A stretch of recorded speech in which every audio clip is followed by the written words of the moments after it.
ਨਿਆਂਇਆਂ ਦੀ ਪੋਥੀ chapter 1 Canaan ਦੇ ਸ਼ਹਿਰਾਂ ਨੂੰ ਫਤਿਹ ਕਰਨਾ।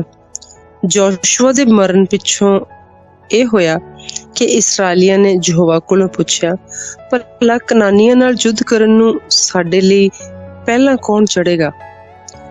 ਯਹੋਵਾ ਨੇ ਆਖਿਆ, ਯਹੂਦਾ ਚੜ੍ਹੇਗਾ, ਤੇ ਵੇਖੋ ਮੈਂ ਇਹ ਦੇਸ਼ ਉਸੇ ਦੇ ਹੱਥ ਕਰ ਦਿੱਤਾ ਹੈ। ਤਦ ਯਹੂਦਾ ਨੇ ਆਪਣੇ ਭਰਾ ਸ਼ਿਮੋਨ ਨੂੰ ਆਖਿਆ, ਮੇਰੇ ਗੁਣੇ ਦੀ ਵੰਡ ਵਿੱਚ ਮੇਰੇ ਨਾਲ ਚੜ੍ਹ, ਜੋ ਅਸੀਂ ਕਨਾਨੀਆਂ ਨਾਲ ਲੜਾਈ ਕਰੀਏ, ਤੇ ਮੈਂ ਇਸੇ ਤਰ੍ਹਾਂ ਤੇਰੇ ਗੁਣੇ ਦੀ ਵੰਡ ਵਿੱਚ ਤੇਰੇ ਨਾਲ ਚੜਾਂਗਾ। ਸੋ ਸ਼ਿਮੋਨ ਉਸ ਦੇ ਨਾਲ ਗਿਆ। ਤਦ ਯਹੂਦਾ ਚੜ੍ਹਿਆ ਅਤੇ ਯਹੋਵਾ ਨੇ ਕਨਾਨੀਆਂ ਤੇ ਫਰਿਜੀਆਂ ਨੂੰ ਉਹਨਾਂ ਦੇ ਹੱਥੀਂ ਕਰ ਦਿੱਤਾ। ਉਹਨਾਂ ਨੇ ਬਜ਼ਕ ਵਿੱਚ 10,000 ਮਨੁੱਖ ਵੱਢੇ ਤੇ ਉਹਨਾਂ ਨੇ ਅਦੋਨੀ ਬਜ਼ਕ ਨੂੰ ਬਜ਼ਕ ਵਿੱਚ ਲੱਭਾ, ਉਸ ਨਾਲ ਲੜੇ ਅਤੇ ਕਨਾਨੀਆਂ ਔਰ ਫਰਿਜੀਆਂ ਨੂੰ ਮਾਰਿਆ। ਪਰ ਅਦੋਨੀ ਬਜ਼ਕ ਭੱਜ ਗਿਆ ਔਰ ਉਹਨਾਂ ਨੇ ਉਸ ਦਾ ਪਿੱਛਾ ਕੀਤਾ, ਉਸ ਨੂੰ ਫੜ ਕੇ ਉਸ ਦੇ ਹੱਥਾਂ ਨਾਲੇ ਪੈਰਾਂ ਦੇ ਅੰਗੂਠੇ ਵੱਢ ਸੁੱਟੇ। ਤਦ ਅਦੋਨੀ ਬਜ਼ਕ ਨੇ ਆਖਿਆ, ਹੱਥਾਂ ਤੇ ਪੈਰਾਂ ਦੇ ਅੰਗੂਠੇ ਵੱਢੇ ਹੋਏ 70 ਪਾਤਸ਼ਾਹ ਮੇਰੀ ਮੇਜ਼ ਦੇ ਹੇਠੋਂ ਗਰਾਈਆਂ ਚੁੱਕ ਚੁੱਕ ਖਾਂਦੇ ਸਨ। ਸੋ ਜਿਹਾ ਮੈਂ ਕੀਤਾ, ਪਰਮੇਸ਼ਵਰ ਨੇ ਮੈਨੂੰ ਤਿਹਾ ਹੀ ਵੱਟਾ ਦਿੱਤਾ।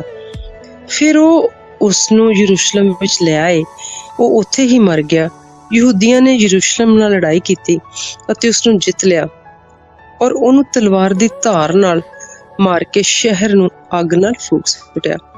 ਇਸ ਦੇ ਪਿੱਛੋਂ ਯਹੂਦੀ ਲੈ ਕੇ ਉਹਨਾਂ ਕਨਾਨੀਆਂ ਨਾਲ ਲੜੇ ਜੋ ਪਹਾੜ ਵਿੱਚ ਅਤੇ ਦੱਖਣ ਦੇ ਦੇਸ਼ ਅਤੇ ਬੇਟ ਵਿੱਚ ਵਸਦੇ ਸਨ। ਤੇ ਯਹੂਦਾ ਉਹਨਾਂ ਕਨਾਨੀਆਂ ਦਾ ਜੋ ਹਬਰੋਨ ਵਿੱਚ ਰਹਿੰਦੇ ਸਨ ਸਾਹਮਣਾ ਕਰਨ ਨੂੰ ਗਿਆ। ਉਸ ਹਬਰੋਨ ਦਾ ਨਾਮ ਪਹਿਲੇ ਕਿਰਿਅਤ ਅਰਬਾ ਸੀ। ਉੱਥੇ ਉਹਨਾਂ ਨੇ ਸ਼ੇਸ਼ਈ, ਅਹੀਮਾਨ ਅਤੇ ਤਲਮਈ ਨੂੰ ਮਾਰਿਆ ਅਤੇ ਉਹ ਉੱਥੋਂ ਤੁਰ ਕੇ ਦਬੀਰੀਆਂ ਉੱਤੇ ਚੜ੍ਹਿਆ। ਦਬੀਰ ਦਾ ਨਾਮ ਪਹਿਲੇ ਕਿਰਿਅਤ ਸੇਫਰ ਸੀ। ਤਦ ਕਾਲੇਬ ਨੇ ਆਖਿਆ, ਜਿਹੜਾ ਕਿਰਿਅਤ ਸੇਫਰ ਨੂੰ ਮਾਰ ਕੇ ਲਵੇ ਤਾਂ ਮੈਂ ਉਸਨੂੰ ਆਪਣੀ ਧੀ ਅਕਸਾ ਵਿਆਹ ਦਿਆਂਗਾ। ਤਦ ਕਾਲੇਬ ਨੇ ਨਿੱਕੇ ਭਰਾ ਕਨਜ ਦੇ ਪੁੱਤਰ ਅਥਨੀਏਲ ਨੇ ਉਸਨੂੰ ਜਿੱਤ ਲਿਆ ਅਤੇ ਉਸਨੇ ਆਪਣੀ ਧੀ ਅਕਸਾ ਉਸਨੂੰ ਵਿਆਹ ਦਿੱਤੀ। ਤੇ ਅਜਿਹਾ ਹੋਇਆ ਵੀ ਜਿਸ ਵੇਲੇ ਉਸਦੇ ਕੋਲ ਉਹ ਆਈ ਤਾਂ ਉਸਨੇ ਉਸਨੂੰ ਚੁੱਕਿਆ ਜੋ ਆਪਣੇ ਪਿਓ ਕੋਲੋਂ ਇੱਕ ਪੈਲੀ ਮੰਗੇ। ਫਿਰ ਉਹ ਛੇਤੀ ਨਾਲ ਆਪਣੇ ਖੋਤੇ ਤੋਂ ਉਤਰੀ। ਤਦ ਕਾਲੇਬ ਨੇ ਉਸਨੂੰ ਆਖਿਆ, ਤੂੰ ਕੀ ਮੰਗਦੀ ਹੈ? ਉਸਨੇ ਆਖਿਆ, ਮੈਨੂੰ ਅਸੀਸ ਦੇ, ਜੋ ਮੈਂ ਤੈਨੂੰ ਦੱਖਣ ਦਾ ਇੱਕ ਦੇਸ਼ ਦਾਨ ਦਿੱਤਾ ਹੈ। ਮੈਨੂੰ ਪਾਣੀ ਦੇ ਸੁੰਬ ਵੀ ਦੇ। ਤਾਂ ਕਾਲੇਬ ਨੇ ਉਤਲੇ ਸੁੰਬ ਅਤੇ ਹੇਠਲੇ ਸੁੰਬ ਉਸਨੂੰ ਦਿੱਤੇ। ਮੂਸਾ ਦੇ ਸਹੁਰੇ ਕੇਨੀ ਦੀ ਸੰਤਾਨ ਖਜੂਰਾਂ ਦੇ ਸ਼ਹਿਰ ਤੋਂ ਯਹੂਦੀਆਂ ਦੇ ਨਾਲ ਯਹੂਦਾ ਦੀ ਉਜਾੜ ਨੂੰ ਜੋ ਅਰਾਦ ਦੇ ਦੱਖਣ ਵੱਲ ਹੈ ਉਹ ਤਾਂ ਆਈ ਅਤੇ ਉਹਨਾਂ ਲੋਕਾਂ ਦੇ ਵਿਚਕਾਰ ਜਾ ਵਸੇ। ਯਹੂਦਾ ਆਪਣੇ ਪਿਓ ਸ਼ਿਮੋਨ ਨਾਲ ਗਿਆ ਅਤੇ ਉਹਨਾਂ ਨੇ ਉਹਨਾਂ ਕਨਾਨੀਆਂ ਨੂੰ ਜਾ ਮਾਰਿਆ ਜੋ ਸਫਾਤ ਵਿੱਚ ਰਹਿੰਦੇ ਸਨ ਅਤੇ ਉਸ ਦਾ ਨਾਸ ਕਰ ਸੁੱਟਿਆ, ਜੋ ਉਸ ਸ਼ਹਿਰ ਦਾ ਨਾਮ ਹਾਰਮਾ ਸਦਵਾਇਆ। ਅਤੇ ਯਹੂਦਾ ਨੇ ਅਜ਼ਾ ਔਰ ਉਸਦੇ ਉਦਾਲੇ ਅਤੇ ਅਸਕਲੋਨ ਔਰ ਉਸਦੇ ਉਦਾਲੇ, ਅਕਰੋਨ ਅਤੇ ਉਸਦੇ ਉਦਾਲੇ ਨੂੰ ਲੈ ਲਿਆ। ਤੇ ਯਹੋਵਾ ਯਹੂਦਾ ਦੇ ਅੰਗ ਸੰਗ ਸੀ ਅਤੇ ਉਸਨੇ ਪਹਾੜੀਆਂ ਨੂੰ ਕੱਢ ਦਿੱਤਾ, ਪਰ ਦੂਣ ਦੇ ਵਾਸੀਆਂ ਨੂੰ ਨਾ ਕੱਢ ਸਕਿਆ, ਕਿਉਂ ਜੋ ਉਹਨਾਂ ਦੇ ਕੋਲ ਲੋਹੇ ਦੇ ਹੱਥ ਰਥ ਸਨ। ਜਦ ਉਸਨੇ ਮੂਸਾ ਨੂੰ ਆਖਣ ਅਨੁਸਾਰ ਕਾਲੇਬ ਤੇ ਹਬਰੋਨ ਨੂੰ ਦੇ ਦਿੱਤਾ ਤੇ ਉਸਨੇ ਅਨਾਕ ਦੇ 3 ਪੁੱਤਰਾਂ ਵਿੱਚੋਂ ਨੂੰ ਉੱਥੋਂ ਕੱਢ ਦਿੱਤਾ। ਬਨਿਆਮੀਨੀਆਂ ਅਤੇ ਉਹਨਾਂ ਜਬੂਸੀਆਂ ਨੂੰ ਜੋ ਯਰੂਸ਼ਲਮ ਵਿੱਚ ਵਸਦੇ ਸਨ ਕੱਢ ਨਾ ਦਿੱਤਾ। ਸੋ ਜਬੂਸੀ ਬਨਿਆਮੀਆਂ ਦੇ ਨਾਲ ਅੱਜ ਦੇ ਦਿਨ ਤੋੜੀ ਯਰੂਸ਼ਲਮ ਵਿੱਚ ਵਸਦੇ ਹਨ। ਯੂਸਫ ਦਾ ਟੱਬਰ ਬੈਤੇਲ ਉੱਤੇ ਚੜ੍ਹ ਆਇਆ ਅਤੇ ਯਹੋਵਾ ਉਹਨਾਂ ਦੇ ਅੰਗ ਸੰਗ ਸੀ। ਯੂਸਫ ਦੇ ਟੱਬਰ ਨੇ ਬੈਤੇਲ ਦੇ ਖੋਹ ਵਿੱਚ ਕੱਢਣ ਲਈ ਲੋਕ ਘੱਲੇ ਅਤੇ ਉਸ ਸ਼ਹਿਰ ਦਾ ਨਾਮ ਪਹਿਲੇ ਲੂਜ਼ ਸੀ। ਉਪਰੰਤ ਖੋਜੀਆਂ ਨੇ ਇੱਕ ਮਨੁੱਖ ਨੂੰ ਸ਼ਹਿਰ ਵਿੱਚੋਂ ਨਿਕਲਦਿਆਂ ਦੇਖਿਆ ਤਾਂ ਉਸਨੂੰ ਆਖਿਆ ਵੀ ਸ਼ਹਿਰ ਵਿੱਚ ਵੜਨ ਦਾ ਰਾਹ ਸਾਨੂੰ ਵਿਖਾਈ ਤਾਂ ਅਸੀਂ ਵੀ ਤੇਰੇ ਨਾਲ ਭਲਾਈ ਕਰਾਂਗੇ। ਸੋ ਉਸਨੇ ਸ਼ਹਿਰ ਵਿੱਚ ਵੜਨ ਦਾ ਰਾਹ ਉਹਨਾਂ ਨੂੰ ਵਿਖਾਇਆ ਅਤੇ ਉਹਨਾਂ ਨੇ ਸ਼ਹਿਰ ਨੂੰ ਤਲਵਾਰ ਦੀ ਧਾਰ ਨਾਲ ਵੱਢਿਆ। ਪਰ ਉਸ ਮਨੁੱਖ ਨੇ ਉਸ ਦੇ ਸਾਰੇ ਟੱਬਰ ਸਣੇ ਉਸ ਨੂੰ ਜਿਉਂਦਾ ਛੱਡਿਆ। ਤੇ ਉਸ ਮਨੁੱਖ ਨੇ ਹਿੱਤੀਆਂ ਦੇ ਦੇਸ਼ ਵਿੱਚ ਜਾ ਕੇ ਉੱਥੇ ਇੱਕ ਸ਼ਹਿਰ ਬਣਾਇਆ, ਉਸਦਾ ਨਾਮ ਲੂਜ਼ ਰੱਖਿਆ ਤੇ ਉਹ ਅੱਜ ਤੋੜੀ ਉਹੀ ਉਸਦਾ ਨਾਮ ਹੈ। ਮਨੁਸ਼ੇ ਤੇ ਬੈਤਸ਼ਾਨ ਨੇ ਉਸਦੇ ਪਿੰਡਾਂ ਨੂੰ ਅਤੇ ਤਨਾਕ ਔਰ ਉਸਦੇ ਪਿੰਡਾਂ ਨੂੰ, ਦੂਰ ਔਰ ਉਸਦੇ ਪਿੰਡ ਦੇ ਵਾਸੀਆਂ ਨੂੰ, ਅਤੇ ਜਿਬਲਾਮ ਅਤੇ ਉਸਦੇ ਪਿੰਡ ਦੇ ਵਾਸੀਆਂ ਨੂੰ, ਮਗਿਦੋ ਔਰ ਉਸਦੇ ਪਿੰਡ ਦੇ ਵਾਸੀਆਂ ਨੂੰ ਕੱਢ ਨਾ ਦਿੱਤਾ, ਪਰ ਕਨਾਨੀ ਉਸ ਦੇਸ਼ ਵਿੱਚ ਵਸੇ ਹੀ ਰਹੇ। ਤੇ ਜਾਂ ਇਸਰਾਏਲੀ ਤਕੜੇ ਹੋਏ ਤਾਂ ਉਹ ਕਨਾਨੀਆਂ ਤੋਂ ਬਗਾਰ ਦਾ ਕੰਮ ਕਰਾਉਂਦੇ ਰਹੇ, ਪਰ ਉਹਨਾਂ ਨੂੰ ਮੂਲੋਂ ਨਾ ਕੱਢਿਆ। ਇਫਰਾਇਮ ਨੇ ਵੀ ਕਨਾਨੀਆਂ ਨੂੰ ਜੋ ਗਜ਼ਰ ਵਿੱਚ ਵਸਦੇ ਸਨ ਨਾ ਕੱਢਿਆ, ਸੋ ਕਨਾਨੀ ਗਜ਼ਰ ਦੇ ਵਾਸੀਆਂ ਦੇ ਵਿਚਕਾਰ ਵਸਦੇ ਰਹੇ। ਜਬਲੂਨ ਨੇ ਵੀ ਕਟੋਰਨ ਅਤੇ ਨਹਲੋਨ ਕਟਰੋਨ ਦੇ ਲੋਕਾਂ ਨੂੰ ਨਾ ਕੱਢਿਆ, ਸੋ ਕਨਾਨੀ ਉਹਨਾਂ ਵਿੱਚ ਵਸਦੇ ਰਹੇ ਤੇ ਬਗਾਰ ਦਿੰਦੇ ਰਹੇ। ਅਸ਼ੇਰ ਨੇ ਵੀ ਅੱਕੋ, ਸਿਦੋਨ, ਅਹਲਾਬ, ਅਕਜ਼ੀਬ, ਹਲਬਾ, ਅਫੀਕ ਅਤੇ ਰਹੋਬ ਦੇ ਵਾਸੀਆਂ ਨੂੰ ਨਾ ਕੱਢਿਆ, ਸਗੋਂ ਅਸ਼ੇਰੀ ਉਹਨਾਂ ਕਨਾਨੀਆਂ ਦੇ ਵਿਚਕਾਰ ਜੋ ਉਸਦੇ ਵਾਸੀ ਸਨ ਵਸਦੇ ਰਹੇ, ਕਿਉਂ ਜੋ ਉਹਨਾਂ ਨੇ ਉਸਨੂੰ ਨਾ ਕੱਢਿਆ। ਨਫਤਾਲੀ ਨੇ ਵੀ ਬੈਤ ਸ਼ਮਸ ਤੇ ਬੈਤ ਅਨਾਤ ਦੇ ਵਾਸੀਆਂ ਨੂੰ ਨਾ ਕੱਢਿਆ, ਸਗੋਂ ਉਹ ਵੀ ਕਨਾਨੀਆਂ ਦੇ ਵਿੱਚ ਉੱਥੇ ਰਹਿੰਦੇ ਸਨ ਜਾ ਵਸੇ, ਪਰ ਬੈਤ ਸ਼ਮਸ ਤੇ ਬੈਤ ਅਨਾਤ ਦੇ ਵਾਸੀ ਉਹਨਾਂ ਨੂੰ ਬਕਾਰ ਦਿੰਦੇ ਰਹੇ। ਅਮੋਰੀਆਂ ਨੇ ਦਾਨੀਆਂ ਨੂੰ ਪਹਾੜ ਵਿੱਚ ਧੱਕ ਦਿੱਤਾ, ਅਜਿਹਾ ਜੋ ਉਹਨਾਂ ਨੂੰ ਦੂਣ ਵਿੱਚ ਨਾ ਲੈਣ ਦਿੱਤਾ, ਪਰ ਅਮੋਰੀ ਹਰਸ ਦੇ ਪਹਾੜ ਉੱਤੇ, ਆਯਾਲੋਨ ਵਿੱਚ ਅਤੇ ਸਾਲਬੀਮ ਵਿੱਚ ਵਸਦੇ ਹੀ ਰਹੇ। ਪਰ ਯੂਸਫ ਦੇ ਘਰਾਣੇ ਦਾ ਹੱਥ ਅਜਿਹਾ ਤਕੜਾ ਹੋਇਆ ਜੋ ਉਹਨਾਂ ਕੋਲੋਂ ਬਗਾਰ ਲੈਂਦੇ ਰਹੇ, ਅਤੇ ਅਮੋਰੀਆਂ ਦਾ ਬੰਨਾ ਅਕਰਬੀਮ ਦੀ ਚੜਾਈ ਦੇ ਪੱਥਰ ਤੋਂ ਲੈ ਕੇ ਉਤਲੀ ਵੱਲ ਸੀ। ਇਸਰਾਏਲੀਆਂ ਦਾ ਅਪਰਾਧ ਅਤੇ ਪਰਤਾਵਾ ਚੈਪਟਰ 2। ਤਦ ਯਹੋਵਾ ਦਾ ਦੂਤ ਗਿਲਗਾਲ ਤੋਂ ਬੋਕੀਮ ਨੂੰ ਆਇਆ ਤੇ ਉਸਨੇ ਆਖਿਆ, ਮੈਂ ਤੁਹਾਨੂੰ ਮਿਸਰੋਂ ਕੱਢ ਲਿਆਇਆ ਹਾਂ ਅਤੇ ਤੁਹਾਨੂੰ ਇਸ ਦੇਸ਼ ਵਿੱਚ ਜਿਹਦੇ ਲਈ ਮੈਂ ਤੁਹਾਡੇ ਪਿਓ ਦਾਦਿਆਂ ਨਾਲ ਸਹੁੰ ਖਾਧੀ ਸੀ ਲੈ ਆਇਆ। ਤੇ ਮੈਂ ਆਖਿਆ, ਜੋ ਮੈਂ ਤੁਹਾਡੇ ਨਾਲ ਆਪਣਾ ਨੇਮ ਕਦੀ ਨਹੀਂ ਭੰਨਾਂਗਾ। ਸੋ ਤੁਸੀਂ ਇਸ ਦੇਸ਼ ਦੇ ਵਾਸੀਆਂ ਨਾਲ ਨੇਮ ਨਾ ਬੰਨੋ, ਤੁਸੀਂ ਸਗੋਂ ਉਸ ਦੀਆਂ ਜਗਵੇਦੀਆਂ ਨੂੰ ਢਾਹ ਸੁੱਟੋ, ਪਰ ਤੁਸੀਂ ਮੇਰੀ ਆਗਿਆ ਨਾ ਮੰਨੀ। ਤੁਸੀਂ ਇਹ ਕਿਉਂ ਕੀਤਾ? ਇਸ ਲਈ ਮੈਂ ਵੀ ਆਖਿਆ, ਜੋ ਮੈਂ ਉਹਨਾਂ ਨੂੰ ਤੁਹਾਡੇ ਅੱਗੋਂ ਨਾ ਕੱਢਾਂ, ਸਗੋਂ ਤੁਹਾਡੀਆਂ ਵੱਖੀਆਂ ਵਿੱਚ ਕੰਡੇ ਜਿਹੇ ਤੇ ਉਹਨਾਂ ਦੇ ਦਿਉਤੇ ਤੁਹਾਡੇ ਲਈ ਫਾਹੀਆਂ ਹੋਣਗੇ। ਅਜਿਹਾ ਹੀ ਹੋਇਆ ਜਦੋਂ ਯਹੋਵਾ ਨੇ ਇਸਰਾਏਲੀਆਂ ਨੂੰ ਇਹ ਗੱਲਾਂ ਸੁਣਾਈਆਂ ਤਾਂ ਯਹੋਵਾ ਦੇ ਦੂਤ ਉੱਚੀ ਦੇ ਕੇ ਉਹਨਾਂ ਇਸਰਾਏਲੀਆਂ ਜਦੋਂ ਰੋਣ ਲੱਗੇ ਤਾਂ ਉਸ ਥਾਂ ਦਾ ਨਾਮ ਬੋਕੀਮ ਰੱਖਿਆ। ਉੱਥੇ ਉਹਨਾਂ ਨੇ ਯਹੋਵਾ ਦੇ ਲਈ ਬਲੀਆਂ ਚੜਾਈਆਂ। ਜਿਸ ਵੇਲੇ ਜੋਸ਼ੂਆ ਦੇ ਲੋਕਾਂ ਨੇ ਨੂੰ ਵਿਦਿਆ ਕੀਤਾ ਤਾਂ ਇਸਰਾਏਲੀਆਂ ਵਿੱਚੋਂ ਸਭ ਮਨੁੱਖ ਆਪੋ ਆਪਣੀ ਪੱਤੀ ਵਿੱਚ ਗਏ ਵੀ ਉਸ ਦੇਸ਼ ਨੂੰ ਆਪਣੇ ਵਸ ਵਿੱਚ ਕਰਨ। ਤੇ ਉਹ ਲੋਕ ਜੋਸ਼ੂਆ ਦੇ ਜਿਉਂਦੇ ਜੀ ਜਾਤੀ ਕੋ ਬਜ਼ੁਰਗ ਜਿਉਂਦੇ ਰਹੇ, ਜਿਹੜੇ ਜੋਸ਼ੂਆ ਦੇ ਪਿੱਛੋਂ ਜਿਉਂਦੇ ਸਨ, ਜਿਨ੍ਹਾਂ ਨੇ ਯਹੋਵਾ ਦੇ ਸਾਰੇ ਵੱਡੇ ਕੰਮ ਦੇਖੇ। ਉਸਨੇ ਇਸਰਾਏਲ ਦੇ ਲਈ ਜੋ ਕੀਤੇ, ਤਦ ਯਹੋਵਾ ਦੀ ਉਪਾਸਨਾ ਕਰਦੇ ਰਹੇ। ਅਤੇ ਨੂਨ ਦਾ ਪੁੱਤਰ ਯਹੋਵਾ ਦਾ ਦਾਸ ਜੋਸ਼ੂਆ 110 ਵਰ੍ਹਿਆਂ ਦਾ ਹੋ ਕੇ ਮਰ ਗਿਆ, ਤੇ ਉਹਨਾਂ ਨੇ ਉਸ ਦੀ ਪੱਤੀ ਦੀ ਧਰਤੀ ਤਿਮਨਤ ਹਰਸ ਵਿੱਚ ਇਫਰਾਇਮ ਦੇ ਪਹਾੜ ਦੇ ਉੱਤੇ, ਜੋ ਗਾਸ਼ ਦੇ ਪਹਾੜ ਦੇ ਉੱਤਰ ਵੱਲ ਹੈ, ਉਸ ਨੂੰ ਦੱਬਿਆ। ਗੱਲ ਕਾਦੀ, ਉਸ ਪੀੜ੍ਹੀ ਦੇ ਸਾਰੇ ਲੋਕ ਆਪਣੇ ਮਿੱਤਰਾਂ ਨਾਲ ਜਾ ਰਲੇ, ਅਤੇ ਉਹਨਾਂ ਦੇ ਪਿੱਛੋਂ ਇੱਕ ਹੋਰ ਪੀੜ੍ਹੀ ਉੱਠੀ ਜਿਸ ਨੇ ਨਾ ਯਹੋਵਾ ਨੂੰ ਤੇ ਨਾ ਉਸਦੇ ਕੰਮ ਨੂੰ, ਜੋ ਵੀ ਉਸਨੇ ਇਸਰਾਏਲ ਲਈ ਕੀਤਾ ਸੀ, ਜਾਣਿਆ। ਤਦ ਇਸਰਾਏਲੀਆਂ ਨੇ ਯਹੋਵਾ ਦੇ ਅੱਗੇ ਬੁਰਾਈ ਕੀਤੀ ਅਤੇ ਬਾਲ ਦੀ ਪੂਜਾ ਕਰਨ ਲੱਗੇ। ਉਹਨਾਂ ਨੇ ਯਹੋਵਾ ਆਪਣੇ ਪਿਓ ਦਾਦਿਆਂ ਦੇ ਪਰਮੇਸ਼ਰ ਨੂੰ, ਜੋ ਉਹਨਾਂ ਨੂੰ ਮਿਸਰ ਦੇਸ਼ ਵਿੱਚੋਂ ਕੱਢ ਲਿਆਇਆ ਸੀ, ਛੱਡ ਦਿੱਤਾ, ਅਤੇ ਓਪਰੇ ਦੇਵਤਿਆਂ ਦੀ ਉਹਨਾਂ ਲੋਕਾਂ ਨੇ ਦੇਵਤਿਆਂ ਦੇ ਵਿੱਚੋਂ ਜੋ ਉਹਨਾਂ ਦੇ ਆਲੇ ਦੁਆਲੇ ਸਨ ਪੂਜਾ ਕੀਤੀ ਅਤੇ ਉਹਨਾਂ ਦੇ ਅੱਗੇ ਮੱਥਾ ਵੀ ਟੇਕਿਆ।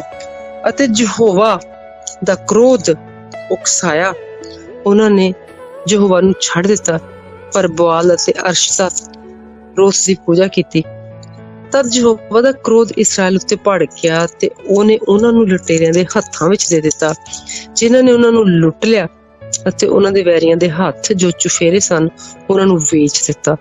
ਫਿਰ ਆਪਣੇ ਵੈਰੀਆਂ ਦੇ ਅੱਗੇ ਉਹ ਨਾ ਖਲੋ ਸਕੇ, ਅਤੇ ਜਿੱਥੇ ਕਿਤੇ ਵੀ ਉਹ ਬਾਹਰ ਨਿਕਲੇ, ਯਹੋਵਾ ਦਾ ਹੱਥ ਉਹਨਾਂ ਤੇ ਬੁਰਾਈ ਲਈ ਹੀ ਸੀ, ਜਿਵੇਂ ਯਹੋਵਾ ਨੇ ਆਖਿਆ ਸੀ ਕਿ ਜੇਕਰ ਯਹੋਵਾ ਨੇ ਉਹਨਾਂ ਨਾਲ ਸਹੁੰ ਖਾਧੀ ਸੀ, ਸੋ ਉਹ ਬਹੁਤ ਔਖੇ ਹੋਏ। ਤਦ ਯਹੋਵਾ ਨੇ ਨਿਆਈਆਂ ਨੂੰ ਠਹਿਰਾਇਆ, ਜਿਨ੍ਹਾਂ ਨੇ ਲੁਟੇਰਿਆਂ ਦੇ ਹੱਥੋਂ ਉਹਨਾਂ ਨੂੰ ਛੁਡਾਇਆ।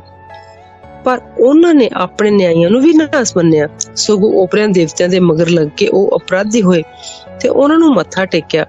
ਪਰ ਉਸ ਰਾਹੋਂ ਛੇਤੀ ਨਾਲ ਮੁੜ ਗਏ ਜਿਹਦੇ ਵਿੱਚ ਉਹਨਾਂ ਦੇ ਪਿਓ ਦਾਦੇ ਯਹੋਵਾ ਦੀ ਆਗਿਆਕਾਰੀ ਕਰਦੇ ਹੋਏ ਤੁਰਦੇ ਸਨ, ਤੇ ਉਹ ਉਹਨਾਂ ਵਾਂਗੂ ਨਾ ਵਰਤੇ।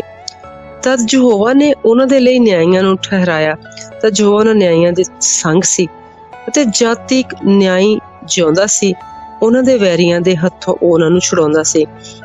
ਇਸ ਲਈ ਜੋ ਯਹੋਵਾ ਨੇ ਉਹਨਾਂ ਦੀ ਦੁਹਾਈ ਤੋਂ ਜੋ ਉਹਨਾਂ ਨੇ ਆਪਣੇ ਦੁਖਦਾਈ ਅਤੇ ਲੁਟੇਰਿਆਂ ਦੇ ਕਾਰਨ ਦਿੰਦੇ ਸਨ ਰੰਜ ਕੀਤਾ। ਅਜਿਹਾ ਹੋਇਆ ਕਿ ਜਦ ਉਹ ਨਿਆਈ ਮਰ ਗਿਆ ਤਾਂ ਫਿਰ ਬੇਮੁਖ ਹੋਏ ਉਹ ਲੋਕ ਜੋ ਆਪਣੇ ਪਿਓ ਦਾਦਿਆਂ ਨਾਲੋਂ ਵੱਧ ਵਧੇਕ ਅਪਰਾਧੀ ਬਣੇ।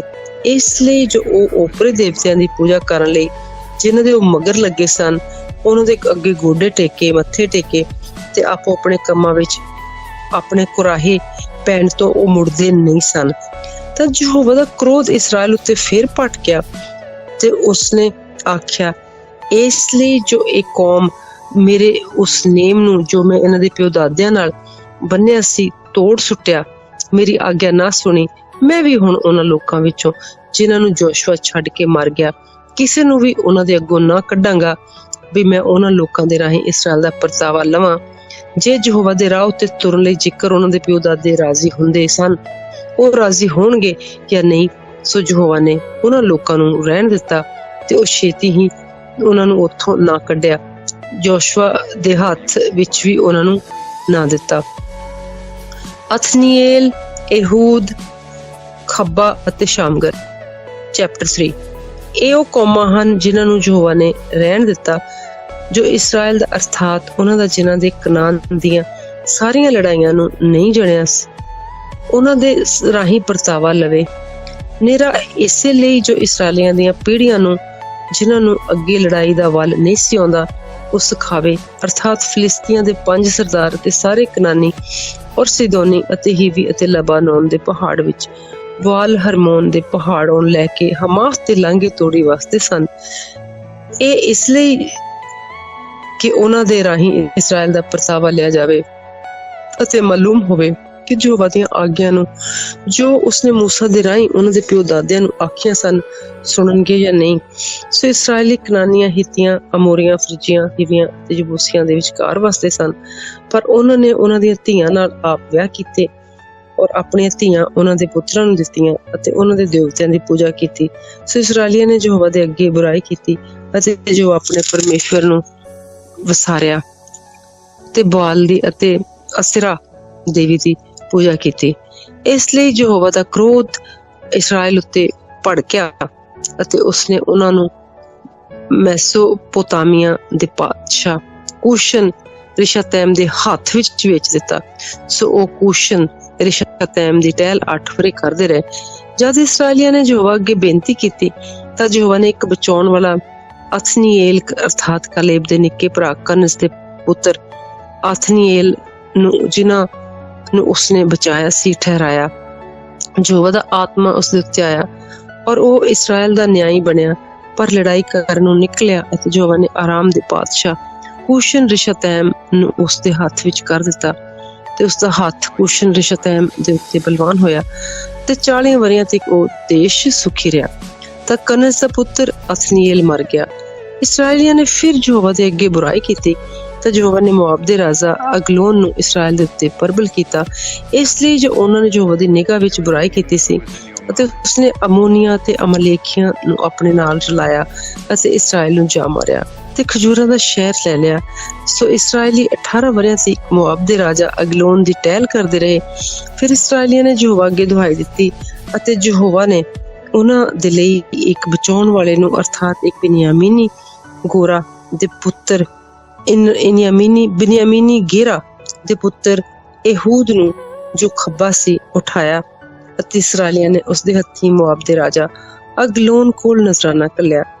ਪਰ ehud ਨੇ ਆਪਣੇ ਲਈ ਇੱਕ ਲੰਮੀ ਦੁਧਾਰੀ ਕਟਾਰ ਬਣਵਾਈ ਅਤੇ ਉਸਨੂੰ ਕੱਪੜੇ ਹੇਠ ਸੱਜੇ ਪੱਟ ਨਾਲ ਬੰਨਿਆ ਤੇ ਉਹ ਨਜ਼ਰਾਨਾ ਮੋਆਬ ਦੇ ਰਾਜਾ ਕੋਲ ਲਿਆਇਆ। ਤੇ ਅਗਲੋਨ ਇੱਕ ਵੱਡਾ ਘੋਗੜ ਮਨੁੱਖ ਸੀ ਅਤੇ ਅਜਿਹਾ ਹੋਇਆ ਜਾਂ ਉਹ ਨਜ਼ਰਾਨਾ ਦੇ ਚੁੱਕਿਆ ਤਾਂ ਜਿਹੜਾ ਨਜ਼ਰਾਨਾ ਚੁੱਕ ਲਿਆਏ ਸਨ ਉਹ ਉਹਨਾਂ ਲੋਕਾਂ ਨੇ ਉਸ ਨੂੰ ਵਿਦਿਆ ਕੀਤਾ। ਪਰ ਉਹ ਆਪ ਪੱਥਰ ਦੇ ਖਾਨ ਕੋਲ ਜੋ ਗਿਲਿਆਨ ਗਾਲ ਵਿੱਚ ਹੈ ਮੁੜ ਆਇਆ ਤੇ ਆਖਿਆ, ਇਹ ਮਹਾਰਾਜ ਤੇਰੇ ਲਈ ਇੱਕ ਗੁੱਝਾ ਸੰਦੇਸ਼ ਮੇਰੇ ਕੋਲ ਹੈ। ਉਹ ਬੋਲਿਆ। ਸਾਰੇ ਚੁੱਪ ਕਰ ਰਹੇ ਤਾਂ ਜਿਹੜੇ ਉਹਦੇ ਦੁਆਲੇ ਖਲੋਤੇ ਸਨ ਸਭ ਬਾਹਰ ਨਿਕਲ ਗਏ। ਤਾਂ ਇਹੂਦ ਉਹਦੇ ਕੋਲ ਆਇਆ। ਉਸ ਵੇਲੇ ਉਹਦਾ ਖੋਰੀ ਚੁਬਾਰੇ ਵਿੱਚ ਜੋ ਨਿਰਾ ਉਹਦੇ ਲਈ ਸੀ ਬੈਠਾ ਹੋਇਆ ਸੀ। ਤਾਂ ਇਹੂਦ ਨੇ ਆਖਿਆ, ਤੇਰੇ ਲਈ ਮੇਰੇ ਕੋਲ ਪਰਮੇਸ਼ਰ ਵੱਲੋਂ ਇੱਕ ਸੁਨੇਹਾ ਹੈ। ਤਾਂ ਉਹ ਚੌਂਕੀ ਉੱਤੇ ਉੱਠ ਖਲੋਤਾ ਅਤੇ ਇਹੂਦ ਨੇ ਆਪਣਾ ਹੱਥ ਲੰਮਾ ਕੀਤਾ ਅਤੇ ਸੱਜੇ ਪੱਟ ਉਤੋਂ ਕਟਾਰ ਫੜ ਕੇ ਉਹਦੀ ਤੋਂਦ ਦੇ ਵਿੱਚ ਘਸੋੜ ਦਿੱਤਾ ਤੇ ਫਲ ਦੇ ਸਣੇ ਮੁੱਠ ਵੀ ਵਿੱਚ ਧਸ ਗਈ ਅਤੇ ਕਟਾਰ ਚਰਬੀ ਦੇ ਵਿੱਚ ਜਾ ਖੁੱਭੀ, ਕਿਉਂ ਜੋ ਉਸਨੇ ਉਸਦੀ ਤੋਂਦ ਵਿੱਚੋਂ ਉਹਨੂੰ ਨਹੀਂ ਸੀ ਕੱਢਿਆ ਤੇ ਬਿਸ਼ਟਾ ਨਿਕਲ ਪਿਆ।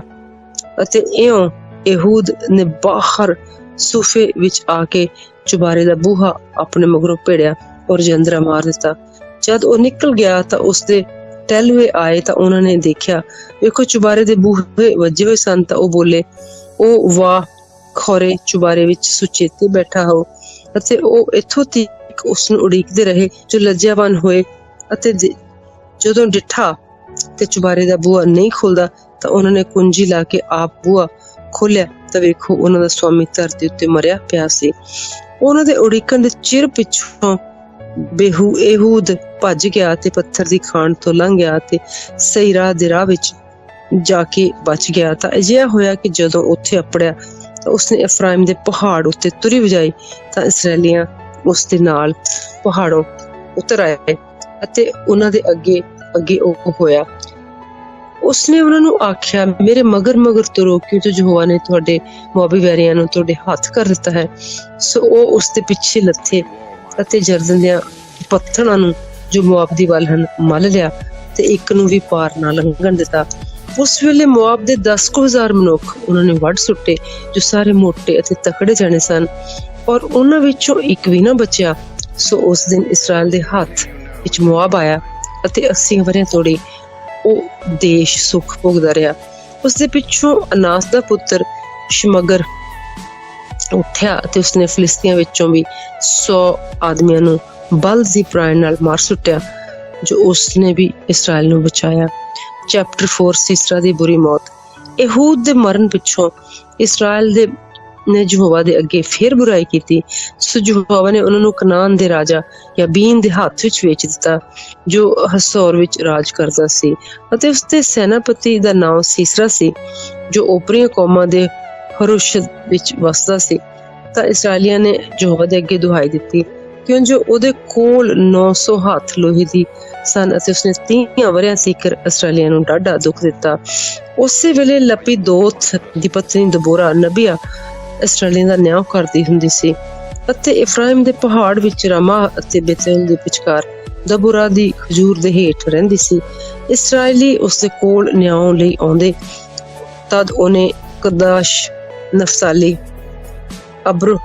ਅਬੀ ਨੋਅਮ ਦੇ ਪੁੱਤਰ ਬਰਾਕ ਨੂੰ ਸੱਦ ਲਿਆ ਤੇ ਉਸਨੂੰ ਆਖਿਆ, ਭਲਾ ਯਹੋਵਾ ਇਸਰਾਏਲ ਦੇ ਪਰਮੇਸ਼ਰ ਨੇ ਆਗਿਆ ਨਹੀਂ ਦਿੱਤੀ ਵੀ ਜਾ ਅਤੇ ਤਸੋਰ ਦੇ ਪਹਾੜ ਵੱਲ ਲੋਕਾਂ ਨੂੰ ਪ੍ਰੇਰ ਅਤੇ ਨਫਸਾਲੀਆਂ ਤੇ ਜਬਲੂਨੀਆਂ ਵਿੱਚੋਂ 10,000 ਜਵਾਨ ਆਪਣੇ ਨਾਲ ਲੈ ਲੈ, ਔਰ ਮੈਂ ਕਿਸ਼ੋਨ ਦੀ ਨਦੀ ਕੋਲ ਜਬੀਨ ਦੇ ਸੈਨਾਪਤੀ ਸੀਸਰਾ ਤੇ ਉਸਦੇ ਰੱਥਾਂ ਨੂੰ ਅਤੇ ਉਸਦੀ ਭੀੜ ਭਾੜ ਨੂੰ ਤੇਰੇ ਕੋਲ ਖਿੱਚ ਲਿਆਵਾਂਗਾ ਅਤੇ ਤੇਰੇ ਹੱਥਾਂ ਵਿੱਚ ਮੈਂ ਉਸਨੂੰ ਕਰ ਦਿਆਂਗਾ। ਬਰਾਕ ਨੇ ਉਸਨੂੰ ਆਖਿਆ, ਜੇ ਤੂੰ ਮੇਰੇ ਨਾਲ ਚੱਲੇਂਗੀ ਤਾਂ ਮੈਂ ਜਾਵਾਂਗਾ, ਪਰ ਜੇ ਤੂੰ ਮੇਰੇ ਨਾਲ ਨਾ ਚੱਲੇ ਤਾਂ ਮੈਂ ਵੀ ਨਹੀਂ ਜਾਂਦਾ। ਉਹ ਬੋਲੀ, ਜ਼ਰੂਰ ਮੈਂ ਤੇਰੇ ਨਾਲ ਤੁਰਾਂਗੀ, ਪਰ ਇਸ ਪੈਂਡੇ ਵਿੱਚ ਜੋ ਤੂੰ ਕਰਦਾ ਹੈ ਤੇਰਾ ਆਦਰ ਭਾਵ ਕੁਝ ਨਹੀਂ ਹੋਵੇਗਾ, ਕਿ ਜੋ ਯਹੋਵਾ ਸੀਸਰਾ ਨੂੰ ਇੱਕ ਔਰਤ ਦੇ ਹੱਥ ਵਿੱਚ ਦੇ ਦੇਗਾ। ਸੋ ਦਬੋਰਾ ਉੱਠੀ ਅਤੇ ਬਰਾਕ ਦੇ ਨਾਲ ਕਾਦੇਸ਼ ਨੂੰ ਗਈ। ਬਰਾਕ ਨੇ ਜਬਲੂਨ ਔਰ ਨਫਤਾਲੀ ਨੂੰ ਕੇਦਸ਼ ਵਿੱਚ ਇਕੱਠੇ ਸੱਦ ਲਿਆ ਅਤੇ ਉਹ ਆਪਣੇ ਨਾਲ 10,000 ਮਨੁੱਖ ਲੈ ਕੇ ਚੜਿਆ, ਔਰ ਦਬੋਰਾ ਵੀ ਉਸਦੇ ਨਾਲ ਚੜੀ। ਹਬਰ ਕੇਨੀ ਨੇ, ਜੋ ਮੂਸਾ ਦੇ ਸਹੁਰੇ ਹੁਬਾਬ ਦੀ ਸੰਤਾਨ ਵਿੱਚੋਂ ਸੀ, ਆਪਣੇ ਆਪ ਨੂੰ ਕੇਨੀਆਂ ਤੋਂ ਅੱਡ ਕੀਤਾ ਅਤੇ ਸਨਾਇਮ ਦੇ ਬਲੂਤ ਤੱਕ, ਜੋ ਕੇਦਸ਼ ਦੇ ਲਾਗੇ ਹੈ, ਆਪਣਾ ਤੰਬੂ ਲਾਇਆ।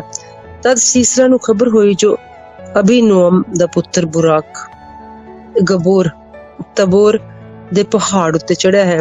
ਸੀਸਰਾ ਨੇ ਆਪਣੇ ਸਾਰੇ ਰੱਥ ਜੋ ਲੋਹੇ ਦੇ 900 ਹੱਥ ਰਥ ਹਨ ਸਨ ਤੇ ਆਪਣੇ ਨਾਲ ਦੇ ਸਾਰੇ ਲੋਕ ਓਪਰੀਆਂ ਕੌਮਾਂ ਤੇ ਹਰੋਸ਼ਤ ਤੋਂ ਕਿਸ਼ੋਨ ਦੀ ਨਦੀ ਤੋੜੀ ਇਕੱਠੇ ਕੀਤੇ। ਤਾਂ ਦੁਬਾਰਾ ਨੇ ਬਰਾਕ ਨੂੰ ਆਖਿਆ ਵੀ ਉੱਠ, ਕਿਉਂ ਜੋ ਇਹ ਉਹ ਦਿਨ ਹੈ ਜਿਸ ਦੇ ਦਿਨ ਵਿੱਚ ਯਹੋਵਾ ਨੇ ਸੀਸਰਾ ਨੂੰ ਤੇਰੇ ਵੱਸ ਕਰ ਦਿੱਤਾ ਹੈ। ਭਲਾ ਯਹੋਵਾ ਤੇਰੇ ਮੂਹਰੇ ਨਹੀਂ ਨਿਕਲਿਆ? ਤਾਂ ਬਰਾਕ ਤਬੋਰ ਦੇ ਪਹਾੜੋਂ ਲੱਥਾ ਤੇ 10,000 ਮਨੁੱਖ ਉਸਦੇ ਮਗਰ ਲੱਗੇ। ਤਾਂ ਯਹੋਵਾ ਨੇ ਸੀਸਰਾ ਨੂੰ ਅਤੇ ਉਸਦੇ ਸਾਰੇ ਰੱਥਾਂ ਨੂੰ, ਉਹਦੀ ਸਾਰੀ ਫੌਜ ਨੂੰ ਉਸਦੇ ਪੈਰਾਂ ਵਿੱਚ ਲਿਆ ਨਵਾਇਆ ਅਤੇ ਉਹ ਡਿੱਗਿਆ ਤੇ ਲੰਮਾ ਪਿਆ। ਉਸਦੇ ਪੈਰਾਂ ਵਿੱਚ ਉਹ ਨਿਵਿਆ ਤੇ ਉਹ ਡਿੱਗ ਪਿਆ। ਜਿੱਥੇ ਉਹ ਨਿਵਿਆ ਉਹ ਉੱਥੇ ਹੀ ਮੁਰਦਾ ਡਿੱਗਿਆ। ਸੀਸਰਾ ਦੀ ਮਾਤਾ ਬਾਰੀ ਵਿੱਚੋਂ ਬਰਾਕ ਦੇ ਅੱਗੇ ਤਲਵਾਰ ਦੀ ਧਾਰ ਨਾਲ ਹਰਾ ਦਿੱਤਾ। ਜੇ ਸੀਸਰਾ ਰੱਥੋਂ ਹੇਠਾਂ ਉਤਰ ਕੇ ਪੈਦਲ ਨੱਠਾ ਅਤੇ ਬਰਾਕ ਨੇ ਫੌਜ ਤੇ ਰਥਾਂ ਦਾ ਪਿੱਛਾ ਓਪਰੀਆਂ ਕੌਮਾਂ ਦੇ ਹਰੋਸ਼ ਤੋੜੀ ਕੀਤਾ ਤੇ ਸੀਸਰਾ ਦੀ ਸਾਰੀ ਫੌਜ ਤਲਵਾਰ ਨਾਲ ਇਉਂ ਵੱਢੀ ਕਿ ਇੱਕ ਵੀ ਨਾ ਬਚਿਆ। ਤੇ ਸੀਸਰਾ ਪੈਦਲ ਭੱਜ ਕੇ ਹਬਰਕੇਨੀ ਦੀ ਵਹੁਟੀ ਜਾਇਲ ਦੇ ਤੰਬੂ ਵੱਲ ਗਿਆ, ਕਿਉਂ ਜੋ ਹਸ਼ੂਰ ਦੇ ਰਾਜਾ ਯਬੀਨ ਅਤੇ ਹਬਰਕੇਨੀ ਦੇ ਟੱਬਰ ਵਿੱਚ ਮੇਲ ਮਿਲਾਪ ਸੀ। ਜਦ ਜਾਇਲ ਸੀਸਰਾ ਨੂੰ ਮਿਲਣ ਨੂੰ ਨਿਕਲੀ ਤਾਂ ਉਹ ਬੋਲੀ, ਆਓ ਮਹਾਰਾਜ, ਮੇਰੇ ਘਰ ਆਓ, ਡਰੋ ਨਾ। ਜਦ ਉਹ ਤੰਬੂ ਵਿੱਚ ਉਸਦੇ ਕੋਲ ਗਿਆ ਤਾਂ ਉਸਨੇ ਕੰਬਲ ਨਾਲ ਉਸਨੂੰ ਢੱਕ ਲਿਆ। ਤਾਂ ਉਸਨੇ ਉਸਨੂੰ ਆਖਿਆ, ਮੈਨੂੰ ਥੋੜਾ ਜਿਹਾ ਪਾਣੀ ਪਿਆਓ ਕਿਉਂ ਜੋ ਮੈਨੂੰ ਤ੍ਰੇਹ ਲੱਗੀ ਹੈ। ਸੋ ਉਸਨੇ ਇੱਕ ਦੁੱਧ ਦੀ ਕਾੜਨੀ ਘੋਲ ਕੇ ਉਸਨੂੰ ਪਿਆਈ ਔਰ ਉਸਨੂੰ ਢੱਕ ਦਿੱਤਾ। ਫਿਰ ਉਸਨੇ ਉਸਨੂੰ ਆਖਿਆ, ਤੰਬੂ ਦੇ ਬੂਹੇ ਉੱਤੇ ਖਲੋ ਜਾ ਅਤੇ ਅਜਿਹਾ ਨਾ ਹੋਵੇ ਕਿ ਕੋਈ ਆਵੇ ਔਰ ਤੈਥੋਂ ਪੁੱਛੇ ਕਿ ਇੱਥੇ ਕੋਈ ਆਦਮੀ ਹੈ ਤਾਂ ਤੂੰ ਆਖੀ ਨਹੀਂ। ਤਦ ਹਬਰ ਦੀ ਵਹੁਟੀ ਜਾਇਲ ਨੇ ਤੰਬੂ ਦੀ ਇੱਕ ਕਿੱਲੀ ਚੁੱਕੀ ਅਤੇ ਇੱਕ ਮੂੰਗਲੀ ਹੱਥ ਵਿੱਚ ਲੈ ਲਈ ਤੇ ਮਲਕੜੇ ਜਿਹਾ ਉਹਦੇ ਕੋਲ ਆ ਕੇ ਉਹਦੀ ਪੁੜਪੁੜੀ ਵਿੱਚ ਕਿੱਲੀ ਨੂੰ ਵਾੜ ਕੇ ਅਜਿਹਾ ਠੋਕਿਆ ਕਿ ਉਹ ਧਰਤੀ ਦੇ ਵਿੱਚ ਜਾ ਖੁੱਭੀ। ਇਸ ਲਈ ਜੋ ਉਹ ਥਕਾਵਟ ਤੋਂ ਘੂਕ ਸੁੱਤਾ ਪਿਆ ਸੀ, ਜੋ ਉਹ ਮਰ ਹੀ ਗਿਆ। ਅਤੇ ਵੇਖੋ, ਜਦ ਬਰਾਕ ਸੀਸਰਾ ਦੇ ਮਗਰ ਤੁਰਿਆ ਤਾਂ ਜਾਇਲ ਉਹਦੇ ਮਿਲਣ ਨੂੰ ਨਿਕਲੀ ਅਤੇ ਉਸਨੂੰ ਆਖਿਆ, ਆ, ਮੈਂ ਤੈਨੂੰ ਅਤੇ ਉਸ ਮਨੁੱਖ ਨੂੰ ਵਿਖਾਵਾਂਗੀ ਜਿਸਨੂੰ ਤੂੰ ਭਾਲਦਾ ਹੈ। ਤੇ ਜਦ ਉਹ ਉਸਦੇ ਕੋਲ ਗਿਆ ਤਾਂ ਵੇਖੋ, ਸੀਸਰਾ ਮੋਇਆ ਪਿਆ ਸੀ ਤੇ ਕਿੱਲੀ ਉਸਦੀ ਪੁੜਪੁੜੀ ਵਿੱਚ ਸੀ। ਸੋ ਉਸਦੇ ਪਰਮੇਸ਼ਰ ਨੇ ਕਨਾਨ ਦੇ ਰਾਜਾ ਯਬੀਨ ਨੂੰ ਇਸਰਾਏਲੀਆਂ ਦੇ ਅੱਗੇ ਹਰਾ ਦਿੱਤਾ ਅਤੇ ਇਸਰਾਏਲੀਆਂ ਦਾ ਹੱਥ ਬਹੁਤ ਤਕੜਾ ਹੋਇਆ ਅਤੇ ਕਨਾਨ ਦੇ ਰਾਜਾ ਯਬੀਨ ਉੱਤੇ ਸਮਰੱਥ ਹੋਇਆ। ਅਤੇ ਇਹ ਤੋੜੀ ਜੋ ਉਹਨਾਂ ਨੇ ਕਨਾਨ ਦੇ ਰਾਜਾ ਯਬੀਨ ਨੂੰ ਨਾਸ਼ ਕਰ ਸੁੱਟਿਆ। ਦਬੋਰਾ ਦਾ ਗੀਤ। ਉਸੇ ਦਿਨ ਦਬੋਰਾ ਨੇ ਅਬੀਨੋਆਮ ਦੇ ਪੁੱਤਰ ਬਰਾਕ ਨੂੰ ਇਉਂ ਗਾਇਆ, ਇਸਰਾਏਲ ਦੇ ਸਰਦਾਰਾਂ ਦੀ ਸਰਦਾਰੀ ਲਈ ਤੇ ਲੋਕਾਂ ਦੇ ਆਪੇ ਦੀ ਭਰਤੀ ਹੋਣ ਲਈ ਯਹੋਵਾ ਨੂੰ ਧੰਨ ਆਖੋ। ਹੇ ਰਾਜਿਓ, ਸੁਣੋ ਤੇ ਰਾਜਪੁੱਤਰੋ, ਕੰਨ ਲਾਓ। ਮੈਂ ਯਹੋਵਾ ਲਈ ਗਾਵਾਂਗੀ ਅਤੇ ਯਹੋਵਾ ਇਸਰਾਏਲ ਦੇ ਪਰਮੇਸ਼ਰ ਦੀ ਉਸਤਤ ਕਰਾਂਗੀ। ਹੇ ਯਹੋਵਾ, ਜਦ ਤੂੰ ਸੀਓਰ ਤੋਂ ਨਿਕਲਿਆ, ਜਦ ਤੂੰ ਅਦੋਮ ਦੀ ਭੂਮੀ ਤੋਂ ਤੁਰਿਆ ਤਾਂ ਧਰਤੀ ਕੰਬ ਉੱਠੀ, ਆਕਾਸ਼ ਵੀ ਚੁੱਪ ਹੈ, ਘਾਟਾਂ ਤੋਂ ਵੀ ਕਣੀਆਂ ਵਰੀਆਂ, ਪਹਾੜ ਯਹੋਵਾ ਦੇ ਅੱਗਿਓਂ ਢਲ ਗਏ। ਇਹ ਸੀ ਨਹੀਂ ਵੀ ਯਹੋਵਾ ਇਸਰਾਏਲ ਦੇ ਪਰਮੇਸ਼ਰ ਦੇ ਅੱਗਿਓਂ ਅਨਾਸ ਦੇ ਪੁੱਤਰ ਸ਼ਮਗਰ ਦੇ ਦਿਨਾਂ ਵਿੱਚ, ਜਾਇਲ ਦੇ ਦਿਨਾਂ ਵਿੱਚ ਸੜਕਾਂ ਵਿਹਲੀਆਂ ਰਹਿੰਦੀਆਂ ਸਨ ਅਤੇ ਰਾਹੀ ਪੈਰਾਂ ਦੇ ਰਾਹ ਤੁਰਦੇ ਸਨ। ਇਸਰਾਏਲ ਦੇ ਆਗੂ ਮੁੱਕ ਗਏ, ਉਹ ਓਕਾ ਹੀ ਮੁੱਕ ਗਏ। ਜਾਤੀ ਕਿਵੇਂ ਦਬੋਰਾ ਨਾ ਉੱਠੀ, ਤਾਤੀ ਇਸਰਾਏਲ ਦੇ ਵਿੱਚ ਮਾਤਾ ਬਣ ਕੇ ਨਾ ਉੱਠੀ। ਉਹਨਾਂ ਨੇ ਨਵੇਂ ਦੇਵਤੇ ਚੁਣੇ। ਤਦ ਫਾਟਕਾਂ ਕੋਲ ਲੜਾਈ ਹੋਈ। ਭਲਾ ਇਸਰਾਏਲ ਦੇ 40,000 ਵਿੱਚੋਂ ਇੱਕ ਢਾਲ ਜਾਂ ਇੱਕ ਬਰਸ਼ੀ ਵੀ ਦਿਸੀ? ਮੇਰਾ ਮਨ ਇਸਰਾਏਲ ਦੇ ਹਾਕਮਾਂ ਵੱਲ ਲੱਗਾ ਹੋਇਆ ਹੈ, ਜਿਨ੍ਹਾਂ ਨੇ ਆਪਣੇ ਆਪ ਨੂੰ ਲੋਕਾਂ ਵਿੱਚ ਖੁਸ਼ੀ ਨਾਲ ਪੇਸ਼ ਕੀਤਾ। ਯਹੋਵਾ ਨੂੰ ਧੰਨ ਕਹੋ ਤੇ ਬੱਗਿਆਂ ਖੋਤਿਆਂ ਤੇ ਚੜ੍ਹਨ ਵਾਲਿਓ, ਇਹ ਨਫੀਸ ਗਲੀਚਿਆਂ ਵਿੱਚ ਬੈਠਣ ਵਾਲਿਓ, ਰਾਹ ਵਿੱਚ ਤੁਰਨ ਵਾਲਿਓ, ਤੁਸੀਂ ਇਹਦਾ ਚਰਚਾ ਕਰੋ।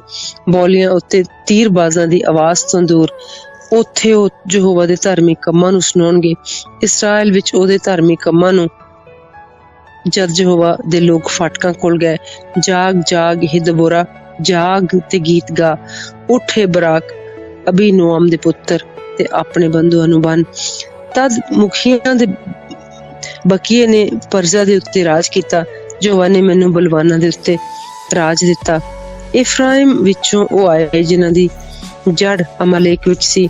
ਤੇਰੇ ਪਿੱਛੇ ਹੀ ਬਿਨਯਾਮੀਨ, ਤੇਰੇ ਲੋਕਾਂ ਵਿੱਚ ਮਾਕੀਰ ਵਿੱਚੋਂ ਹਾਕਮ ਉਤਰ ਆਏ ਤੇ ਜ਼ਬੂਲੂਨ ਦੇ ਵਿੱਚੋਂ ਉਹ ਜਿਹੜੇ ਸੈਨਾਪਤੀ ਦਾ ਡੰਡਾ ਵਰਤਦੇ ਹਨ। ਅਤੇ ਯਿਸਸਾਕਾਰ ਦੇ ਸਰਦਾਰ ਦਬੋਰਾ ਨਾਲ ਸਨ। ਯਿਸਸਾਕਾਰ ਅਤੇ ਬਰਾਕ ਵੀ ਉਹ ਖੱਡ ਵਿੱਚ ਪੈਦਲ ਘੱਲਿਆ ਗਿਆ। ਰੂਬੇਨ ਤੇ ਜੱਥਿਆਂ ਵਿੱਚ ਵੱਡੀਆਂ ਵੱਡੀਆਂ ਚਿਤਮਣੀਆਂ ਹੋਈਆਂ। ਤੂੰ ਕਿਉਂ ਵਾੜਿਆਂ ਦੇ ਵਿੱਚ ਰਿਹਾ? ਇਜਰਾ ਦੇ ਮਿਆਕਣੇ ਨੂੰ ਸੁਣਨ ਲਈ ਰੋਬੇਨ ਦੇ ਜੱਥਿਆਂ ਵਿੱਚ ਲਈ ਵੱਡੀਆਂ ਵੱਡੀਆਂ ਚਿਤਮਣੀਆਂ ਹੋਈਆਂ। ਗਿਲਿਆਦ ਜਰਦਨ ਪਾਰ ਵਸਿਆ ਤੇ ਦਾਨ ਕਿਉਂ ਜਹਾਜ਼ਾਂ ਵਿੱਚ ਰਿਹਾ? ਅਸ਼ੇਰ ਸਮੁੰਦਰ ਦੇ ਕੰਢੇ ਉੱਤੇ ਵਸਿਆ ਅਤੇ ਆਪਣੇ ਘਾਟਾਂ ਵਿੱਚ ਬੈਠਾ ਰਿਹਾ। ਜਬਲੂਨ ਤੇ ਨਫਤਾਲੀ ਉਹ ਲੋਕ ਸਨ ਜਿਨ੍ਹਾਂ ਨੇ ਰੜੇ ਦੀਆਂ ਉੱਚੀਆਂ ਥਾਵਾਂ ਉੱਤੇ ਆਪਣੇ ਪੁਰਾਣਿਆਂ ਨੂੰ ਤੁੱਛ ਜਾਣਿਆ। ਰਾਜੇ ਆਣ ਕੇ ਲੜੇ, ਤਦ ਕਨਾਨ ਦੇ ਰਾਜੇ ਲੜੇ ਤਾਂ ਨਾਕ ਵਿੱਚ ਮਕਿਦੋ ਦੇ ਪਾਣੀਆਂ ਕੋਲ। ਉਹਨਾਂ ਨੇ ਚਾਂਦੀ ਦੀ ਲੁੱਟ ਨਾ ਪੁੱਛੀ ਤੇ ਉਹ ਆਕਾਸ਼ੋਂ ਲੜੇ। ਤਾਰੇ ਆਪਣੀਆਂ ਦੌੜਾਂ ਵਿੱਚ ਸੀਸਰਾ ਨਾਲ ਲੜੇ। ਕਿਸ਼ੋਨ ਦੀ ਨਦੀ ਉਹਨਾਂ ਨੂੰ ਰੋੜ ਕੇ ਲੈ ਗਈ। ਉਹ ਪੁਰਾਣੀ ਨਦੀ, ਕਿਸ਼ੋਨ ਦੀ ਨਦੀ, ਇਹ ਮੇਰੀ ਜਾਨ ਤੂੰ ਬਾਲਣ ਅੱਗੇ ਚੱਲ। ਜਦ ਘੋੜਿਆਂ ਦੇ ਖੁਰ ਟਾਪਾ ਮਾਰਦੇ ਸਨ ਬਲਵਾਨਾਂ ਦੇ ਕੁੱਦਣ ਤੋਂ, ਮੇਰੋਜ਼ ਨੂੰ ਸ਼ਰਾਪ ਦਿਓ। ਯਹੋਵਾ ਦੇ ਦੂਤ ਨੇ ਆਖਿਆ, ਉਸਦੇ ਵਸਨੀਕਾਂ ਨੂੰ ਕਰੜਾ ਸ਼ਰਾਪ ਦਿਓ, ਕਿਉਂ ਜੋ ਯਹੋਵਾ ਦੀ ਸਹਾਇਤਾ ਨੂੰ ਨਾ ਆਏ। ਯਹੋਵਾ ਦੀ ਸਹਾਇਤਾ ਨੂੰ ਸੂਰਬੀਰਾਂ ਦੇ ਵਿਰੁੱਧ। ਹਬਰਕੇਨੀ ਦੀ ਤੀਵੀਂ ਜਾਇਲ ਸਭਨਾਂ ਤੀਵੀਆਂ ਨਾਲੋਂ ਮੁਬਾਰਕ ਹੋਵੇ। ਉਹ ਤੰਬੂ ਦੀਆਂ ਸਾਰੀਆਂ ਤੀਵੀਆਂ ਨਾਲੋਂ ਮੁਬਾਰਕ। ਉਸਨੇ ਪਾਣੀ ਮੰਗਿਆ ਪਰ ਉਸਨੇ ਦੁੱਧ ਦਿੱਤਾ। ਉਹ ਧਨੀਆਂ ਦੇ ਥਾਲ ਵਿੱਚ ਦਹੀਂ ਲਿਆਈ। ਉਸਨੇ ਆਪਣਾ ਹੱਥ ਕਿੱਲੀ ਉੱਤੇ ਲਾਇਆ, ਸੱਜਾ ਹੱਥ ਕਾਰੀਗਰ ਦੀ ਮੁੰਗਲੀ ਉੱਤੇ, ਤੇ ਸੀਸਰਾ ਨੂੰ ਠੋਕਿਆ। ਉਸਦੇ ਸਿਰ ਨੂੰ ਭੰਨ ਸੁੱਟਿਆ। ਉਸਦੀ ਪੁੜਪੁੜੀ ਨੂੰ ਦੁਸਾਰ ਪਾਰ ਵਿੰਨ ਦਿੱਤਾ। ਉਸਦੇ ਪੈਰਾਂ ਵਿੱਚ ਉਹ ਨਿਵਿਆਂ ਉਹ ਡਿੱਗਿਆ। ਉਹ ਲੰਮਾ ਪਿਆ। ਉਸਦੇ ਹੱਥਾਂ ਵਿੱਚ ਉਹ ਨਿਵਿਆਂ ਉਹ ਡਿੱਗ ਪਿਆ। ਜਿੱਥੇ ਉਹ ਨਿਵਿਆਂ ਉੱਥੇ ਹੀ ਮੁਰਦਾ ਡਿੱਗਿਆ। ਸੀਸਰਾ ਦੀ ਮਾਤਾ ਬਾਰੀ ਵਿੱਚੋਂ ਝਾਕ ਕੇ ਝਰੋਖੇ ਵਿੱਚੋਂ ਚਿਲਾਈ, ਉਸਦੇ ਰੱਥ ਦੇ ਆਉਣ ਵਿੱਚ ਐਡਾ ਚਿਰ ਕਿਉਂ ਲੱਗਿਆ? ਉਸਦੇ ਰੱਥਾਂ ਦੇ ਪਹੀਏ ਢਿੱਲ ਕਿਉਂ ਲਾਉਂਦੇ ਹਨ? ਉਸਦੀਆਂ ਸਿਆਣੀਆਂ ਸਰਦਾਰੀਆਂ ਨੇ ਉਹਨੂੰ ਉੱਤਰ ਦਿੱਤਾ, ਸਗੋਂ ਉਸਨੇ ਆਪਣੇ ਆਪ ਨੂੰ ਉੱਤਰ ਦਿੱਤਾ। ਭਲਾ ਉਹ ਨਹੀਂ ਲੁੱਟ ਪਾ ਕੇ ਉਸਨੂੰ ਵੰਡਦੇ? ਇੱਕ ਇੱਕ ਵੀਰ ਨੂੰ ਦੋ ਦੋ ਕੁੜੀਆਂ ਤੇ ਸੀਸਰਾ ਨੂੰ ਰੰਗ ਬਰੰਗੇ ਵਸਤਰ ਦੀ ਲੁੱਟ, ਰੰਗ ਬਰੰਗੇ ਕੱਢਿਆ ਹੋਇਆ ਵਸਤਰਾਂ ਦੀ ਲੁੱਟ, ਲੁੱਟੇ ਹੋਇਆਂ ਦੀਆਂ ਧੌਣਾਂ ਦਾ ਦੋ ਪਾਸਾ ਕੱਢਿਆ ਹੋਇਆ ਰੰਗ ਬਰੰਗਾ ਵਸਤਰ। ਇਸੇ ਤਰ੍ਹਾਂ ਹੀ ਯਹੋਵਾ ਤੇਰੇ ਸਾਰੇ ਵੈਰੀ ਨਾਸ ਹੋ ਜਾਣ, ਪਰ ਉਸਦੇ ਪ੍ਰੇਮੀ ਸੂਰਜ ਵਾਂਗੂ ਹੋਣ। ਜਦ ਉਹ ਆਪਣੇ ਬਲ ਨਾਲ ਚੜ੍ਹਦਾ ਹੈ ਤਾਂ ਉਹ ਦੇਸ਼ ਨੂੰ 40 ਵਰੇ ਸੁੱਖ ਰਿਹਾ। ਚੈਪਟਰ 6 ਗਿਦਾਉਨ ਦਾ ਸੱਦਾ। ਇਸਰਾਏਲੀਆਂ ਨੇ ਯਹੋਵਾ ਅੱਗੇ ਬੁਰਾਈ ਕੀਤੀ। ਯਹੋਵਾ ਨੇ ਉਹਨਾਂ ਨੂੰ 7 ਵਰਿਆਂ ਤੋੜੀ ਮਿਦਿਆਨੀਆਂ ਦੇ ਹੱਥਾਂ ਵਿੱਚ ਕਰ ਦਿੱਤਾ। ਮਿਦਿਆਨੀਆਂ ਦਾ ਹੱਥ ਇਸਰਾਏਲੀਆਂ ਤੇ ਤਕੜਾ ਹੋਇਆ। ਮਿਦਿਆਨੀਆਂ ਦੇ ਕਾਰਨ ਇਸਰਾਏਲੀਆਂ ਨੇ ਆਪਣੇ ਲਈ ਪਹਾੜਾਂ ਵਿੱਚ ਘੁਰੇ ਅਤੇ ਗੁਫਾਵਾਂ ਤੇ ਕੋਟ ਬਣਾਏ। ਅਜਿਹਾ ਹੀ ਹੁੰਦਾ ਸੀ ਜਿਸ ਵੇਲੇ ਇਸਰਾਏਲੀ ਕੁਝ ਵੇਚਦੇ ਸਨ ਤੇ ਮਿਦਿਆਨੀ ਤੇ ਅਮਾਲੇਕੀ ਤੇ ਪੂਰਬੀ ਲੋਕ ਉਹਨਾਂ ਉੱਤੇ ਚੜ੍ਹ ਆਉਂਦੇ ਤੇ ਉਹਨਾਂ ਦੇ ਸਾਹਮਣੇ ਤੰਬੂ ਲਾ ਕੇ ਪੈਲੀਆਂ ਦਾ ਫਲ ਆਜ਼ਾਦ ਦੇ ਆਪੜਨ ਤੋੜੀ ਉਜਾੜ ਦਿੰਦੇ ਅਤੇ ਇਸਰਾਏਲ ਦੇ ਵਿੱਚ ਆਹਾਰ ਨਹੀਂ ਰਹਿਣ ਦਿੰਦੇ, ਨਾ ਭੇਡ, ਨਾ ਬਲਦ, ਨਾ ਖੋਤਾ, ਕਿਉਂ ਜੋ ਆਪਣੇ ਡੰਗਰ ਅਤੇ ਆਪਣੇ ਤੰਬੂਆਂ ਸਣੇ ਟਿੱਡੀ ਦੇ ਦਲ ਵਾਂਗੂ ਆਉਂਦੇ ਅਤੇ ਉਹ ਉਹਨਾਂ ਦੇ ਊਠ ਅਣਗਿਣਤ ਸਨ। ਉਹ ਦੇਸ਼ ਵਿੱਚ ਵੜ ਕੇ ਉਸਨੂੰ ਉਜਾੜਦੇ। ਸੋ ਮਿਦਿਆਨੀਆਂ ਦੇ ਕਾਰਨ ਇਸਰਾਏਲੀ ਅਤ ਨਿਰਧਨ ਹੋ ਗਏ ਅਤੇ ਇਸਰਾਏਲੀਆਂ ਨੇ ਯਹੋਵਾ ਦੇ ਅੱਗੇ ਦੁਹਾਈ ਦਿੱਤੀ। ਅਜਿਹਾ ਹੋਇਆ ਤਾਂ ਇਸਰਾਏਲੀਆਂ ਨੇ ਮਿਦਿਆਨੀਆਂ ਦੇ ਕਾਰਨ ਯਹੋਵਾ ਅੱਗੇ ਦੁਹਾਈ ਦਿੱਤੀ ਤਾਂ ਯਹੋਵਾ ਨੇ ਇਸਰਾਏਲੀਆਂ ਕੋਲ ਇੱਕ ਨਬੀ ਘੱਲਿਆ ਜਿਸ ਨੇ ਉਹਨਾਂ ਨੂੰ ਆਖਿਆ, ਯਹੋਵਾ ਇਸਰਾਏਲ ਦਾ ਪਰਮੇਸ਼ਰ ਇਉਂ ਕਹਿੰਦਾ ਹੈ, ਮੈਂ ਤੁਹਾਨੂੰ ਮਿਸਰ ਤੋਂ ਉਤਾਰ ਲਿਆਇਆ ਅਤੇ ਮੈਂ ਤੁਹਾਨੂੰ ਗੁਲਾਮੀ ਦੇ ਘਰ ਵਿੱਚੋਂ ਕੱਢ ਲਿਆਇਆ ਤੇ ਮਿਸਰੀਆਂ ਦੇ ਹੱਥੋਂ ਔਰ ਉਹਨਾਂ ਸਭਨਾਂ ਦੇ ਹੱਥੋਂ ਜਿਹੜੇ ਤੁਹਾਨੂੰ ਦੁੱਖ ਦਿੰਦੇ ਹਨ ਮੈਂ ਛੁਡਾਇਆ ਅਤੇ ਤੁਹਾਡੇ ਅੱਗੋਂ ਮੈਂ ਉਹਨਾਂ ਨੂੰ ਕੱਢ ਦਿੱਤਾ ਤੇ ਉਹਨਾਂ ਦਾ ਦੇਸ਼ ਤੁਹਾਨੂੰ ਦਿੱਤਾ। ਤੇ ਮੈਂ ਤੁਹਾਨੂੰ ਆਖਿਆ, ਯਹੋਵਾ ਤੁਹਾਡਾ ਪਰਮੇਸ਼ਰ ਮੈਂ ਹਾਂ। ਸੋ ਤੁਸੀਂ ਅਮੋਰੀਆਂ ਦੇ ਦੇਵਤਿਆਂ ਕੋਲੋਂ ਜਿਨ੍ਹਾਂ ਦੇ ਹੱਥ ਦੇਸ਼ ਵਿੱਚ ਤੁਸੀਂ ਵਸਦੇ ਹੋ ਨਾ ਡਰੋ। ਤੁਸੀਂ ਮੇਰੇ ਬਚਨ ਦੇ ਸਵੇਤ ਸਰੋਤੇ ਨਾ ਬਣੋ। ਫਿਰ ਯਹੋਵਾ ਦਾ ਦੂਤ ਆਇਆ ਤੇ ਅਫਰਾ ਵਿੱਚ ਬਲੂਤ ਦੇ ਇੱਕ ਬਿਰਛ ਹੇਠ ਬੈਠਾ ਜਿਹੜਾ ਜੋਆਸ਼ ਅਬੀ ਨਜ਼ਰੀ ਦਾ ਸੀ। ਉਸ ਵੇਲੇ ਉਸਦਾ ਪੁੱਤ ਗਿਦਾਉਨ ਇੱਕ ਚੁਬੱਚੇ ਵਿੱਚ ਕਣਕ ਨੂੰ ਛੱਟ ਰਿਹਾ ਸੀ, ਇਸ ਕਰਕੇ ਜੋ ਮਿਦਿਆਨੀਆਂ ਦੇ ਹੱਥੋਂ ਲੁਕਾਵੇ। ਸੋ ਯਹੋਵਾ ਦੇ ਦੂਤ ਨੇ ਉਸ ਨੂੰ ਦਰਸ਼ਨ ਦਿੱਤਾ ਤੇ ਆਖਿਆ, ਹੇ ਤਕੜੇ ਸੂਰਬੀਰ, ਯਹੋਵਾ ਤੇਰੇ ਨਾਲ ਹੈ। ਗਿਦਾਉਨ ਨੇ ਉਸ ਨੂੰ ਆਖਿਆ, ਹੇ ਪ੍ਰਭੂ, ਜੇ ਯਹੋਵਾ ਸਾਡੇ ਨਾਲ ਹੁੰਦਾ ਤਾਂ ਆ ਸਾਰੀ ਵਿਪਤਾ ਸਾਡੇ ਉੱਤੇ ਕਾਹਨੂੰ ਪੈਂਦੀ ਅਤੇ ਉਹ ਸਾਰੇ ਅਚਰਜ ਕੰਮ ਕਿੱਥੇ ਹਨ ਜਿਹੜੇ ਸਾਡੇ ਪਿਓ ਦਾਦਿਆਂ ਸਾਨੂੰ ਬਾਤਾਂ ਪਾ ਕੇ ਸੁਣਾਉਂਦੇ ਹਨ, ਜੋ ਭਲਾ ਯਹੋਵਾ ਸਾਨੂੰ ਮਿਸਰ ਤੋਂ ਕੱਢ ਲਿਆਇਆ, ਪਰ ਯਹੋਵਾ ਨੇ ਸਾਨੂੰ ਤਿਆਗ ਨਹੀਂ ਦਿੱਤਾ, ਸਾਨੂੰ ਮਿਦਿਆਨੀ ਦੇ ਹੱਥ ਕਰ ਦਿੱਤਾ।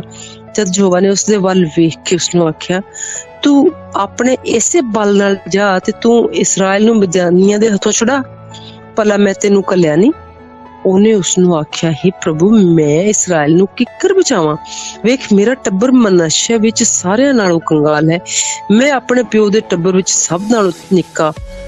ਤਾਂ ਯਹੋਵਾ ਨੇ ਉਸਨੂੰ ਆਖਿਆ, ਮੈਂ ਜ਼ਰੂਰ ਤੇਰੇ ਨਾਲ ਹੋਵਾਂਗਾ, ਤੂੰ ਮਿਦਿਆਨੀਆਂ ਨੂੰ ਇੱਕੋ ਆਦਮੀ ਵਾਂਗੂ ਵੱਢ ਸੁੱਟੇਂਗਾ ਤਾਂ ਉਸਨੇ ਆਖਿਆ, ਜੇ ਕਦੀ ਮੈਂ ਤੇਰੇ ਨਾਲ ਅੱਗੇ ਹੁਣ ਕਿਰਪਾ ਪਾਈ ਤਾਂ ਕੋਈ ਨਿਸ਼ਾਨੀ ਮੈਨੂੰ ਵਿਖਾ ਕੇ ਮੈਂ ਜਾਣਾ ਵੀ ਤੂੰ ਹੀ ਹੈ ਜਿਹੜਾ ਮੇਰੇ ਨਾਲ ਬੋਲਦਾ ਹੈ। ਮੈਂ ਤੇਰੇ ਅੱਗੇ ਬੇਨਤੀ ਕਰਨਾ ਵੀ ਜਦ ਤੱਕ ਮੈਂ ਤੇਰੇ ਕੋਲ ਮੁੜਨਾ ਆਵਾਂ, ਆਪਣੀ ਭੇਟਾ ਨਾ ਲਿਆਵਾਂ ਤੇ ਤੇਰੇ ਅੱਗੇ ਉਹਨੂੰ ਅਰਪਣ ਨਾ ਕਰਾਂ, ਤਦ ਤੋੜੀ ਤੂੰ ਇੱਥੋਂ ਪੈਰ ਨਾ ਚੁੱਕੀ। ਸੋ ਉਸਨੇ ਆਖਿਆ, ਜਦ ਤੱਕ ਤੂੰ ਨਾ ਮੁੜੇਗਾ ਮੈਂ ਇੱਥੇ ਹੀ ਰਵਾਂਗਾ। ਤਦ ਗਿਦੌਨ ਗਿਆ ਤੇ ਉਸਨੇ ਇੱਕ ਭਠੋਰਾ, ਇੱਕ ਏਫਾ ਦੀਆਂ ਪਤੀਰੀਆਂ ਰੋਟੀਆਂ ਪਕਾਈਆਂ ਤੇ ਮਾਸ ਨੂੰ ਉਹਨੇ ਟੋਕਰੀ ਵਿੱਚ ਧਰਿਆ ਤੇ ਤਰੀਰ ਇੱਕ ਦੇਗਚੇ ਵਿੱਚ ਪਾ ਕੇ ਉਸਦੇ ਲਈ ਬਲੂਤ ਦੇ ਬਿਰਸ਼ ਲਿਆ ਰੱਖੀ। ਤਦ ਯਹੋਵਾ ਦੇ ਦੂਤ ਨੇ ਉਹਨੂੰ ਕਿਹਾ, ਇਹ ਮਾਸ ਤੇ ਪਤੀਰੀਆਂ ਰੋਟੀਆਂ ਚੁੱਕ ਕੇ ਉਸ ਪੱਥਰ ਉੱਤੇ ਰੱਖ ਦੇ ਅਤੇ ਤਰੀਰ ਦੇ ਉੱਤੇ ਡੋਲ ਦੇ। ਸੋ ਉਸਨੇ ਉਸੇ ਹੀ ਤਰ੍ਹਾਂ ਕੀਤਾ। ਯਹੋਵਾ ਦੇ ਦੂਤ ਨੇ ਉਸਨੂੰ ਛਿਟੀ ਦੇ ਸਿਰੇ ਨਾਲ ਜਿਹੜੀ ਉਸਦੇ ਹੱਥ ਵਿੱਚ ਸੀ ਮਾਸ ਤੇ ਪਤੀਰੀਆਂ ਰੋਟੀਆਂ ਨੂੰ ਛੋਇਆ ਅਤੇ ਪੱਥਰ ਵਿੱਚੋਂ ਅੱਗ ਨਿਕਲੀ ਅਤੇ ਮਾਸ ਔਰ ਪਤੀਰੀਆਂ ਰੋਟੀਆਂ ਨੂੰ ਖਾ ਗਈ। ਤਦ ਯਹੋਵਾ ਦਾ ਦੂਤ ਉਸਦੇ ਨੇਤਰਾਂ ਤੋਂ ਅਲੋਪ ਹੋ ਗਿਆ। ਜਾਂ ਗਿਦੌਨ ਨੇ ਡਿਠਾ ਕਿ ਉਹ ਯਹੋਵਾ ਦਾ ਦੂਤ ਸੀ ਤਾਂ ਗਿਦੌਨ ਨੇ ਆਖਿਆ, ਹਾਏ ਹਾਏ ਹੇ ਪ੍ਰਭੂ ਯਹੋਵਾ, ਕਿਉਂ ਜੋ ਮੈਂ ਯਹੋਵਾ ਦੇ ਦੂਤ ਨੂੰ ਆਮੋ ਸਾਹਮਣੇ ਦੇਖਿਆ। ਔਰ ਯਹੋਵਾ ਨੇ ਉਸਨੂੰ ਆਖਿਆ, ਤੈਨੂੰ ਸੁੱਖ ਹੋਵੇ, ਡਰ ਨਾ, ਮਰੇਗਾ ਨਹੀਂ। ਤਦ ਗਿਦੌਨ ਨੇ ਅੱਗੇ ਯਹੋਵਾ ਦੇ ਲਈ ਜਗਵੇਦੀ ਬਣਾਈ ਤੇ ਉਸਦਾ ਨਾਂ ਯਹੋਵਾ ਸ਼ਲੋਮ ਧਰਿਆ। ਸੋ ਉਹ ਅਬੀ ਅਜ਼ਰੀਆਂ ਦੇ ਆਫਰਾ ਵਿੱਚ ਅੱਜ ਦੇ ਦਿਨ ਤੋੜੀ ਹੈ। ਤਾਂ ਅਜਿਹਾ ਹੋਇਆ ਜੋ ਉਸੇ ਰਾਤ ਯਹੋਵਾ ਨੇ ਉਹਨੂੰ ਆਖਿਆ, ਆਪਣੇ ਪਿਓ ਦਾ ਬਲਦ ਲੈ, ਅਰਥਾਤ ਦੂਜਾ ਬਲਦ ਜਿਹੜਾ 7 ਵਰਿਆਂ ਦਾ ਹੈ, ਤੇ ਬਾਲ ਦੀ ਜਗਵੇਦੀ ਤੇ ਉੱਤੇ ਜੋ ਤੇਰੇ ਪਿਓ ਦੀ ਹੈ ਢਾਹ ਦੇ ਤੇ ਉਸਦੇ ਕੋਲ ਟੁੰਡ ਵੀ ਜਿਹੜਾ ਉਹ ਵੱਢ ਸੁੱਟ। ਯਹੋਵਾ ਆਪਣੇ ਪਰਮੇਸ਼ਵਰ ਦੇ ਲਈ ਇਸ ਪੱਥਰ ਦੇ ਉੱਤੇ ਅੱਛੀ ਤਰ੍ਹਾਂ ਨਾਲ ਇੱਕ ਜਗਵੇਦੀ ਬਣਾ। ਉਸ ਦੂਜੇ ਬਲਦ ਨੂੰ ਲੈ ਕੇ ਉਸਦੇ ਕੋਲ ਉਸਦੇ ਟੁੰਡ ਦੀ ਲੱਕੜ ਨਾਲ ਜਿਹੜਾ ਤੂੰ ਵੱਢ ਸੁੱਟੇਗਾ ਹੋਮ ਚੜਾ। ਤਾਂ ਗਿਦੌਨ ਨੇ ਆਪਣੇ ਟਹਿਲੂਆਂ ਵਿੱਚੋਂ 10 ਜਾਣੇ ਲੈ ਤੇ ਜਿਹੜਾ ਯਹੋਵਾ ਨੇ ਜਿਸ ਤਰ੍ਹਾਂ ਕਿਹਾ ਸੀ ਉਸੇ ਤਰ੍ਹਾਂ ਹੀ ਉਸਨੇ ਕੀਤਾ। ਇਸ ਕਰਕੇ ਜੋ ਕੰਮ ਦਿਨੇ ਕਰਨ ਵਿੱਚ ਆਪਣੇ ਪਿਓ ਦੇ ਘਰਾਣੇ ਸ਼ਹਿਰ ਵਾਸੀਆਂ ਤੋਂ ਡਰਦਾ ਸੀ, ਸੋ ਉਸਨੇ ਰਾਤੀ ਕੀਤਾ। ਜਦ ਸ਼ਹਿਰ ਦੇ ਲੋਕ ਤੜਕੇ ਉੱਠੇ ਤਾਂ ਵੇਖੋ, ਬਾਲ ਦੀ ਜਗਵੇਦੀ ਟੱਠੀ ਪਈ ਸੀ, ਉਸਦੇ ਕੋਲ ਟੁੰਡ ਵੱਢਿਆ ਪਿਆ ਸੀ ਤੇ ਉਸਦੀ ਜਗਵੇਦੀ ਉੱਤੇ ਜੋ ਬਣਾਈ ਗਈ ਸੀ ਦੂਜਾ ਬਲਦ ਚੜਾਇਆ ਹੋਇਆ ਸੀ। ਤਾਂ ਉਹਨਾਂ ਨੇ ਆਪੋ ਵਿੱਚ ਆਖਿਆ ਵੀ ਇਹ ਕੰਮ ਕਿਸ ਦਾ ਹੈ।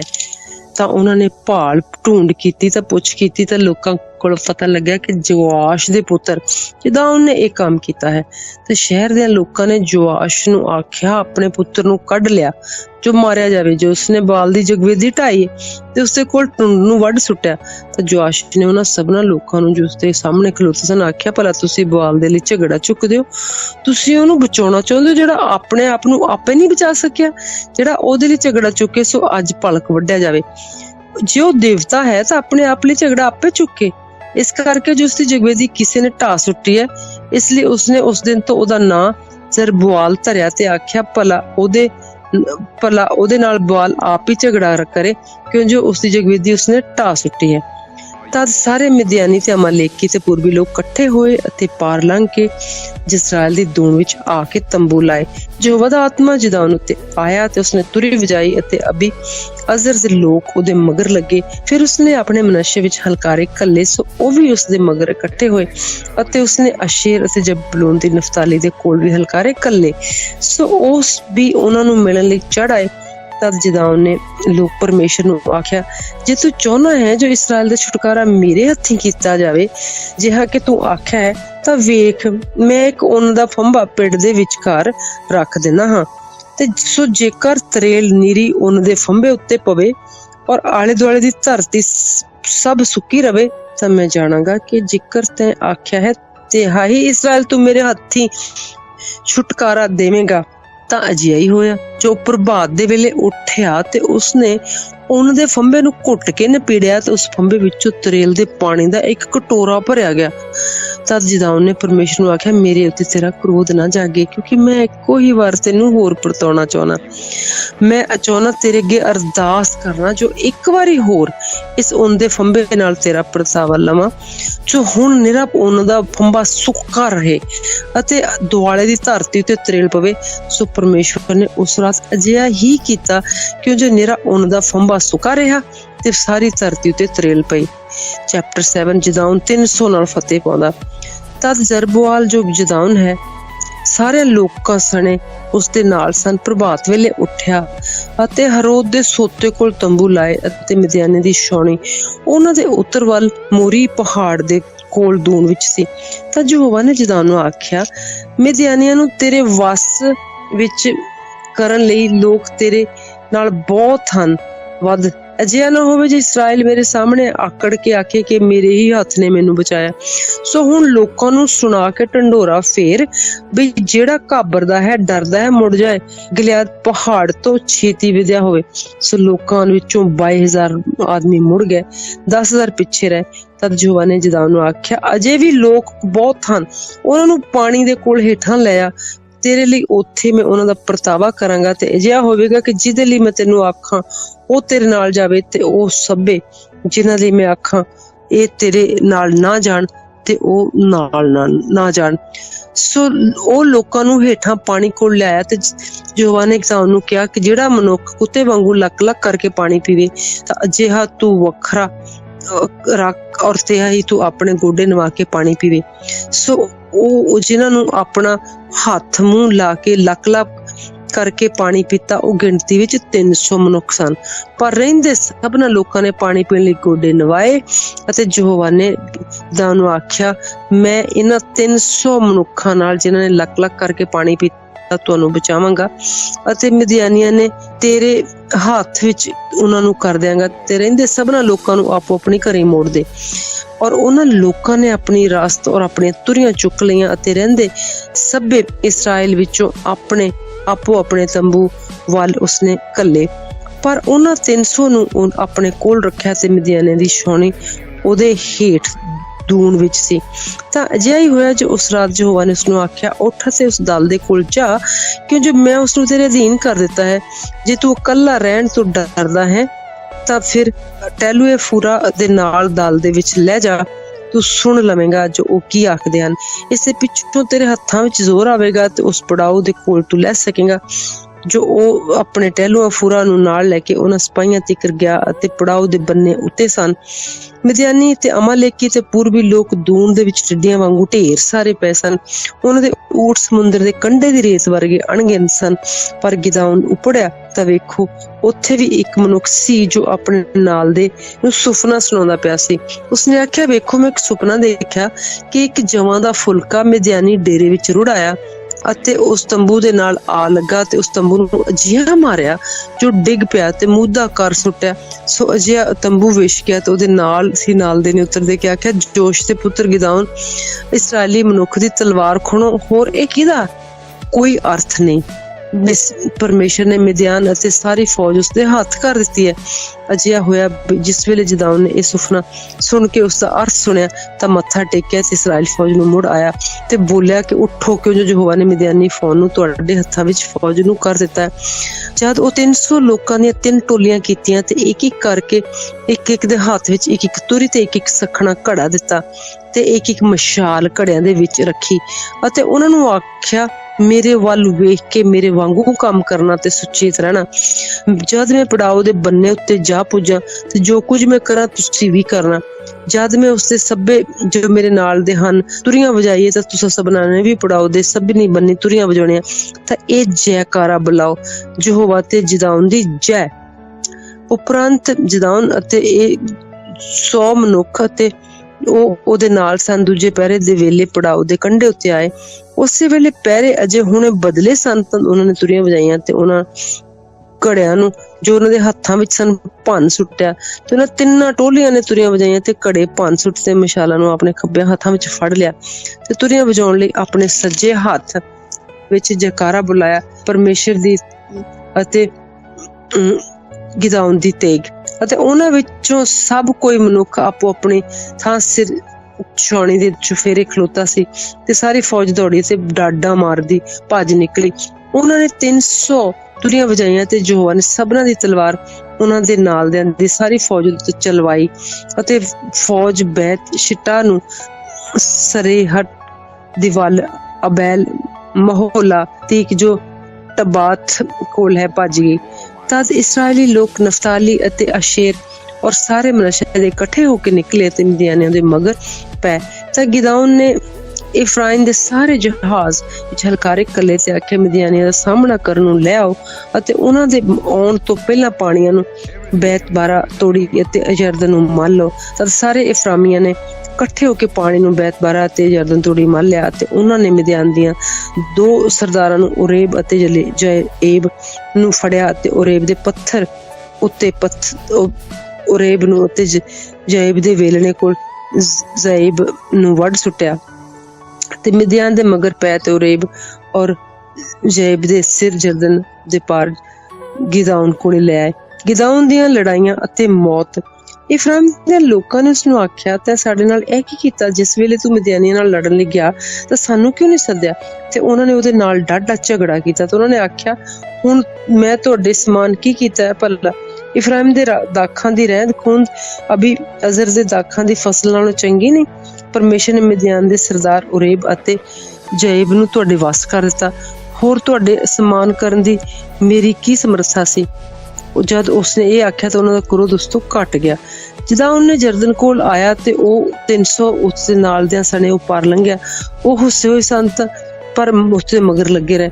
ਤਦ ਉਸਨੇ ਸਕੋਤ ਦੇ ਲੋਕਾਂ ਨੂੰ ਆਖਿਆ ਵੀ ਜਿਹੜੇ ਮੇਰੇ ਨਾਲ ਹਨ ਇਹਨਾਂ ਲੋਕਾਂ ਨੂੰ ਰੋਟੀਆਂ ਦਿਓ, ਕਿਉਂ ਜੇ ਹੁੱਸੇ ਹੋਏ ਹਨ ਅਤੇ ਮਿਦਿਆਨ ਦੀਆਂ ਦੋਵਾਂ ਰੱਜਿਆਂ ਜ਼ੁਬਾਂ ਅਤੇ ਸਲਮੁਨਾ ਦੇ ਮਗਰ ਪਿਆ ਹੋਇਆ ਹਾਂ ਮੈਂ।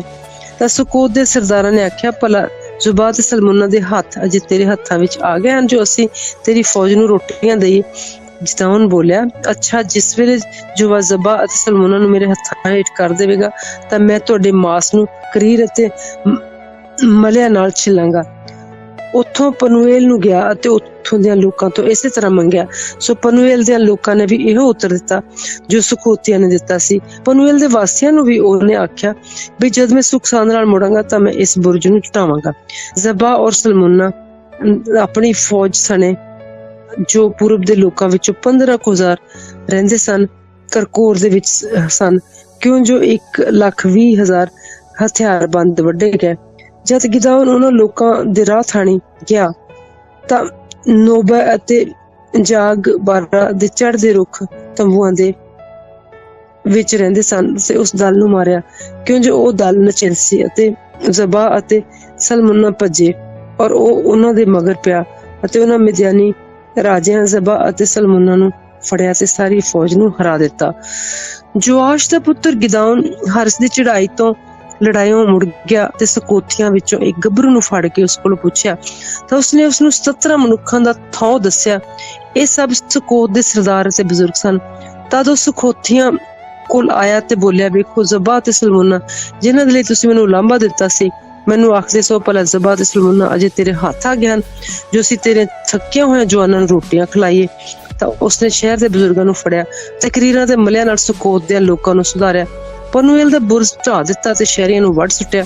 ਫਿਰ ਉਸਨੇ ਜ਼ਬਾ ਤੇ ਸਲਮੁਨਾ ਨੂੰ ਆਖਿਆ ਕਿ ਵੀ ਜਿਨ੍ਹਾਂ ਨੂੰ ਤੁਸੀਂ ਤਬੋਰ ਵਿੱਚ ਵੱਢਿਆ ਸੀ ਉਹ ਲੋਕ ਕਿਹੋ ਜਿਹੇ ਸਨ? ਉਹ ਬੋਲੇ ਕਿ ਅਜੇ ਸਨ ਕਿ ਜਿਹਾ ਤੂੰ ਹੈ। ਸਭੇ ਰਾਜਪੁੱਤਰਾਂ ਦੀ ਡੋਲਦੇ ਸਨ। ਉਸਨੇ ਆਖਿਆ, ਉਹ ਮੇਰੇ ਸਕੇ ਭਰਾ ਤੇ ਮੇਰੀ ਮਾਂ ਦੇ ਪੁੱਤਰ ਸਨ। ਸੋ ਜਿਉਂਦੇ ਜੋ ਵਧੀ ਸੋ, ਜੇ ਕਦੀ ਤੁਸੀਂ ਉਹਨਾਂ ਨੂੰ ਜਿਉਂਦਿਆਂ ਛੱਡ ਦੇ ਤਾਂ ਮੈਂ ਤੁਹਾਨੂੰ ਨਾ ਵੱਢਦਾ। ਫਿਰ ਉਸਨੇ ਆਪਣੇ ਜੇਠੇ ਪੁੱਤਰ ਯਥਰ ਨੂੰ ਆਖਿਆ, ਉੱਠ, ਇਹਨਾਂ ਨੂੰ ਵੱਢ ਸੁੱਟ। ਪਰ ਉਸ ਜਵਾਨ ਨੇ ਡਰਦੇ ਮਾਰੇ ਆਪਣੀ ਤਲਵਾਰ ਨਾ ਧੋਈ, ਕਿਉਂ ਜੋ ਉਹ ਅਜੇ ਸ਼ੁਕਰਾ ਹੀ ਸੀ। ਤਾਂ ਜ਼ਬਾ ਔਰ ਸਲਮੁਨਾ ਨੇ ਆਖਿਆ, ਤੂੰ ਆਪ ਉੱਠ ਕੇ ਸਾਡੇ ਉੱਤੇ ਹੱਲਾ ਕਰ, ਆਣ ਪੋ, ਕਿਉਂ ਜੋ ਜਿਹਾ ਮਨੁੱਖ ਤਿਹਾ ਹੀ ਉਸਦਾ ਜ਼ੋਰ। ਸੋ ਗਿਦਾਉਨ ਨੇ ਉੱਠ ਕੇ ਜ਼ਬਾ ਤੇ ਸਲਮੁਨਾ ਨੂੰ ਵੱਢ ਸੁੱਟਿਆ। ਉਹ ਹੈਕਲਾਂ ਜੋ ਉਹਨਾਂ ਦੇ ਊਠਾਂ ਦੇ ਗਲਾਂ ਵਿੱਚ ਸਨ ਉਸਨੇ ਲਾ ਲਈਆਂ। ਤਦ ਇਸਰਾਏਲ ਦੇ ਮਨੁੱਖਾਂ ਨੇ ਗਿਦਾਉਨ ਨੂੰ ਆਖਿਆ, ਸਾਡੇ ਉੱਤੇ ਤੂੰ ਰਾਜ ਕਰ, ਤੂੰ ਤੇ ਤੇਰਾ ਪੁੱਤਰ ਤੇ ਤੇਰਾ ਪੋਤਰਾ ਵੀ, ਕਿਉਂ ਜੋ ਤੂੰ ਹੀ ਸਾਨੂੰ ਮਿਦਿਆਨ ਦੇ ਹੱਥੋਂ ਛੁਡਾਇਆ। ਤਦ ਗਿਦਾਉਨ ਨੇ ਉਹਨਾਂ ਨੂੰ ਆਖਿਆ, ਨਾ ਮੈਂ ਤੁਹਾਡੇ ਤੇ ਰਾਜ ਕਰਾਂਗਾ, ਨਾ ਮੇਰਾ ਪੁੱਤਰ ਤੁਹਾਡੇ ਤੇ ਰਾਜ ਕਰੇਗਾ, ਸਗੋਂ ਯਹੋਵਾ ਤੁਹਾਡੇ ਤੇ ਰਾਜ ਕਰੇਗਾ।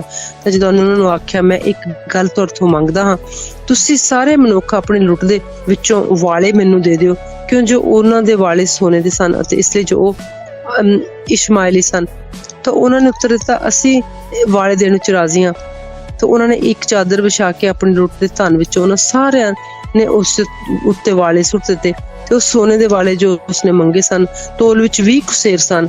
ਗਹਿਣੇ ਅਤੇ ਕੰਠੇ ਅਤੇ ਕਿਰਮਚੀ ਕੱਪੜਿਆਂ ਤੋਂ ਬਿਨਾਂ ਜੋ ਮਿਦਿਆਨੀਆਂ ਹਟਾਉਂਦੇ ਸਨ ਤੇ ਉਹਨਾਂ ਗਹਿਣਿਆਂ ਤੋਂ ਬਿਨਾਂ ਜੋ ਉਹਨਾਂ ਦੇ ਊਠਾਂ ਦੇ ਗਲਾਂ ਵਿੱਚ ਸਨ। ਸੋ ਗਿਦਾਉਨ ਨੇ ਉਹਨਾਂ ਦਾ ਇੱਕ ਏਫੋਦ ਬਣਾ ਕੇ ਆਪਣੇ ਸ਼ਹਿਰ ਆਫਰਾ ਵਿੱਚ ਉਸਨੂੰ ਰੱਖਿਆ। ਉੱਥੇ ਸਾਰੇ ਇਸਰਾਏਲੀ ਉਸਦੇ ਮਗਰ ਲੱਗ ਕੇ ਜਨਾਕਾਰ ਹੋਏ ਅਤੇ ਇਹ ਗੱਲ ਗਿਦਾਉਨ ਔਰ ਉਸਦੇ ਟੱਬਰ ਲਈ ਇੱਕ ਫਾਈ ਹੋ ਗਈ। ਇਸੇ ਤਰ੍ਹਾਂ ਇਸਰਾਏਲੀਆਂ ਅੱਗੇ ਮਿਦਿਆਨੀ ਅਜਿਹੇ ਹਾਰੇ ਕਿ ਸਿਰ ਨਾ ਚੁੱਕ ਸਕੇ ਅਤੇ ਗਿਦਾਉਨ ਦੇ ਦਿਨਾਂ ਵਿੱਚ 40 ਵਰੇ ਦੇਸ ਸੁਖੀ ਰਿਹਾ।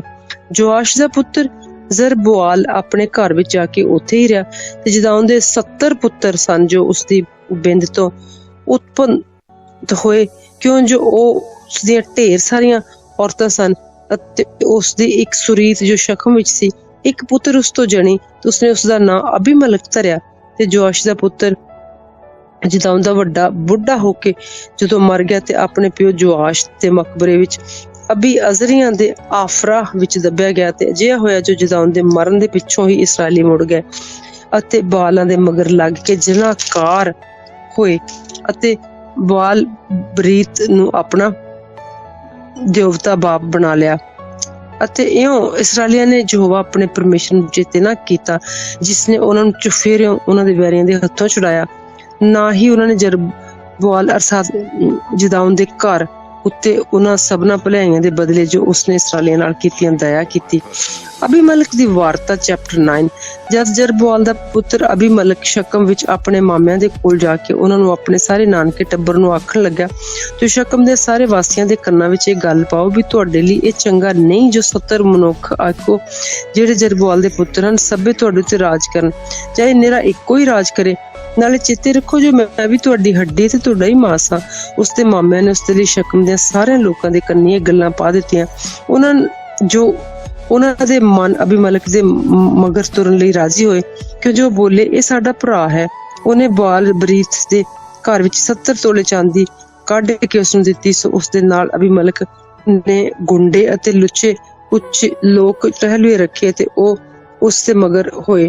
ਉਸਨੇ ਆਫਰਾ ਵਿੱਚ ਆਪਣੇ ਪਿਓ ਦੇ ਘਰ ਜਾ ਕੇ ਆਪਣੇ ਭਰਾਵਾਂ ਜਰਬੁਆਲ ਦੇ ਪੁੱਤਰਾਂ ਨੂੰ ਜੋ 70 ਜਣੇ ਸਨ ਇੱਕੋ ਪੱਥਰ ਉੱਤੇ ਵੱਢ ਸੁੱਟਿਆ।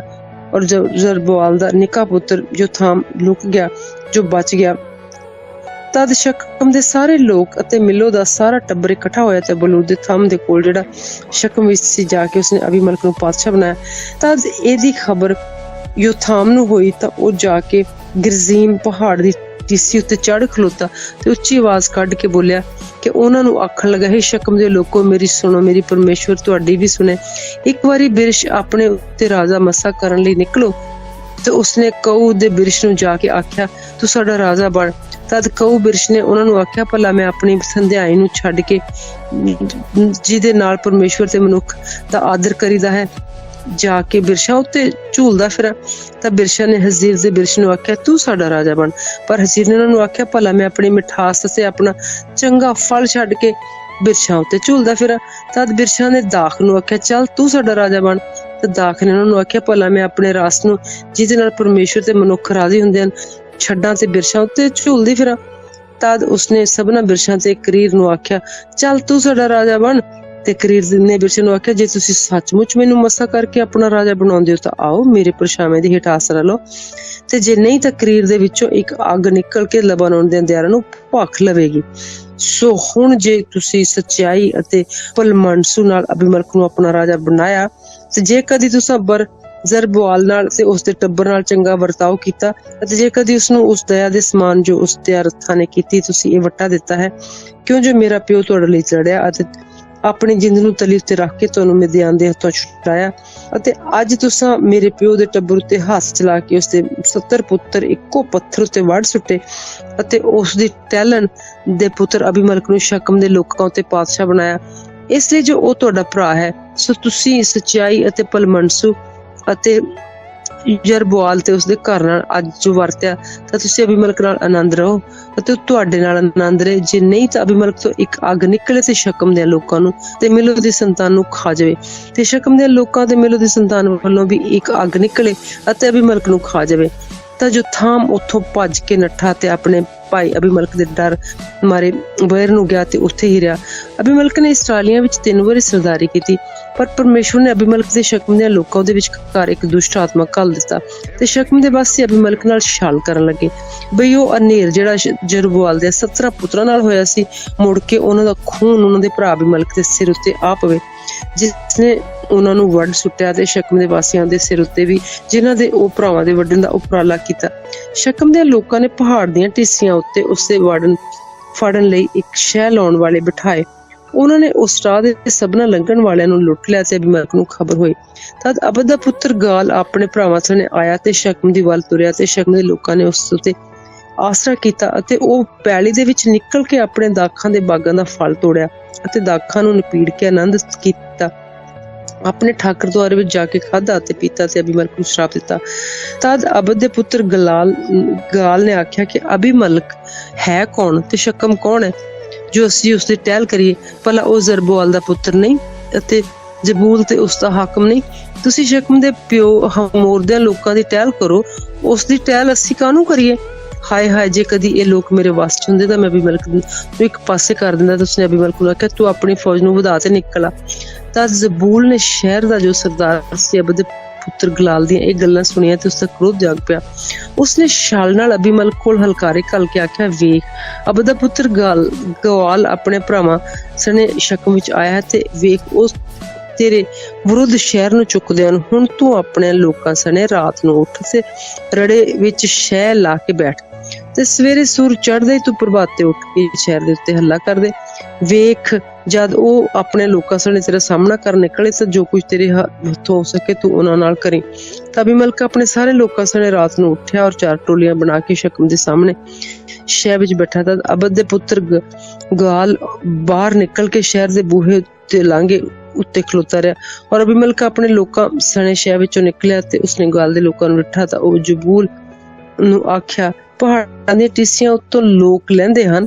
ਜ਼ਬੂਲ ਨੇ ਉਹਨੂੰ ਆਖਿਆ, ਇਹ ਪਹਾੜ ਦੇ ਪਰਛਾਵੇਂ ਹਨ, ਤੁਹਾਨੂੰ ਮਨੁੱਖਾਂ ਵਾਂਗੂ ਦਿਸਦੇ ਹਨ। ਤਦ ਗਾਲ ਨੇ ਫਿਰ ਆਖਿਆ, ਵੇਖ, ਰੜੇ ਦੇ ਵਿੱਚੋਂ ਦੀ ਲੋਕ ਹੇਠਾਂ ਨੂੰ ਉਤਰੇ ਆਉਂਦੇ ਹਨ ਤੇ ਇੱਕ ਟੋਲੀ ਮਾਓ ਨਾਨੀਨ ਦੇ ਬਲੂਤ ਦੇ ਬਿਰਛ ਵੱਲੋਂ ਆਉਂਦੀ ਹੈ। ਤਾਂ ਜ਼ਬੂਲ ਨੇ ਉਸਨੂੰ ਕਿਹਾ, ਹੁਣ ਇਹ ਉਹ ਮੂੰਹ ਤੇਰਾ ਕਿੱਥੇ ਹੈ ਜਿਸ ਦੇ ਨਾਲ ਤੂੰ ਆਖਿਆ ਸੀ ਵੀ ਅਬੀਮਲਕ ਹੈ ਕੌਣ ਜੋ ਅਸੀਂ ਉਸਦੀ ਟਹਿਲ ਕਰੀਏ? ਭਲਾ ਇਹ ਉਹ ਲੋਕ ਨਹੀਂ ਜਿਨ੍ਹਾਂ ਨੂੰ ਤੁਸੀਂ ਤੁੱਛ ਜਾਣਿਆ? ਸੁਣ, ਬਾਹਰ ਆ ਕੇ ਉਹਨਾਂ ਨਾਲ ਲੜਾਈ ਕਰ। ਤਦ ਗਾਲ ਸ਼ਕਮ ਦੇ ਲੋਕਾਂ ਦੇ ਮੂਹਰੇ ਬਾਹਰ ਨਿਕਲ ਕੇ ਅਬੀਮਲਕ ਨਾਲ ਲੜਿਆ। ਅਬੀਮਲਕ ਨੇ ਉਸਦਾ ਪਿੱਛਾ ਕੀਤਾ ਤੇ ਉਸਦੇ ਪਿੱਛੋਂ ਉਹ ਨੱਠਾ। ਰਾਹ ਵਿੱਚ ਸ਼ਹਿਰ ਦੇ ਬੂਹੇ ਤੋੜੀ ਸਾਰੇ ਫੱਟੇ ਗਏ, ਢੇਰ ਸਾਰੇ ਫੱਟੇ ਗਏ ਤੇ ਡਿੱਗੇ। ਅਬੀਮਲਕ ਅਰੁਮਾ ਦੇ ਵਿੱਚ ਰਿਹਾ ਤੇ ਜ਼ਬੂਲ ਨੇ ਗਾਲ ਨੂੰ ਅਤੇ ਉਸਦੇ ਭਰਾਵਾਂ ਨੂੰ ਕੱਢ ਦਿੱਤਾ ਵੀ ਸ਼ਕਮ ਵਿੱਚ ਨਾ ਰਹਿਣ। ਅਗਲੇ ਭਲਕ ਅਜਿਹਾ ਹੋਇਆ ਜੋ ਲੋਕ ਰੜੇ ਵਿੱਚ ਨਿਕਲ ਗਏ ਅਤੇ ਅਬੀਮਲਕ ਨੂੰ ਖਬਰ ਹੋਈ। ਉਹ ਲੋਕਾਂ ਨੇ ਨੂੰ ਨਾਲ ਲੈ ਕੇ ਉਹਨਾਂ ਦੀ 3 ਟੋਲੀਆਂ ਬਣਾਈਆਂ ਅਤੇ ਰੜੇ ਤੇ ਸ਼ਹਿਰ ਵਿੱਚ ਬੈਠਾ ਅਤੇ ਉਹਨੂੰ ਵੇਖ ਕੇ ਡਿੱਠਾ ਵੀ ਲੋਕ ਸ਼ਹਿਰੋਂ ਨਿਕਲ ਆਏ ਹਨ ਤੇ ਉਹ ਉਹਨਾਂ ਦਾ ਸਾਹਮਣਾ ਕਰਨ ਨੂੰ ਉੱਠਿਆ। ਉਹਨਾਂ ਨੂੰ ਮਾਰ ਲਿਆ ਅਤੇ ਅਬੀਮਲਕ ਦੀਆਂ ਟੋਲੀਆਂ ਸਣੇ ਜੋ ਉਸਦੇ ਨਾਲ ਸਨ ਅੱਗੇ ਨੱਠ ਕੇ ਸ਼ਹਿਰ ਦੇ ਬੂਹੇ ਲਾਂਘੇ ਉੱਤੇ ਖਲੋਤਾ ਤੇ ਉਹਨਾਂ ਦੋਹਾਂ ਟੋਲੀਆਂ ਸਣੇ ਉਹਨਾਂ ਸਭਨਾਂ ਉੱਤੇ ਜਿਹੜੇ ਰੜੇ ਸਨ ਆਣ ਪਿਆ ਤੇ ਉਹਨਾਂ ਨੂੰ ਵੱਢ ਸੁੱਟਿਆ। ਅਬੀਮਲਕ ਸਾਰਾ ਦਿਨ ਸ਼ਹਿਰ ਨਾਲ ਲੜਦਾ ਰਿਹਾ ਤੇ ਸ਼ਹਿਰ ਨੂੰ ਜਿੱਤ ਕੇ ਸ਼ਹਿਰ ਦੇ ਲੋਕਾਂ ਨੂੰ ਵੱਢ ਸੁੱਟਿਆ ਤੇ ਸ਼ਹਿਰ ਨੂੰ ਢਾ ਦਿੱਤਾ ਤੇ ਉਹਦੇ ਉੱਤੇ ਲੂਣ ਖੰਡਾਇਆ। ਜਦ ਸ਼ਕਮ ਦੇ ਬੁਰਜ ਦੇ ਸਭਨਾਂ ਲੋਕਾਂ ਨੇ ਇਹ ਸੁਣਿਆ ਤਾਂ ਉਹ ਏਲ ਬਰੀਥ ਦੇਵਤੇ ਦੇ ਮੰਦਰ ਵਿੱਚ ਜਾ ਵੜੇ। ਇਹ ਖਬਰ ਅਬੀਮਲਕ ਨੂੰ ਹੋਈ ਜੋ ਸ਼ਕਮ ਦੇ ਬੁਰਜ ਤੇ ਸਭ ਲੋਕ ਇਕੱਠੇ ਹੋਏ ਸਨ ਅਤੇ ਅਬੀਮਲਕ ਆਪਣੇ ਸਾਰੇ ਨਾਲ ਦਿਆਂ ਲੋਕਾਂ ਸਣੇ ਸਲਮੋਨ ਦੇ ਪਹਾੜ ਉੱਤੇ ਚੜ੍ਹਿਆ ਅਤੇ ਅਬੀਮਲਕ ਨੇ ਆਪਣੇ ਹੱਥ ਵਿੱਚ ਕੁਹਾੜਾ ਫੜ ਕੇ ਬਿਰਛਾਂ ਵਿੱਚ ਇੱਕ ਟਾਹਣੀ ਵੱਢੀ ਅਤੇ ਉਹਨੂੰ ਚੁੱਕ ਕੇ ਆਪਣੇ ਮੋਢੇ ਉੱਤੇ ਰੱਖਿਆ ਤੇ ਆਪਣੇ ਨਾਲ ਦੇ ਲੋਕਾਂ ਨੂੰ ਕਿਹਾ ਵੀ ਜੋ ਕੁਝ ਤੁਸੀਂ ਮੈਨੂੰ ਕਰਦਿਆਂ ਵੇਖਿਆ ਤੁਸੀਂ ਵੀ ਛੇਤੀ ਨਾਲ ਤਿਆਰੀ ਕਰੋ। ਤਦ ਉਹਨਾਂ ਸਭਨਾਂ ਨੇ ਇੱਕ ਟਾਹਣੀ ਵੱਢ ਲਈ ਤੇ ਅਬੀਮਲਕ ਦੇ ਮਗਰ ਲੱਗ ਤੁਰੇ ਤੇ ਉਹਨਾਂ ਨੂੰ ਗੜ੍ਹ ਦੇ ਕੋਲ ਸੁੱਟ ਕੇ ਅੱਗ ਲਾ ਦਿੱਤੀ। ਉਸ ਸ਼ਕਮ ਦੇ ਬੁਰਜ ਜਿੰਨੇ ਲੋਕ ਸਨ ਸਭ ਮਰ ਗਏ ਸੜ ਕੇ। ਸਾਰੇ ਪੁਰਖ ਤੀਵੀਆਂ 1000 ਸਨ। ਫਿਰ ਅਬੀਮਲਕ ਤਬੇਸ ਨੂੰ ਗਿਆ ਅਤੇ ਤਬੇਸ ਦੇ ਸਾਹਮਣੇ ਤੰਬੂ ਲਾ ਕੇ ਉਹਨੂੰ ਜਿੱਤ ਲਿਆ। ਪਰ ਉਸ ਸ਼ਹਿਰ ਦੇ ਵਿੱਚ ਜਿਹੜਾ ਇੱਕ ਵੱਡਾ ਪੱਕਾ ਬੁਰਜ ਸੀ ਜੋ ਸਾਰੇ ਮਨੁੱਖ ਤੇ ਤੀਵੀਆਂ ਦੇ ਸ਼ਹਿਰ ਦੇ ਵਾਸੀ ਵੀ ਸਭੇ ਭੱਜ ਕੇ ਉਸ ਦੇ ਵਿੱਚ ਜਾ ਵੜੇ ਤੇ ਬੂਹਾ ਮਾਰ ਕੇ ਬੁਰਜ ਦੀ ਛੱਤ ਉੱਤੇ ਜਾ ਚੜੇ। ਤਦ ਅਬੀਮਲਕ ਬੁਰਜ ਦੇ ਕੋਲ ਆਇਆ ਤੇ ਉਸਦੇ ਨਾਲ ਲੜਿਆ ਤੇ ਉਸਦੇ ਸਾੜਾਂ ਲਈ ਬੁਰਜ ਦੇ ਬੂਹੇ ਦੇ ਨੇੜੇ ਆ ਟੁੱਕਾ। ਤਦ ਕਿਸੇ ਔਰਤ ਨੇ ਚੱਕੀ ਦਾ ਉੱਪਰਲਾ ਪੁੜ ਅਬੀਮਲਕ ਦੇ ਸਿਰ ਉੱਤੇ ਡੇਗ ਦਿੱਤਾ ਤੇ ਉਸਦਾ ਸਿਰ ਫੇਰ ਦਿੱਤਾ। ਤਦ ਉਸਨੇ ਝੱਟ ਆਪਣੇ ਬਸਤਰ ਚੁੱਕਣ ਵਾਲੇ ਦੇ ਜਵਾਨ ਨੂੰ ਸੱਦ ਕੇ ਕਿਹਾ, ਤਲਵਾਰ ਧੂ ਕੇ ਮੈਨੂੰ ਵੱਢ ਸੁੱਟ ਵੀ ਮੇਰੇ ਉੱਤੇ ਕੋਈ ਇਹ ਨਾ ਆਖੇ ਜੋ ਮੈਨੂੰ ਇੱਕ ਤੀਵੀਂ ਨੇ ਮਾਰ ਸੁੱਟਿਆ। ਤੇ ਉਸਦੇ ਜਵਾਨ ਨੇ ਉਸਨੂੰ ਵੇਂਹ ਦਿੱਤਾ ਤੇ ਉਹ ਮਰ ਗਿਆ। ਜਦ ਇਸਰਾਏਲੀਆਂ ਨੇ ਦੇਖਿਆ ਜੋ ਅਬੀਮਲਕ ਪੂਰਾ ਹੋ ਗਿਆ ਤਾਂ ਸਭੇ ਆਪੋ ਆਪਣੇ ਘਰਾਂ ਨੂੰ ਚਲੇ ਗਏ। ਇਉਂ ਪਰਮੇਸ਼ਰ ਨੇ ਅਬੀਮਲਕ ਦੇ ਤੇ ਉਸਦੇ ਹਨੇਰ ਨੂੰ ਜੋ ਉਸਨੇ ਆਪਣੇ 70 ਭਰਾਵਾਂ ਨੂੰ ਵੱਢ ਕੇ ਆਪਣੇ ਪਿਓ ਦੇ ਨਾਲ ਕੀਤਾ ਸੀ ਉਸਦੇ ਉੱਤੇ ਪਾਇਆ ਅਤੇ ਸ਼ਕਮ ਦੇ ਲੋਕਾਂ ਦੀ ਸਾਰੀ ਬੁਰਾਈ ਜੋ ਉਹਨਾਂ ਸਾਰਿਆਂ ਦੇ ਸਿਰਾਂ ਉੱਤੇ ਪਰਮੇਸ਼ਰ ਨੇ ਪਾਈ ਉਹਨਾਂ ਉੱਤੇ ਜ਼ਰਬੋਆਲ ਦੇ ਪੁੱਤਰ ਨੂੰ ਜੋ ਥਾਮ ਦਾ ਸ਼ਰਾਪ ਆ ਪਿਆ। ਚੈਪਟਰ 10 ਇਸਰਾਏਲੀਆਂ ਦਾ ਫਿਰਨਾ ਅਤੇ ਤੋਬਾ। ਅਬੀਮਲਕ ਦੇ ਪਿੱਛੋਂ ਦੋ ਦੇ ਪੁੱਤਰ ਪੋਤਰੇ ਪੁਹਾ ਦਾ ਪੁੱਤਰ ਤੋਲਾ ਜੋ ਯਿਸਾਕਾਰ ਦੇ ਗੋਤ ਵਿੱਚੋਂ ਸੀ, ਇਸਰਾਇਲ ਦੇ ਬਚਾਓ ਲਈ ਉੱਠਿਆ ਤੇ ਉਸ ਇਫਰਾਇਮ ਪਹਾੜ ਦੇ ਵਿਚਕਾਰ ਸ਼ਮੀਰ ਦੇ ਵਿੱਚ ਉਹ ਰਹਿੰਦਾ ਸੀ। ਉਹ 23 ਵਰੇ ਇਸਰਾਇਲ ਦਾ ਨਿਆਂ ਕਰਕੇ ਮਰ ਗਿਆ ਤੇ ਸ਼ਮੀਰ ਵਿੱਚ ਦੱਬਿਆ ਗਿਆ। ਉਸਦੇ ਪਿੱਛੋਂ ਇੱਕ ਗਿਲਿਆਦੀ ਜ਼ਾਇਰ ਉੱਠਿਆ ਤੇ ਉਸਨੇ 22 ਵਰੇ ਇਸਰਾਇਲ ਦਾ ਨਿਆਂ ਕੀਤਾ ਤੇ ਉਸਦੇ 30 ਪੁੱਤਰ ਸਨ ਤੇ ਉਸਦੀਆਂ 30 ਖੋਤੀਆਂ ਦੇ ਬੱਚਿਆਂ ਉੱਤੇ ਉਹ ਚੜ੍ਹਦੇ ਸਨ ਅਤੇ ਉਸਦੇ 30 ਨਗਰ ਸਨ ਜਿਨ੍ਹਾਂ ਦੇ ਨਾਂ ਅੱਜ ਤੱਕ ਜ਼ਾਇਰ ਦੀਆਂ ਬਸਤੀਆਂ ਵਿੱਚ ਹਨ। ਸੋ ਗਿਲਿਆਦ ਦੇਸ਼ ਵਿੱਚ ਹਨ ਤੇ ਯਾਇਰ ਮਰ ਗਿਆ ਔਰ ਕਾਮੋਨ ਵਿੱਚ ਦੱਬਿਆ ਗਿਆ। ਤਦ ਇਸਰਾਇਲੀ ਯਹੋਵਾ ਅੱਗੇ ਫਿਰ ਬੁਰਾਈ ਕਰਨ ਲੱਗੇ। ਉਹਨਾਂ ਨੇ ਬਾਲਾਂ ਦੇ ਅਸ਼ਤਾਰੋਥਾਂ, ਆਰਾਮ ਦੀਆਂ ਦਿਉਤਿਆਂ ਤੇ ਸੈਦਾ ਦੇ ਦਿਉਤਿਆਂ, ਮੁਆਬ ਦੇ ਦਿਉਤਿਆਂ ਅਤੇ ਅਮੋਨੀਆਂ ਦੇ ਦਿਉਤਿਆਂ, ਫਿਲਿਸਤੀਆਂ ਦੇ ਦਿਉਤਿਆਂ ਦੀ ਪੂਜਾ ਕੀਤੀ ਔਰ ਯਹੋਵਾ ਨੂੰ ਛੱਡ ਦਿੱਤਾ। ਉਸਦੀ ਭਗਤੀ ਨਾ ਕੀਤੀ ਤਾਂ ਯਹੋਵਾ ਦਾ ਕ੍ਰੋਧ ਇਸਰਾਇਲ ਦੇ ਉੱਤੇ ਬਲ ਉੱਠਿਆ ਤੇ ਉਸਨੇ ਉਹਨਾਂ ਨੂੰ ਫਿਲਿਸਤੀਆਂ ਦੇ ਹੱਥਾਂ ਵਿੱਚ ਤੇ ਅਮੋਨੀਆਂ ਦੇ ਹੱਥਾਂ ਵਿੱਚ ਵੇਚ ਦਿੱਤਾ। ਉਹਨਾਂ ਨੇ ਉਸੇ ਵਰੇ ਇਸਰਾਇਲੀਆਂ ਨੂੰ ਦੁੱਖ ਦਿੱਤਾ ਤੇ ਸਗੋਂ ਸਾਰੇ ਇਸਰਾਇਲੀਆਂ ਨੂੰ ਜੋ ਜਰਦਨ ਪਾਰ ਅਮੋਰੀਆਂ ਦੇ ਦੇਸ਼ ਵਿੱਚ ਗਿਲਿਆਦ ਵਿੱਚ ਹਨ 18 ਵਰਿਆਂ ਤੋੜੀ ਦਾ ਡਾਢਾ ਦੁੱਖ ਦਿੱਤਾ। ਅਤੇ ਅਮੋਨੀਆਂ ਨੇ ਜਰਦਨ ਦੇ ਪਾਰ ਲੰਘ ਕੇ ਯਹੂਦਾ ਤੇ ਬਿਨਯਾਮੀਨ ਦੇ ਅਫਰਾਇਮ ਦੇ ਗੋਤਾਂ ਨਾਲ ਅਜਿਹੀ ਲੜਾਈ ਲੜੀ ਜੋ ਇਸਰਾਇਲੀ ਡਾਢੇ ਔਖੇ ਹੋਏ। ਤਦ ਇਸਰਾਇਲੀਆਂ ਨੇ ਜੋ ਅੱਗੇ ਚਿल्ला ਕੇ ਆਖਿਆ, ਅਸੀਂ ਤੇਰਾ ਪਾਪ ਕੀਤਾ ਜੋ ਆਪਣੇ ਪਰਮੇਸ਼ਰ ਨੂੰ ਛੱਡ ਕੇ ਬਾਲ ਦੀ ਪੂਜਾ ਕੀਤੀ। ਯਹੋਵਾ ਨੇ ਇਸਰਾਇਲੀਆਂ ਨੂੰ ਆਖਿਆ, ਭਲਾ ਮੈਂ ਤੁਹਾਨੂੰ ਮਿਸਰੀਆਂ, ਅਮੋਰੀਆਂ, ਅਮੋਨੀਆਂ ਤੇ ਫਿਲਿਸਤੀਆਂ ਤੇ ਉੱਥੋਂ ਨਹੀਂ ਸੀ ਛੁਡਾਇਆ? ਸਿਦੋਨੀਆਂ, ਅਮਲੇਕੀਆਂ ਤੇ ਮਾਓਨੀਆਂ ਨੇ ਵੀ ਤੁਹਾਨੂੰ ਔਖਾ ਕੀਤਾ, ਪਰ ਤੁਸੀਂ ਮੇਰੇ ਅੱਗੇ ਦੁਹਾਈ ਦਿੱਤੀ, ਸੋ ਮੈਂ ਉਹਨਾਂ ਦੇ ਹੱਥੋਂ ਵੀ ਤੁਹਾਨੂੰ ਛੁਡਾਇਆ। ਤਾਂ ਵੀ ਤੁਸੀਂ ਮੈਨੂੰ ਛੱਡ ਕੇ ਉੱਪਰਿਆਂ ਦੇਵਤਿਆਂ ਦੀ ਪੂਜਾ ਕੀਤੀ। ਸੋ ਹੁਣ ਮੈਂ ਤੁਹਾਡਾ ਹੋਰ ਛੁਟਕਾਰਾ ਨਹੀਂ ਕਰਾਂਗਾ। ਹੁਣ ਜਾਓ ਤੇ ਉਹਨਾਂ ਦੇਵਤਿਆਂ ਦੇ ਅੱਗੇ ਚਿल्लाओ ਜਿਨ੍ਹਾਂ ਨੂੰ ਤੁਸੀਂ ਮੰਨ ਲਿਆ। ਸੋ ਜੇ ਉਹ ਤੁਹਾਨੂੰ ਤੁਹਾਡੇ ਔਖੇ ਵੇਲੇ ਛੁਡਾ ਲੈਣ। ਫਿਰ ਇਸਰਾਇਲੀਆਂ ਨੇ ਯਹੋਵਾ ਨੂੰ ਆਖਿਆ, ਅਸੀਂ ਪਾਪ ਕੀਤਾ ਹੈ, ਪਰ ਜਿਹੜੇ ਤੇਰੇ ਵੇਖਣ ਵਿੱਚ ਚੰਗਾ ਦਿਸੇ ਉਹ ਸਾਡੇ ਨਾਲ ਕਰ। ਹੁਣ ਤੂੰ ਸਾਡਾ ਛੁਟਕਾਰਾ ਕਰ। ਤਾਂ ਉਹਨਾਂ ਨੇ ਉੱਪਰਿਆਂ ਦੇਵਤਿਆਂ ਨੂੰ ਆਪਣੇ ਘਰਾਂ ਵਿੱਚੋਂ ਕੱਢ ਸੁੱਟਿਆ ਅਤੇ ਉਹ ਪ੍ਰਭੂ ਦੀ ਭਗਤੀ ਕੀਤੀ। ਤਾਂ ਉਹਨਾਂ ਦਾ ਜੀ ਇਸਰਾਇਲ ਦੇ ਦੁੱਖ ਨਾਲ ਦੁਖੀ ਹੋਇਆ। ਉਸੇ ਵੇਲੇ ਅਮੋਨੀ ਇਕੱਠੇ ਹੋਏ ਤੇ ਉਹਨਾਂ ਨੇ ਗਿਲਿਆਦ ਵਿੱਚ ਤੰਬੂ ਲਾਏ ਤੇ ਇਸਰਾਇਲੀਆਂ ਨੇ ਵੀ ਰਲ ਕੇ ਮਿਸਪਾ ਵਿੱਚ ਤੰਬੂ ਲਾਏ। ਗਿਲਿਆਦ ਦੇ ਲੋਕਾਂ ਅਤੇ ਸਰਦਾਰਾਂ ਨੇ ਆਪੋ ਵਿੱਚ ਆਖਿਆ, ਸੋ ਉਹ ਕਿਹੜਾ ਮਨੁੱਖ ਹੈ ਜੋ ਅਮੋਨੀਆਂ ਨਾਲ ਲੜਾਈ ਲੜੇਗਾ ਤੇ ਉਹ ਸਾਰੇ ਗਿਲਿਆਦ ਦੇ ਵਾਸੀਆਂ ਦਾ ਪ੍ਰਮੁੱਖ ਬਣੇਗਾ। ਚੈਪਟਰ 11 ਜਿਫਤਾ ਦੀ ਸੁਖਨਾ। ਗਿਲਿਆਦ ਵਿੱਚ ਜਿਫਤਾ ਨਾਮੇ ਇੱਕ ਮਨੁੱਖ ਵੱਡਾ ਸੂਰਮਾ ਸੀ ਤੇ ਉਹ ਇੱਕ ਕੰਜਰੀ ਦਾ ਜਣਿਆ ਹੋਇਆ ਸੀ। ਜਿਫਤਾ ਦਾ ਪਿਓ ਗਿਲਿਆਦ ਸੀ ਤੇ ਗਿਲਿਆਦ ਦੀ ਤੀਵੀਂ ਉਸ ਦੇ ਪੁੱਤਰ ਜਣੀ ਤੇ ਉਸ ਤੀਵੀਂ ਦੇ ਪੁੱਤਰ ਵੱਡੇ ਹੋਏ ਤੇ ਉਹਨਾਂ ਨੇ ਜਿਫਤਾ ਨੂੰ ਛੇਕ ਕੇ ਉਸਨੂੰ ਆਖਿਆ, ਸਾਡੇ ਪਿਓ ਦੇ ਘਰ ਵਿੱਚ ਤੇਰੀ ਪੱਤੀ ਨਹੀਂ, ਕਿਉਂਕਿ ਤੂੰ ਓਪਰੀ ਤੀਵੀਂ ਦਾ ਜਣਿਆ ਹੋਇਆ ਜੋ ਹੈ। ਤਦ ਜਿਫਤਾ ਆਪਣੇ ਭਰਾਵਾਂ ਦੇ ਕੋਲੋਂ ਭੱਜ ਕੇ ਤੋਬ ਦੇ ਦੇਸ਼ ਵਿੱਚ ਜਾ ਵਸਿਆ ਅਤੇ ਜਿਫਤਾ ਦੇ ਕੋਲ ਲੁੱਚੇ ਲੋਕ ਇਕੱਠੇ ਹੋਏ ਅਤੇ ਉਸ ਦੇ ਨਾਲ ਤੁਰਦੇ ਫਿਰਦੇ ਸਨ। ਅਜਿਹਾ ਹੋਇਆ ਜੋ ਕੁਝ ਚਿਰ ਪਿੱਛੋਂ ਅਮੋਨੀ ਇਸਰਾਇਲੀਆਂ ਨਾਲ ਲੜਨ ਲੱਗੇ ਅਤੇ ਇਉਂ ਹੋਇਆ ਜੋ ਅਮੋਨੀ ਇਸਰਾਇਲ ਨਾਲ ਲੜਨ ਲੱਗੇ ਤਾਂ ਤੋਬ ਦੇਸ਼ ਵਿੱਚੋਂ ਜਿਫਤਾ ਨੂੰ ਮੋੜ ਲਿਆਏ ਤੇ ਗਿਲਿਆਦ ਦੇ ਬਜ਼ੁਰਗ ਪੁੱਜ ਗਏ ਅਤੇ ਉਹਨਾਂ ਨੇ ਜਿਫਤਾ ਨੂੰ ਆਖਿਆ, ਆ ਸਾਡਾ ਆਗੂ ਬਣ ਜੋ ਅਸੀਂ ਅਮੋਨੀਆਂ ਦੇ ਨਾਲ ਲੜੀਏ। ਜਿਫਤਾ ਨੇ ਗਿਲਿਆਦ ਦੇ ਬਜ਼ੁਰਗਾਂ ਨੂੰ ਆਖਿਆ, ਭਲੇ ਤੁਸੀਂ ਮੇਰੇ ਨਾਲ ਵੈਰ ਨਹੀਂ ਕੀਤਾ, ਮੇਰੇ ਪਿਓ ਦੇ ਘਰ ਵਿੱਚੋਂ ਤੁਸੀਂ ਮੈਨੂੰ ਨਹੀਂ ਕੱਢਿਆ, ਸੋ ਹੁਣ ਵਿਪਤਾ ਆਈ ਤੇ ਤੁਸੀਂ ਮੇਰੇ ਕੋਲ ਕਿਉਂ ਆਏ ਹੋ? ਗਿਲਿਆਦ ਦੇ ਬਜ਼ੁਰਗਾਂ ਨੇ ਜਿਫਤਾ ਨੂੰ ਆਖਿਆ, ਅਸੀਂ ਤੇਰੇ ਕੋਲ ਹੁਣ ਇਸ ਲਈ ਆਏ ਹਾਂ, ਤੂੰ ਸਾਡੇ ਨਾਲ ਚੱਲੇ ਤੇ ਅਮੋਨੀਆਂ ਨਾਲ ਲੜਾਈ ਕਰੇ ਤੇ ਸਾਡਾ ਔਰ ਸਾਡੇ ਗਿਲਿਆਦੀ ਦੇ ਵਾਸੀਆਂ ਦਾ ਪ੍ਰਮੁੱਖ ਬਣੇ। ਜਿਫਤਾ ਨੇ ਗਿਲਿਆਦ ਦੇ ਮਨੁੱਖਾਂ ਨੂੰ ਆਖਿਆ, ਭਈ ਜੇ ਅਮੋਨੀਆਂ ਨਾਲ ਲੜਾਈ ਕਰਨੋਂ ਤੁਸੀਂ ਫੇਰ ਮੈਨੂੰ ਆਪਣੇ ਨਾਲ ਲੈ ਚੱਲਦੇ ਹੋ, ਜੇ ਤਦ ਕਦੀ ਯਹੋਵਾ ਉਹਨਾਂ ਨੂੰ ਮੇਰੇ ਅੱਗੇ ਹਰਾ ਦੇਵੇ, ਭਲਾ ਮੈਂ ਤੁਹਾਡਾ ਪ੍ਰਮੁੱਖ ਬਣ ਜਾਵਾਂਗਾ? ਗਿਲਿਆਦ ਦੇ ਬਜ਼ੁਰਗਾਂ ਨੇ ਜਿਫਤਾ ਨੂੰ ਉੱਤਰ ਦਿੱਤਾ, ਯਹੋਵਾ ਸਾਡੇ ਵਿਚਕਾਰ ਗਵਾਹ ਹੋਵੇ, ਅਸੀਂ ਨਿਸ਼ੰਗ ਤੇਰੇ ਆਖਣ ਅਨੁਸਾਰ ਵਰਤਾਂਗੇ। ਤਦ ਜਿਫਤਾ ਗਿਲਿਆਦ ਦੇ ਬਜ਼ੁਰਗਾਂ ਨਾਲ ਤੁਰਿਆ ਤੇ ਉਹਨਾਂ ਲੋਕਾਂ ਨੇ ਆਪਣਾ ਪ੍ਰਮੁੱਖ ਤੇ ਉਹਨੂੰ ਆਗੂ ਬਣਾਇਆ। ਜਿਫਤਾ ਨੇ ਮਿਸਫਾ ਤੇ ਯਹੋਵਾ ਦੇ ਅੱਗੇ ਆਪਣੀਆਂ ਸਾਰੀਆਂ ਗੱਲਾਂ ਕਹਿ ਸੁਣਾਈਆਂ। ਜਿਫਤਾ ਨੇ ਅਮੋਨੀਆਂ ਦੇ ਰਾਜਾ ਕੋਲ ਹਲਕਾਰੇ ਘੱਲ ਕੇ ਆਖਿਆ, ਮੇਰੇ ਨਾਲ ਤੇਰਾ ਕੀ ਕੰਮ ਹੈ? ਤੂੰ ਮੇਰੇ ਦੇਸ਼ ਨਾਲ ਲੜਾਈ ਕਰਨ ਨੂੰ ਕਿਉਂ ਚੜ੍ਹਾਇਆ?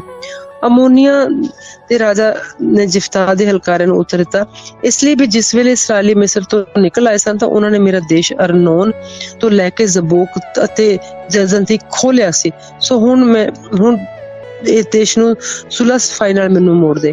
ਤਦ ਜਿਫਤਾ ਨੇ ਹਲਕਾਰਿਆਂ ਨੂੰ ਅਮੋਨੀਆਂ ਦੇ ਰਾਜਾ ਕੋਲ ਫਿਰ ਘੱਲਿਆ ਤੇ ਉਸਨੇ ਆਖਿਆ, ਜਿਫਤਾ ਇਹ ਆਖਦਾ ਕਿ ਇਸਰਾਇਲ ਦੇ ਮੁਆਬ ਦਾ ਦੇਸ਼ ਤੇ ਅਮੋਨੀਆਂ ਦਾ ਦੇਸ਼ ਨਹੀਂ ਸੀ ਖੋਇਆ, ਖੋਲਿਆ। ਪਰ ਜਿਸ ਵੇਲੇ ਇਸਰਾਏਲੀ ਮਿਸਰ ਤੋਂ ਨਿਕਲ ਆਏ ਸਨ, ਲਾਲ ਸਮੁੰਦਰ ਤੋੜੀ ਉਜਾੜ ਵਿੱਚ ਕਦੇਸ਼ ਤੀਕਰ ਉਤਰ ਆਏ, ਉਸ ਵੇਲੇ ਇਸਰਾਏਲੀ ਨੇ ਅਦੋਮ ਦੇ ਰਾਜਾ ਦੇ ਵੱਲ ਹਲਕਾਰੇ ਕੱਲੇ ਜੋ ਸਾਨੂੰ ਆਪਣੇ ਦੇਸ਼ ਦੇ ਵਿੱਚੋਂ ਲੰਘਣ ਦੇ।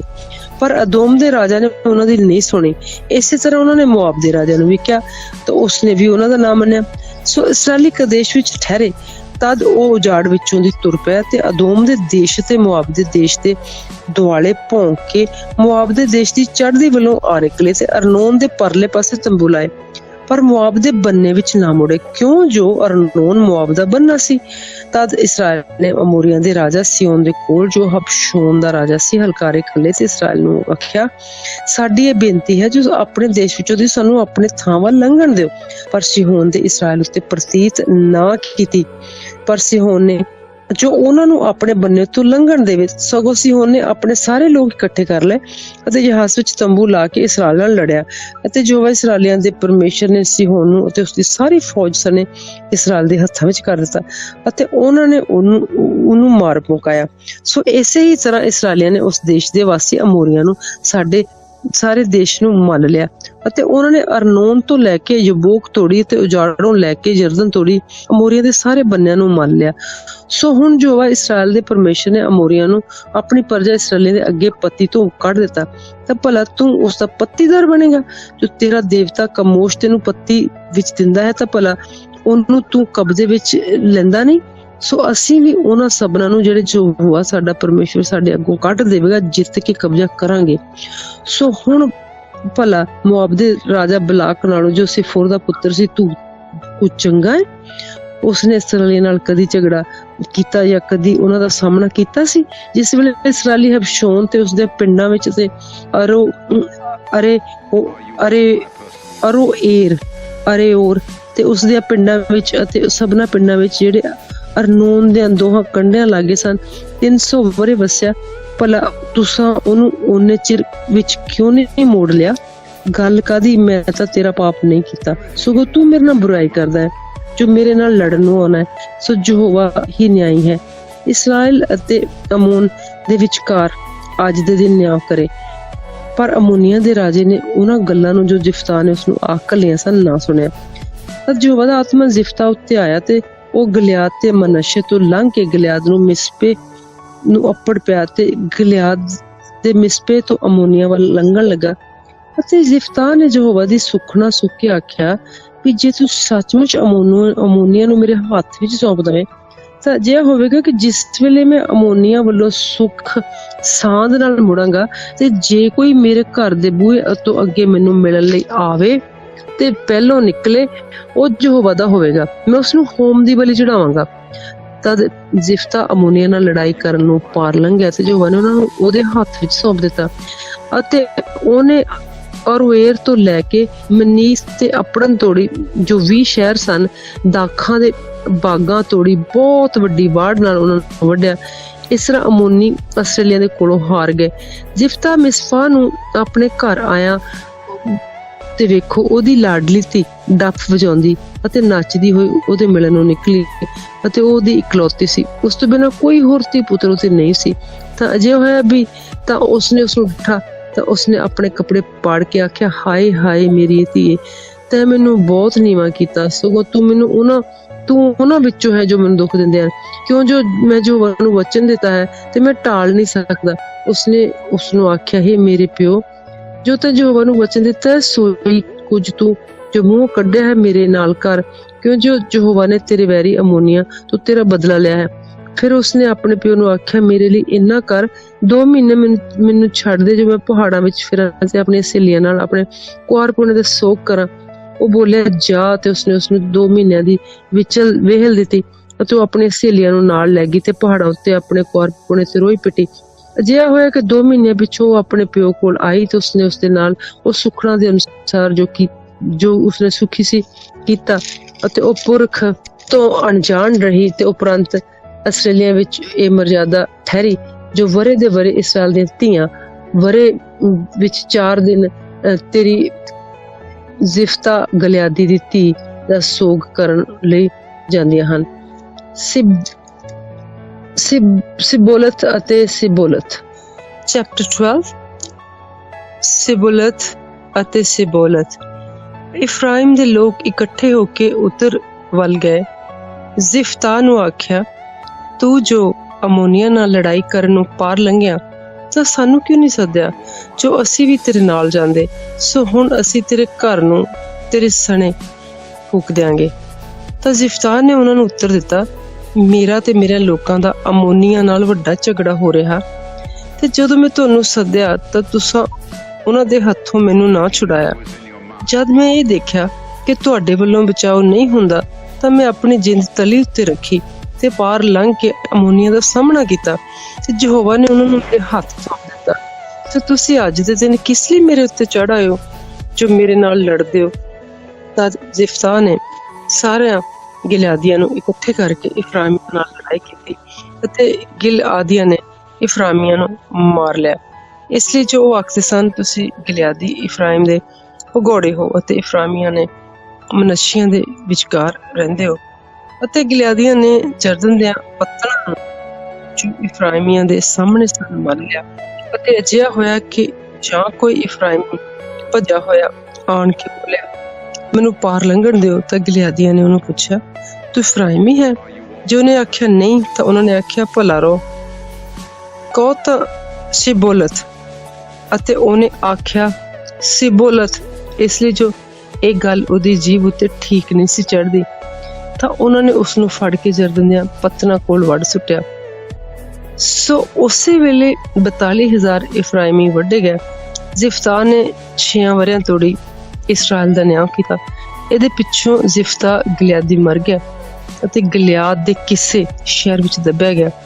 ਉਹਦੇ ਪਿੱਛੋਂ ਇਬਸਾਨ ਬੈਤਲਹਮੀ ਇਸਰਾਇਲ ਦਾ ਨਿਆਂਈ ਬਣਿਆ। ਉਸਦੇ 30 ਪੁੱਤਰ ਤੇ 30 ਧੀਆਂ ਸਨ।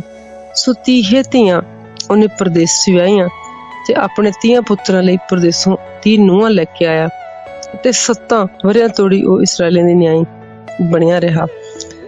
ਜਦ ਇਬਸਾਨ ਮਰ ਗਿਆ ਤਾਂ ਬੈਤਲਹਮ ਵਿੱਚ ਦੱਬਿਆ ਗਿਆ। ਇਸ ਦੇ ਪਿੱਛੋਂ ਜ਼ਬਲੂਨੀ ਏਲੋਨ ਇਸਰਾਇਲੀਆਂ ਦਾ ਨਿਆਂਈ ਬਣਿਆ ਤੇ ਉਹਨਾਂ 10 ਵਰ੍ਹਿਆਂ ਤੋੜੀ ਇਸਰਾਇਲੀਆਂ ਦਾ ਨਿਆਂਈ ਬਣਿਆ ਰਿਹਾ। ਅਤੇ ਜ਼ਬਲੂਨੀ ਏਲੋਨ ਮਰ ਗਿਆ ਤੇ ਜ਼ਬਲੂਨ ਦੇ ਦੇਸ਼ ਵਿੱਚ ਅਯਾਲੋਨ ਵਿੱਚ ਦੱਬਿਆ ਗਿਆ। ਉਹਦੇ ਪਿੱਛੋਂ ਹਿਲੇਲ ਫਿਰਤੋਨੀ ਦਾ ਪੁੱਤਰ ਅਬਦੋਨ ਇਸਰਾਇਲ ਦਾ ਨਿਆਂਈ ਬਣਿਆ। ਉਹਦੇ 40 ਪੁੱਤਰ ਅਤੇ 30 ਪੋਤਰੇ ਸਨ, ਜਿਹੜੇ 17 ਖੋਤੀਆਂ ਦੇ ਬੱਚਿਆਂ ਉੱਤੇ ਚੜ੍ਹਦੇ ਸਨ। ਅਤੇ ਉਸਨੇ 8 ਵਰ੍ਹੇ ਇਸਰਾਇਲੀਆਂ ਉੱਤੇ ਨਿਆਂ ਕੀਤਾ। ਤਾਂ ਹਿਲੇਲ ਫਿਰਤੋਨੀ ਦਾ ਪੁੱਤਰ ਅਬਦੋਨ ਮਰ ਗਿਆ ਅਤੇ ਅਮਾਲੇਕ ਦੇ ਪਹਾੜ ਵਿੱਚ ਇਫਰਾਇਮ ਦੇ ਦੇਸ਼ ਵਿੱਚ ਫਿਰਤੋਨ ਦੇ ਵਿੱਚ ਦੱਬਿਆ ਗਿਆ। ਚੈਪਟਰ 13 ਸਮਸੋਨ ਦਾ ਨਿਆਰਾ ਕੀਤਾ ਜਾਣਾ। ਇਸਰਾਇਲੀਆਂ ਨੇ ਯਹੋਵਾ ਦੀ ਨਿਗਾਹ ਵਿੱਚ ਫੇਰ ਬਦੀ ਕੀਤੀ। ਯਹੋਵਾ ਨੇ ਉਹਨਾਂ ਨੂੰ 40 ਵਰ੍ਹਿਆਂ ਤੋੜੀ ਫਿਲਿਸਤੀਨੀਆਂ ਦੇ ਹੱਥਾਂ ਵਿੱਚ ਸੌਂਪ ਦਿੱਤਾ। ਦਾਨ ਦੇ ਟੱਬਰ ਵਿੱਚੋਂ ਇੱਕ ਜਣਾ ਮਾਨੋਆ ਨਾਮੇ ਸਾਰਾ ਦਾ ਸੀ।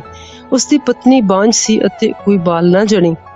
ਯਹੋਵਾ ਦੇ ਦੂਤ ਨੇ ਉਸ ਪਤਨੀ ਨੂੰ ਦਰਸ਼ਨ ਦੇ ਕੇ ਆਖਿਆ, ਵੇਖ, ਤੂੰ ਬਾਂਝ ਹੈ ਤੇ ਤੂੰ ਜਾਣਦੀ ਨਹੀਂ, ਪਰ ਤੂੰ ਗਰਭਣੀ ਹੋਵੇਂਗੀ ਤੇ ਪੁੱਤਰ ਜਣੇਗੀ।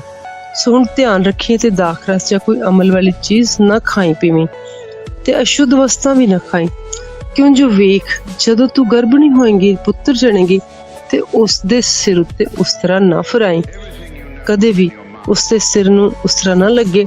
ਇਸ ਲਈ ਜੋ ਮੁੰਡਾ ਗਰਭ ਤੋਂ ਹੀ ਪਰਮੇਸ਼ਵਰ ਦਾ ਨਜ਼ੀਰ ਹੋਵੇਗਾ, ਉਹ ਫਿਲਿਸਤੀਆਂ ਦੇ ਹੱਥੋਂ ਇਸਰਾਇਲੀਆਂ ਦਾ ਬਚਾਓ ਕਰੇਗਾ। ਜਦ ਉਸ ਔਰਤ ਨੇ ਆਪਣੇ ਪਤੀ ਨੂੰ ਆਣ ਕੇ ਆਖਿਆ, ਜੋ ਇੱਕ ਪਰਮੇਸ਼ਵਰ ਦਾ ਬੰਦਾ ਮੇਰੇ ਕੋਲ ਆਇਆ ਤੇ ਉਸਦੀ ਡੋਲ ਪਰਮੇਸ਼ਵਰ ਦੇ ਦੂਤਾਂ ਵਰਗੀ ਡੋਲ ਵਰਗੀ ਡਾਢੀ ਡਰਾਉਣੀ ਸੀ, ਤੇ ਮੈਂ ਉਸਨੂੰ ਨਹੀਂ ਪੁੱਛਿਆ ਕਿ ਤੂੰ ਕਿੱਥੋਂ ਦਾ ਹੈ, ਤੇ ਉਸਨੇ ਵੀ ਮੈਨੂੰ ਆਪਣਾ ਨਾਂ ਨਹੀਂ ਦੱਸਿਆ। ਪਰ ਉਸਨੇ ਮੈਨੂੰ ਆਖਿਆ, ਵੇਖ, ਤੂੰ ਗਰਭਣੀ ਹੋਏਂਗੀ ਅਤੇ ਪੁੱਤਰ ਜਣੇਗੀ। ਸੋ ਹੁਣ ਤੂੰ ਦਾਖਰਸ ਜਾਂ ਕੋਈ ਅਮਲ ਵਾਲੀ ਚੀਜ਼ ਨਾ ਪੀਵੀਂ ਤੇ ਨਾ ਕੋਈ ਅਸ਼ੁੱਧ ਵਸਤ ਖਾਵੀਂ, ਕਿਉਂ ਜੋ ਮੁੰਡਾ ਢਿੱਡ ਤੋਂ ਹੀ ਮਰਨ ਦੇ ਦਿਨ ਤੋੜੀ ਪਰਮੇਸ਼ਵਰ ਦਾ ਨਜ਼ੀਰ ਹੋਵੇਗਾ। ਤਾਂ ਮਨੋਆ ਨੇ ਯਹੋਵਾ ਅੱਗੇ ਬੇਨਤੀ ਕਰਕੇ ਆਖਿਆ, ਹੇ ਪ੍ਰਭੂ, ਅਜਿਹਾ ਕਰਕੇ ਉਹ ਪਰਮੇਸ਼ਵਰ ਦਾ ਬੰਦਾ ਜਿਹਨੂੰ ਤੂੰ ਘੱਲਿਆ ਸੀ ਅਸੀਂ ਲੋਕਾਂ ਕੋਲ ਫੇਰ ਆਵੇ ਤੇ ਸਾਨੂੰ ਸਿਖਾਵੇ ਕਿ ਜਿਹੜਾ ਮੁੰਡਾ ਜੰਮੇਗਾ ਅਸੀਂ ਉਸ ਨਾਲ ਕਿਵੇਂ ਕਿੱਕਰ ਕਰੀਏ। ਪਰਮੇਸ਼ਵਰ ਨੇ ਮਨੋਆ ਦੀ ਆਵਾਜ਼ ਸੁਣੀ ਤੇ ਪਰਮੇਸ਼ਵਰ ਦੂਤ ਉਸ ਔਰਤ ਕੋਲੇ ਪੈਲੀ ਵਿੱਚ ਬੈਠਿਆ ਹੋਇਆ ਫੇਰ ਆਇਆ, ਪਰ ਉਸ ਵੇਲੇ ਉਸਦਾ ਪਤੀ ਮਨੋਆ ਉਸਦੇ ਕੋਲ ਨਹੀਂ ਸੀ। ਸੋ ਉਸ ਔਰਤ ਨੇ ਛੇਤੀ ਨਾਲ ਭੱਜ ਕੇ ਆਪਣੇ ਪਤੀ ਨੂੰ ਜਾ ਦੱਸਿਆ ਅਤੇ ਆਖਿਆ, ਵੇਖ, ਉਹ ਮਨੁੱਖ ਜੋ ਮੇਰੇ ਕੋਲ ਉਸ ਦਿਨ ਆਇਆ ਸੀ ਹੁਣ ਫੇਰ ਆਇਆ ਅਤੇ ਮਾਨਵਾ ਨੇ ਉੱਠ ਕੇ ਆਪਣੀ ਪਤਨੀ ਦੇ ਮਗਰ ਤੁਰਦਿਆਂ ਉਸ ਮਨੁੱਖ ਨੂੰ ਕੋਲ ਬੁਲਾਇਆ ਤੇ ਆਖਣ ਲੱਗਾ, ਕੀ ਤੂੰ ਉਹ ਮਨੁੱਖ ਹੈ ਜਿਹਨੇ ਇਸ ਤੀਵੀਂ ਨਾਲ ਗੱਲਾਂ ਕੀਤੀਆਂ ਸਨ? ਤੇ ਉਸਨੇ ਆਖਿਆ, ਹਾਂ ਮੈਂ ਉਹੀ ਹਾਂ। ਤਾਂ ਮਾਨਵਾ ਨੇ ਆਖਿਆ, ਜ਼ਿਕਰ ਤੇ ਆਖਿਆ ਸੀ ਓਕਰੀ ਹੋਵੇ, ਪਰ ਉਹ ਮੁੰਡਾ ਕਿਹਾ ਹੋਵੇਗਾ ਤੇ ਕੀ ਕੰਮ ਕਰੇਗਾ? ਯਹੋਵਾ ਦੇ ਦੂਤ ਨੇ ਮਾਨਿਆ ਨੂੰ ਆਖਿਆ, ਇਹਨਾਂ ਸਭਨਾਂ ਵਸਤਾਂ ਤੋਂ ਜੋ ਮੈਂ ਆਖੀਆਂ ਹੈ ਇਹ ਔਰਤ ਸੰਗ ਕੇ ਰਹੇ। ਕੋਈ ਅਜਿਹੀ ਵਸਤ ਜੋ ਦਾਖ ਦੀ ਹੋਵੇ ਇਹ ਨਾ ਖਾਵੇ, ਤੇ ਦਾਖ ਰਸ ਜਾਂ ਕੋਈ ਅਮਲ ਨਾ ਪੀਵੇ, ਅਤੇ ਸ਼ੁੱਧ ਵਸਤੂ ਨਾ ਖਾਵੇ। ਜਿਨ੍ਹਾਂ ਸਭਨਾਂ ਵਸਤਾਂ ਦਾ ਚੇਤਾ ਰੱਖੇ ਜੋ ਮੈਂ ਉਸਨੂੰ ਆਖੀਆਂ ਹਨ। ਤਾਂ ਮਾਨਵਾ ਨੇ ਯਹੋਵਾ ਦੇ ਦੂਤ ਨੂੰ ਆਖਿਆ, ਅਸੀਂ ਤੈਨੂੰ ਅਟਕਾ ਛੱਡੀਏ ਵੀ ਅਸੀਂ ਤੇਰੇ ਲਈ ਇੱਕ ਪਲੋਠਾ ਤਿਆਰ ਕਰੀਏ? ਤਾਂ ਯਹੋਵਾ ਦੇ ਦੂਤ ਨੇ ਮਾਨਵ ਨੂੰ ਉੱਤਰ ਦਿੱਤਾ, ਭਾਵੇਂ ਤੂੰ ਮੈਨੂੰ ਅਟਕਾ ਵੀ ਛੱਡੇ ਤਾਂ ਵੀ ਮੈਂ ਤੇਰੀ ਰੋਟੀ ਨਹੀਂ ਖਾਣੀ, ਪਰ ਜੇ ਤੂੰ ਹੋਮ ਦੀ ਬਲੀ ਚੜਾਉਣੀ ਚਾਹੁੰਦਾ ਹੈ ਤਾਂ ਤੈਨੂੰ ਯਹੋਵਾ ਦੇ ਅੱਗੇ ਚੜਾਉਣੀ ਲੋੜੀਂਦੀ ਹੈ। ਕਿਉਂਕਿ ਮਾਨਵ ਨੂੰ ਇਹ ਖਬਰ ਨਹੀਂ ਸੀ ਜੋ ਉਹ ਯਹੋਵਾ ਦਾ ਦੂਤ ਹੈ। ਯਹੋਵਾ ਦੇ ਦੂਤ ਨੇ ਉਸਨੂੰ ਆਖਿਆ, ਤੂੰ ਮੇਰਾ ਨਾਮ ਕਿਉਂ ਪੁੱਛਦਾ ਹੈ? ਮੇਰਾ ਨਾਮ ਤਾਂ ਅਚਰਜ ਹੈ। ਪਰ ਮਾਨਵ ਨੇ ਇੱਕ ਭਠੋਰਾ ਮੈਦੇ ਦੀ ਭੇਟ ਸਣੇ ਲੈ ਕੇ ਪੱਥਰ ਉੱਤੇ ਯਹੋਵਾ ਦੇ ਅੱਗੇ ਚੜਾਇਆ, ਤੇ ਦੂਤ ਨੇ ਅਚਰਜ ਕੰਮ ਕੀਤੇ। ਤੇ ਮਾਨਵਾ ਔਰ ਉਸਦੀ ਪਤਨੀ ਦੋਵੇਂ ਪੈ ਦੇਖਦੇ ਸਨ, ਅਤੇ ਅਜਿਹਾ ਹੋਇਆ ਕਿ ਜਦੋਂ ਜਗਵੇਦੀ ਉੱਤੇ ਆਕਾਸ਼ ਦੀ ਵੱਲ ਅੱਗ ਉੱਠੀ ਤਾਂ ਯਹੋਵਾ ਦਾ ਦੂਤ ਜਗਵੇਦੀ ਦੀ ਲਾਟ ਦੇ ਵਿਚਕਾਰ ਆਕਾਸ਼ ਨੂੰ ਚਲਿਆ ਗਿਆ। ਤੇ ਮਾਨਵਾ ਤੇ ਉਸਦੀ ਪਤਨੀ ਨੇ ਉਸ ਗੱਲ ਨੂੰ ਦੇਖਿਆ ਅਤੇ ਮੂੰਹ ਭਰ ਨੇ ਦੋਵੇਂ ਡਿੱਗ ਪਏ, ਅਤੇ ਯਹੋਵਾ ਦਾ ਦੂਤ ਮਾਨਵਾ ਉਸਦੀ ਪਤਨੀ ਨੂੰ ਫਿਰ ਵਿਖਾਈ ਨਾ ਦਿੱਤਾ। ਤਦ ਮਾਨਵਾ ਨੇ ਜਾਣਿਆ ਕਿ ਉਹ ਯਹੋਵਾ ਦਾ ਦੂਤ ਸੀ, ਔਰ ਮਾਨਵਾ ਨੇ ਆਪਣੀ ਪਤਨੀ ਨੂੰ ਆਖਿਆ, ਹੁਣ ਅਸੀਂ ਜ਼ਰੂਰ ਮਰ ਜਾਵਾਂਗੇ, ਕਿਉਂ ਜੋ ਅਸੀਂ ਪਰਮੇਸ਼ਵਰ ਨੂੰ ਦੇਖ ਲਿਆ। ਉਹਦੀ ਪਤਨੀ ਨੂੰ ਆਖਿਆ, ਜੇ ਯਹੋਵਾ ਨੇ ਸਾਨੂੰ ਮਾਰਨਾ ਹੁੰਦਾ ਤਾਂ ਹੋਮ ਦੀ ਬਲੀ ਤੇ ਮੈਦੇ ਦੀ ਭੇਟ ਸਾਡੇ ਹੱਥੋਂ ਕਿਉਂ ਲੈਂਦਾ? ਨਾ ਹੀ ਉਸਨੇ ਸਾਨੂੰ ਮਾਰਨਾ ਹੈ ਤੇ ਸਾਨੂੰ ਇਹ ਸਭ ਕੁਝ ਨਾ ਹੀ ਫਿਰ ਉਹ ਦੱਸਦਾ, ਨਾ ਇਸ ਵੇਲੇ ਸਾਨੂੰ ਕਿਸੇ ਇਹੋ ਜਿਹੀਆਂ ਗੱਲਾਂ ਦੀ ਜਾਣਕਾਰੀ ਦਿੰਦਾ। ਉਹ ਔਰਤ ਪੁੱਤਰ ਜਣੀ ਤੇ ਉਸਦਾ ਨਾਮ ਸਮਸੂਨ ਰੱਖਿਆ। ਜਦੋਂ ਮੁੰਡਾ ਵਧਿਆ ਤੇ ਯਹੋਵਾ ਨੇ ਉਸਨੂੰ ਅਸੀਸ ਦਿੱਤੀ, ਤੇ ਯਹੋਵਾ ਦਾ ਆਤਮਾ ਮਹਨੇਦਾਨ ਵਿੱਚ ਸਾਰਾ ਤੇ ਅਸ਼ਤੌਲ ਦੇ ਵਿਚਕਾਰ ਉਸਨੂੰ ਅਕਸਾਉਣ ਲੱਗਾ। ਚੈਪਟਰ 14 ਸਮਸੂਨ ਦੀ ਬੁਝਾਰਤ। ਸਮਸੂਨ ਤਿਮਨਾਥ ਵੱਲ ਉਤਰ ਗਿਆ, ਅਤੇ ਤਿਮਨਾਥ ਵਿੱਚ ਫਿਲਿਸਤੀਨ ਦੀਆਂ ਧੀਆਂ ਵਿੱਚੋਂ ਉਸਨੇ ਇੱਕ ਔਰਤ ਦੇਖੀ, ਅਤੇ ਉਸਨੇ ਉਤਾਹਾਂ ਜਾ ਕੇ ਆਪਣੇ ਪਿਤਾ ਅਤੇ ਆਪਣੀ ਮਾਤਾ ਨੂੰ ਦੱਸਿਆ, ਜੋ ਫਿਲਿਸਤੀਨ ਦੀਆਂ ਧੀਆਂ ਵਿੱਚੋਂ ਤਿਮਨਾਥ ਵਿੱਚ ਮੈਂ ਇੱਕ ਔਰਤ ਦੇਖੀ ਹੈ, ਸੋ ਉਹਨੂੰ ਲੈ ਕੇ ਆਓ ਤਾਂ ਕਿ ਉਹ ਮੇਰੀ ਵਹੁਟੀ ਬਣੇ। ਤਦ ਉਸਨੇ ਉਸਦੇ ਪਿਤਾ ਅਤੇ ਉਸਦੀ ਮਾਤਾ ਨੇ ਆਖਿਆ, ਭਲਾ ਤੇਰੇ ਭਾਈਚਾਰੇ ਦੀਆਂ ਧੀਆਂ ਵਿੱਚ ਮੇਰੇ ਸਾਰੇ ਲੋਕਾਂ ਵਿੱਚ ਕੋਈ ਔਰਤ ਨਹੀਂ ਜੋ ਤੂੰ ਅਸੁਨਤੀ ਫਿਲਿਸਤੀਆਂ ਵਿੱਚੋਂ ਵਹੁਟੀ ਲੈਣ ਗਿਆ ਹੈ? ਸਮਸੂਨ ਨੇ ਆਪਣੇ ਪਿਤਾ ਨੂੰ ਆਖਿਆ, ਮੈਨੂੰ ਇਹੋ ਹੀ ਲੈ ਕੇ ਦਿਓ, ਕਿਉਂਕਿ ਮੇਰੀਆਂ ਅੱਖਾਂ ਨੂੰ ਉਹੀ ਜੱਚਦੀ ਹੈ। ਪਰ ਉਸਦੇ ਮਾਪੇ ਨਾ ਸਮਝੇ ਜੋ ਇਹ ਯਹੋਵਾ ਜੀ ਵੱਲੋਂ ਹੈ ਸੀ। ਸੋ ਫਿਲਿਸਤੀਆਂ ਨਾਲ ਲੜਾਈ ਕਰਨ ਦਾ ਇੱਕ ਪੱਜ ਬਣਦਾ ਸੀ। ਇਸ ਵੇਲੇ ਫਿਲਿਸਤੀ ਇਸਰਾਇਲ ਉੱਤੇ ਰਾਜ ਕਰਦੇ ਸਨ। ਤਦ ਸਮਸੂਨ ਅਤੇ ਉਸਦੇ ਮਾਪੇ ਇਸ ਤਿਮਨਾਥ ਵੱਲ ਉਤਰੇ, ਅਤੇ ਤਿਮਨਾਥ ਦੇ ਦਾਖ ਦੇ ਬਾਗਾਂ ਵਿੱਚ ਅੱਪੜੇ ਤਾਂ ਵੇਖੋ ਇੱਕ ਜਵਾਨ ਬੱਬਰ ਸ਼ੇਰ ਉਹਦੇ ਸਾਹਮਣੇ ਆ ਗੱਜਿਆ। ਤਾਂ ਯਹੋਵਾ ਦਾ ਆਤਮਾ ਸਮਸੂਨ ਦੇ ਉੱਤੇ ਜ਼ੋਰ ਨਾਲ ਆਇਆ, ਭਾਵੇਂ ਉਸਦੇ ਹੱਥ ਵਿੱਚ ਕੁਝ ਵੀ ਨਹੀਂ ਸੀ, ਪਰ ਉਸਨੇ ਇਉਂ ਪਾੜਿਆ ਜਿਕਰ ਭਠੋਰੇ ਨੂੰ ਪਾੜਦੇ ਹਨ। ਤੇ ਇਹ ਗੱਲ ਉਸਨੇ ਕੀਤੀ ਜੋ ਆਪਣੇ ਪਿਤਾ ਜਾਂ ਆਪਣੀ ਮਾਤਾ ਨੂੰ ਨਾ ਦੱਸੀ। ਫਿਰ ਉਹ ਲੈ ਗਿਆ ਅਤੇ ਉਸ ਤੀਵੀਂ ਨਾਲ ਗੱਲਾਂ ਕੀਤੀਆਂ, ਤੇ ਉਹ ਸਮਸੂਨ ਦੀਆਂ ਅੱਖਾਂ ਵਿੱਚ ਬਹੁਤ ਜੱਚ ਗਈ। ਕੁਝ ਚਿਰ ਮਗਰੋਂ ਉਹ ਮੁਕਲਾਵੇ ਲਈ ਗਿਆ, ਰਾਤ ਤੋਂ ਲਾਂਭੇ ਹੋ ਕੇ ਬੱਬਰ ਸ਼ੇਰ ਦੀ ਲੋਥ ਵੇਖਣ ਗਿਆ, ਤੇ ਵੇਖੋ ਉੱਥੇ ਬੱਬਰ ਸ਼ੇਰ ਦੀ ਲੋਥ ਵਿੱਚ ਸ਼ਹਿਦ ਦੀਆਂ ਮੱਖੀਆਂ ਦਾ ਝੁੰਡ ਅਤੇ ਸ਼ਹਿਦ ਵੀ ਸੀ। ਅਤੇ ਉਸਨੂੰ ਹੱਥ ਵਿੱਚ ਫੜ ਕੇ ਉਹ ਖਾਂਦਾ ਖਾਂਦਾ ਤੁਰ ਪਿਆ ਤੇ ਆਪਣੇ ਮਾਪਿਆਂ ਕੋਲ ਆਇਆ।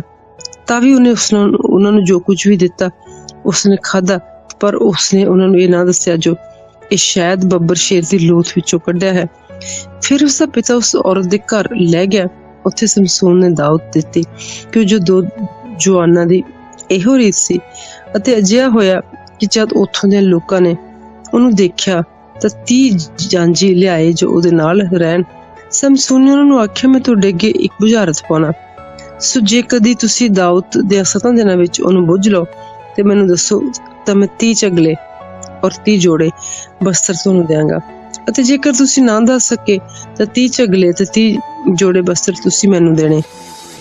ਉਹ ਬੋਲੇ, ਆਪਣੀ ਬੁਝਾਰਤ ਪਾ ਤਾਂ ਜੋ ਅਸੀਂ ਸੁਣੀ ਹੈ। ਤਾਂ ਉਸਨੇ ਆਖਿਆ, ਖਾਣ ਵਾਲੇ ਚੋਂ ਭੋਜਨ ਨਿਕਲਿਆ, ਤਕੜੇ ਵਿੱਚੋਂ ਮਿਠਾਸ, ਤੇ ਉਹਨਾਂ 3 ਦਿਨਾਂ ਵਿੱਚ ਉਹ ਇਸ ਬੁਝਾਰਤ ਨੂੰ ਨਾ ਬੁੱਝ ਸਕੇ। 7ਵੇਂ ਦਿਨ ਉਹਨਾਂ ਨੇ ਸਮਸੋਨ ਦੀ ਵਹੁਟੀ ਨੂੰ ਕਿਹਾ, ਸਾਡੇ ਲਈ ਆਪਣੇ ਭਰਤੇ ਨੂੰ ਫਲਾਉਣੀਆਂ ਤੇ ਤਾਂ ਕਿ ਉਹ ਸਾਥੋਂ ਬੁਝਾਰਤ ਬੁਝਵਾਵੇ, ਨਹੀਂ ਤਾਂ ਅਸੀਂ ਤੈਨੂੰ ਤੇ ਤੇਰੇ ਪਿਓ ਦੇ ਘਰ ਨੂੰ ਅੱਗ ਲਾ ਕੇ ਸਾੜ ਸੁੱਟਾਂਗੇ। ਭਲਾ ਇਸੇ ਵਾਸਤੇ ਹੀ ਤੁਸੀਂ ਸਾਨੂੰ ਸੱਦਿਆ ਸੀ ਕਿ ਇਹ ਸਭ ਕੁਝ ਜੋ ਸਾਡਾ ਹੈ ਤੁਸੀਂ ਆਪਣਾ ਕਰ ਲਓ। ਤਦ ਸ਼ਮਸ਼ੋਨ ਦੀ ਵਹੁਟੀ ਦੇ ਅੱਗੇ ਉਹ ਰੋ ਪਈ ਅਤੇ ਉਸਨੇ ਕਿਹਾ, ਮੇਰੇ ਨਾਲ ਵੈਰ ਹੀ ਤੂੰ ਰੱਖਦਾ ਹੈ, ਮੈਨੂੰ ਪਿਆਰ ਨਹੀਂ ਕਰਦਾ। ਤੂੰ ਮੇਰੇ ਲੋਕਾਂ ਦੇ ਪਰਿਵਾਰ ਅੱਗੇ ਇੱਕ ਬੁਝਾਰਤ ਪਾਈ ਪਰ ਮੈਨੂੰ ਦੱਸੀ ਨਹੀਂ।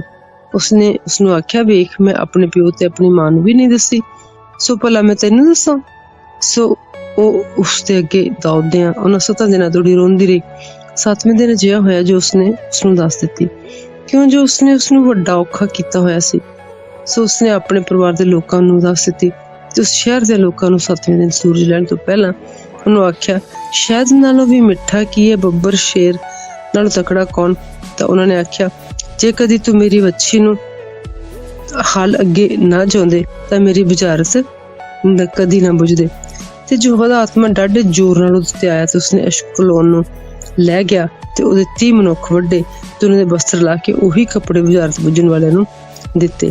ਸੋ ਉਹਦਾ ਕ੍ਰੋਧ ਜਾਗ ਗਿਆ ਤੇ ਉਸਨੇ ਆਪਣੇ ਪਿਤਾ ਦੇ ਘਰ ਨੂੰ ਉਤਾਂਹ ਤੁਰਿਆ। ਪਰ ਸਮਸੋਨ ਦੀ ਵਹੁਟੀ ਉਹਨਾਂ ਦੇ ਇੱਕ ਮਿੱਤਰ ਨੂੰ ਦੇ ਦਿੱਤੀ ਗਈ ਤੇ ਉਸਦਾ ਸਾਥੀ ਸੀ। ਚੈਪਟਰ 15 ਸਮਸੋਨ ਦਾ ਅਚਰਜ ਹਥਿਆਰ। ਪਰ ਕੁਝ ਚਿਰ ਪਿੱਛੋਂ ਕਣਕ ਦੀਆਂ ਵਾਢੀਆਂ ਦੇ ਸਮੇਂ ਇਹ ਹੋਇਆ ਜੋ ਸਮਸੋਨ ਇੱਕ ਪਠੋਰਾ ਲੈ ਕੇ ਆਪਣੀ ਪਤਨੀ ਨੂੰ ਮਿਲਣ ਗਿਆ ਤੇ ਆਖਿਆ, ਮੈਂ ਆਪਣੀ ਵਹੁਟੀ ਕੋਲ ਕੋਠੜੀ ਵਿੱਚ ਜਾਵਾਂਗਾ। ਜਦ ਉਸਦੇ ਸਹੁਰੇ ਨੇ ਉਹਨੂੰ ਅੰਦਰ ਨਾ ਜਾਣ ਦਿੱਤਾ ਤਾਂ ਉਸਦੇ ਸਹੁਰੇ ਨੇ ਆਖਿਆ, ਮੈਂ ਸੱਚਮੁੱਚ ਜਾਣਿਆ ਜੋ ਤੈਂ ਉਹਦੇ ਨਾਲ ਡਾਢਾ ਵੈਰ ਕੀਤਾ ਸੀ, ਇਸ ਲਈ ਮੈਂ ਉਹ ਤੇਰੇ ਮਿੱਤਰ ਨੂੰ ਦੇ ਦਿੱਤੀ। ਭਲਾ ਤੁਸੀਂ ਨਿੱਕੀ ਭੈਣ ਉਸ ਨਾਲੋਂ ਜੋ ਸੋਹਣੀ ਹੈ ਉਸਦੇ ਥਾਂ ਉਸਨੂੰ ਨਹੀਂ ਲੈ ਸਕਦਾ? ਤਾਂ ਸਮਸੋਨ ਨੇ ਆਖਿਆ, ਇਸ ਵੇਲੇ ਫਿਲਿਸਤੀਆਂ ਦੇ ਸਨਮੁਖ ਮੈਂ ਨਿਰਦੋਸ਼ ਠਹਿਰਾਂਗਾ, ਜਿਸ ਵੇਲੇ ਮੈਂ ਉਹਨਾਂ ਨਾਲ ਬੁਰਾਈ ਕਰਾਂਗਾ। ਤਾਂ ਸਮਸੋਨ ਨੇ 300 ਲੂੰਬੜੀਆਂ ਨੂੰ ਜਾ ਫੜਿਆ ਤੇ ਦੋ ਦੀ ਪੂਛ ਨਾਲ ਪੂਛ ਅੜਾਈ ਅਤੇ ਦੋਹਾਂ ਪੂਛਾਂ ਦੀਆਂ ਮਸ਼ਾਲਾਂ ਬਣੀਆਂ ਤਾਂ ਮਸ਼ਾਲਾਂ ਬਾਲ ਕੇ ਫਿਲਿਸਤੀਆਂ ਦੀਆਂ ਖਲੋਤੀਆਂ ਪੈਲੀਆਂ ਵਿੱਚ ਲੂੰਬੜੀਆਂ ਛੱਡ ਦਿੱਤੀਆਂ ਤੇ ਉਸਨੇ ਉਹਨਾਂ ਪੂਲਿਆਂ ਨੂੰ ਲੈ ਕੇ ਪੱਕੀਆਂ ਪੂਲੀਆਂ ਤੱਕ ਕਊਆਂ ਦੇ ਬਾਗ ਵੀ ਸਾੜ ਦਿੱਤੇ। ਤਦ ਫਿਲਿਸਤੀਆਂ ਨੇ ਆਖਿਆ, ਇਹ ਕਿਸਨੇ ਕੀਤਾ? ਉਹ ਬੋਲੇ, ਤੇ ਫਰਨਾਤੀ ਦੇ ਜਵਾਈ ਸਮਸੋਨ ਨੇ, ਇਸ ਲਈ ਜੋ ਉਸਦੀ ਵਹੁਟੀ ਖੋ ਕੇ ਉਸਨੇ ਉਸਦੇ ਮਿੱਤਰ ਨੂੰ ਦੇ ਦਿੱਤੀ। ਤਦ ਫਿਲਿਸਤੀ ਚੜ੍ਹ ਆਏ ਤੇ ਉਸ ਤੀਵੀਂ ਨੂੰ ਔਰ ਉਸਦੇ ਪਿਓ ਨੂੰ ਅੱਗ ਨਾਲ ਫੂਕ ਸੁੱਟਿਆ। ਸਮਸੋਨ ਨੇ ਉਹਨਾਂ ਨੂੰ ਆਖਿਆ, ਜੇ ਤੁਸੀਂ ਇਹੋ ਜਿਹਾ ਵਰਤਾਵਾ ਕਰੋ ਤੇ ਜ਼ਰੂਰ ਮੈਥੋਂ ਤੁਰ ਤੋਂ ਵੱਟਾ ਲਵਾਂਗਾ ਤੇ ਸ਼ਾਂਤ ਕਰਾਂਗਾ। ਫਿਰ ਉਸਨੇ ਉਹਨਾਂ ਨੂੰ ਦਬਾ ਕੇ ਵੱਡੀ ਵਾੜ ਕੀਤੀ ਤੇ ਉੱਥੋਂ ਲੈ ਕੇ ਏਰਾਮ ਪੱਥਰ ਦੀ ਇੱਕ ਗੁਫਾ ਵਿੱਚ ਜਾ ਰਿਹਾ। ਤਾਂ ਫਿਲਿਸਤੀ ਚੜ੍ਹੇ ਤੇ ਯਹੂਦਾ ਦੇ ਦੇਸ਼ ਦੇ ਵਿਚਕਾਰ ਤੰਬੂ ਲਾਏ ਅਤੇ ਲਹੀ ਵਿੱਚ ਖਿੰਡ ਗਏ। ਤੇ ਯਹੂਦਾ ਦੇ ਲੋਕਾਂ ਨੇ ਉਹਨਾਂ ਨੂੰ ਆਖਿਆ, ਤੁਸੀਂ ਕਾਹਨੂੰ ਸਾਡੇ ਤੇ ਚੜ੍ਹ ਆਏ ਹੋ? ਉਹਨਾਂ ਆਖਿਆ, ਅਸੀਂ ਸਮਸੋਨ ਨੂੰ ਬੰਨਣ ਆਏ ਹਾਂ, ਜੇ ਹੀ ਉਸਨੇ ਸਾਡੇ ਨਾਲ ਕੀਤੀ ਤੇ ਹੀ ਅਸੀਂ ਉਸ ਨਾਲ ਕਰੀਏ। ਤਦ ਯਹੂਦਾ ਦੇ 3000 ਜਵਾਨਾਂ ਨੇ ਏਰਾਮ ਪੱਥਰ ਦੀ ਉਸ ਗੁਫਾ ਉੱਤੇ ਜਾ ਕੇ ਸਮਸੋਨ ਨੂੰ ਆਖਿਆ, ਤੈਨੂੰ ਖਬਰ ਨਹੀਂ ਜੋ ਸਾਡੇ ਉੱਤੇ ਫਿਲਿਸਤੀ ਰਾਜ ਕਰਦੇ ਹਨ, ਸੋ ਤੂੰ ਸਾਡੇ ਨਾਲ ਇਹ ਕੀ ਕੀਤਾ? ਉਸਨੇ ਆਖਿਆ ਕਿ ਹੀ ਉਹਨਾਂ ਨੇ ਮੇਰੇ ਨਾਲ ਕੀਤੀ, ਜੇ ਹੀ ਮੈਂ ਉਹਨਾਂ ਦੇ ਨਾਲ ਕੀਤੀ। ਤੇ ਉਹਨਾਂ ਨੇ ਉਸਨੂੰ ਆਖਿਆ, ਅਸੀਂ ਫਿਰ ਕਾਹਦੇ ਲਈ ਆਏ ਹਾਂ ਤੇ ਤੈਨੂੰ ਬੰਨ ਕੇ ਫਿਲਿਸਤੀਆਂ ਦੇ ਹੱਥ ਸੌਂਪ ਦਈਏ? ਤਾਂ ਸਮਸੋਨ ਨੇ ਉਹਨਾਂ ਨੂੰ ਆਖਿਆ, ਮੇਰੇ ਨਾਲ ਸਹੁੰ ਖਾਓ ਵੀ ਕੋਈ ਆਪਣੇ ਆਪ ਤੇਰੇ ਤੇ ਹੱਲਾ ਨਾ ਕਰੇ। ਤਾਂ ਉਹਨਾਂ ਨੇ ਉਸਨੂੰ ਉੱਤਰ ਦੇ ਕੇ ਆਖਿਆ, ਨਹੀਂ, ਪਰ ਅਸੀਂ ਤੈਨੂੰ ਘੁੱਟ ਕੇ ਬੰਨਾਂਗੇ ਤੇ ਉਹਨਾਂ ਦੇ ਹੱਥ ਤੈਨੂੰ ਸੌਂਪ ਦੇਵਾਂਗੇ, ਪਰ ਅਸੀਂ ਮੂਹਰੋਂ ਤੈਨੂੰ ਜਾਨ ਨੂੰ ਨਾ ਮਾਰਾਂਗੇ। ਤਾਂ ਫਿਰ ਉਸਨੇ ਉਹਨਾਂ ਨੂੰ ਦੋਵਾਂ ਹੱਥਾਂ ਨਾਲ 2 ਨਵੀਆਂ ਰੱਸਿਆਂ ਨਾਲ ਕੱਸਿਆ ਤੇ ਪਹਾੜ ਉੱਤੋਂ ਉਸਨੂੰ ਲਾ ਲਿਆ। ਜਦ ਉਹ ਲਹੀ ਵਿੱਚ ਅਪੜਿਆ ਤਾਂ ਫਿਲਿਸਤੀ ਹਾਕਾਂ ਮਾਰ ਕੇ ਉਸਨੂੰ ਮਿਲੇ। ਉਸ ਵੇਲੇ ਯਹੋਵਾ ਦਾ ਆਤਮਾ ਡਾਢੇ ਜ਼ੋਰ ਦੇ ਨਾਲ ਉਸਦੇ ਉੱਤੇ ਆਇਆ ਤੇ ਰੱਸੇ ਬਿਨਾਂ ਜਿਨ੍ਹਾਂ ਨਾਲ ਉਹਨਾਂ ਦੀਆਂ ਬਾਹਾਂ ਬੰਨੀ ਹੋਈ ਸਨ ਅਜਿਹੇ ਹੋ ਗਏ ਜਿਵੇਂ ਅੱਗ ਨਾਲ ਸੜੇ ਹੋਏ ਸਨ ਤੇ ਉਹਨਾਂ ਦੇ ਹੱਥ ਦੇ ਬੰਧਨ ਖੁੱਲ ਗਏ। ਤਾਂ ਉਸ ਵੇਲੇ ਉਸਨੂੰ ਇੱਕ ਖੋਤੇ ਦੇ ਜਵਾੜੇ ਦੀ ਨਵੀਂ ਹੱਡੀ ਲੱਭ ਪਈ। ਉਸਨੇ ਆਪਣਾ ਹੱਥ ਲੰਮਾ ਕਰਕੇ ਉਸਨੂੰ ਫੜ ਲਿਆ ਤੇ ਉਸ ਨਾਲ 1000 ਮਨੁੱਖ ਮਾਰ ਸੁੱਟੇ। ਸਮਸੋਨ ਨੇ ਆਖਿਆ, ਇੱਕ ਖੋਤੇ ਦੀ ਜਵਾੜੀ ਦੀ ਹੱਡੀ ਨਾਲ ਤਾਂ ਢੇਰਾਂ ਦੇ ਢੇਰ ਲੱਗ ਗਏ, ਮੈਂ ਇੱਕ ਖੋਤੇ ਦੀ ਜਵਾੜੀ ਦੀ ਹੱਡੀ ਨਾਲ 1000 ਮਨੁੱਖ ਮਾਰ ਸੁੱਟੇ। ਤਾਂ ਇਹ ਹੋਇਆ ਕਿ ਜਦ ਇਹ ਗੱਲ ਆਖ ਚੁੱਕਾ ਤਾਂ ਜਵਾੜੀ ਦੀ ਹੱਡੀ ਆਪਣੇ ਵਿੱਚੋਂ ਸੁੱਟ ਦਿੱਤੀ ਤੇ ਉਸ ਥਾਂ ਦਾ ਨਾਮ ਰਾਮਤ ਲਹੀ ਰੱਖਿਆ। ਉਹ ਡਾਢਾ ਤਿਰਹਾਇਆ ਹੋਇਆ ਅਤੇ ਯਹੋਵਾ ਅੱਗੇ ਬੇਨਤੀ ਕਰਕੇ ਬੋਲਿਆ, ਤੈਂ ਆਪਣੇ ਸੇਵਕ ਦੇ ਹੱਥੀਂ ਇੱਕ ਵੱਡਾ ਬਚਾਓ ਬਖਸ਼ਿਆ, ਤੇ ਹੁਣ ਭਲਾ ਮੈਂ ਤੇ ਨਾਲ ਮਰ ਕੇ ਅਸੁੰਨਤੀਆਂ ਦੇ ਹੱਥਾਂ ਵਿੱਚ ਪਵਾਂ। ਤਦ ਪਰਮੇਸ਼ਵਰ ਨੇ ਲਹੀ ਵਿੱਚ ਇੱਕ ਟੋਆ ਪੁੱਟਿਆ ਔਰ ਉੱਥੋਂ ਪਾਣੀ ਨਿਕਲਿਆ ਤੇ ਉਸਨੇ ਪੀਤਾ ਤੇ ਉਸਦੀ ਜਾਨ ਵਿੱਚ ਜਾਨ ਆਈ। ਫਿਰ ਇਸ ਲਈ ਉਸ ਥਾਂ ਦਾ ਨਾਮ ਏਨ ਹਕੋਰੇ ਧਰਿਆ ਗਿਆ, ਜੋ ਅੱਜ ਤੋੜੀ ਲਹੀ ਵਿੱਚ ਹੈ। ਉਸਨੇ ਫਿਲਿਸਤੀਆਂ ਦੇ ਸਮੇਂ ਇਸਰਾਏਲੀਆਂ ਤੇ 20 ਵਰ੍ਹਿਆਂ ਤੋੜੀ ਨਿਆਂ ਕੀਤਾ। ਸਮਸੂਨ ਤੇ ਦਲੀਲਾ ਚੈਪਟਰ 16। ਫਿਰ ਸਮਸੂਨ ਅਜ਼ਾ ਨੂੰ ਗਿਆ ਤੇ ਉੱਥੇ ਇੱਕ ਕੰਜਰੀ ਦੇਖੀ। ਉਸਦੇ ਕੋਲ ਅੰਦਰ ਵੜ ਗਿਆ ਤੇ ਅਜ਼ਾ ਦੇ ਲੋਕਾਂ ਨੂੰ ਖਬਰ ਹੋਈ ਜੋ ਸਮਸੂਨ ਇੱਥੇ ਆਇਆ ਹੈ, ਤੇ ਉਹਨਾਂ ਨੇ ਉਸਨੂੰ ਘੇਰ ਲਿਆ ਤੇ ਸਾਰੀ ਰਾਤ ਸ਼ਹਿਰ ਦੇ ਫਾਟਕ ਉਤੇ ਉਸਦੀ ਸ਼ਹਿ ਵਿੱਚ ਲੱਗੇ ਰਹੇ। ਉਹ ਸਾਰੀ ਰਾਤ ਇਹ ਵਾਕ ਕੇ ਚੁੱਪ ਅਤੇ ਵੀ ਪ੍ਰਭਾਤ ਦੇ ਇਹ ਲੋਹਾਲੇ ਵਿੱਚ ਉਸਨੂੰ ਮਾਰ ਸੁੱਟਣਗੇ।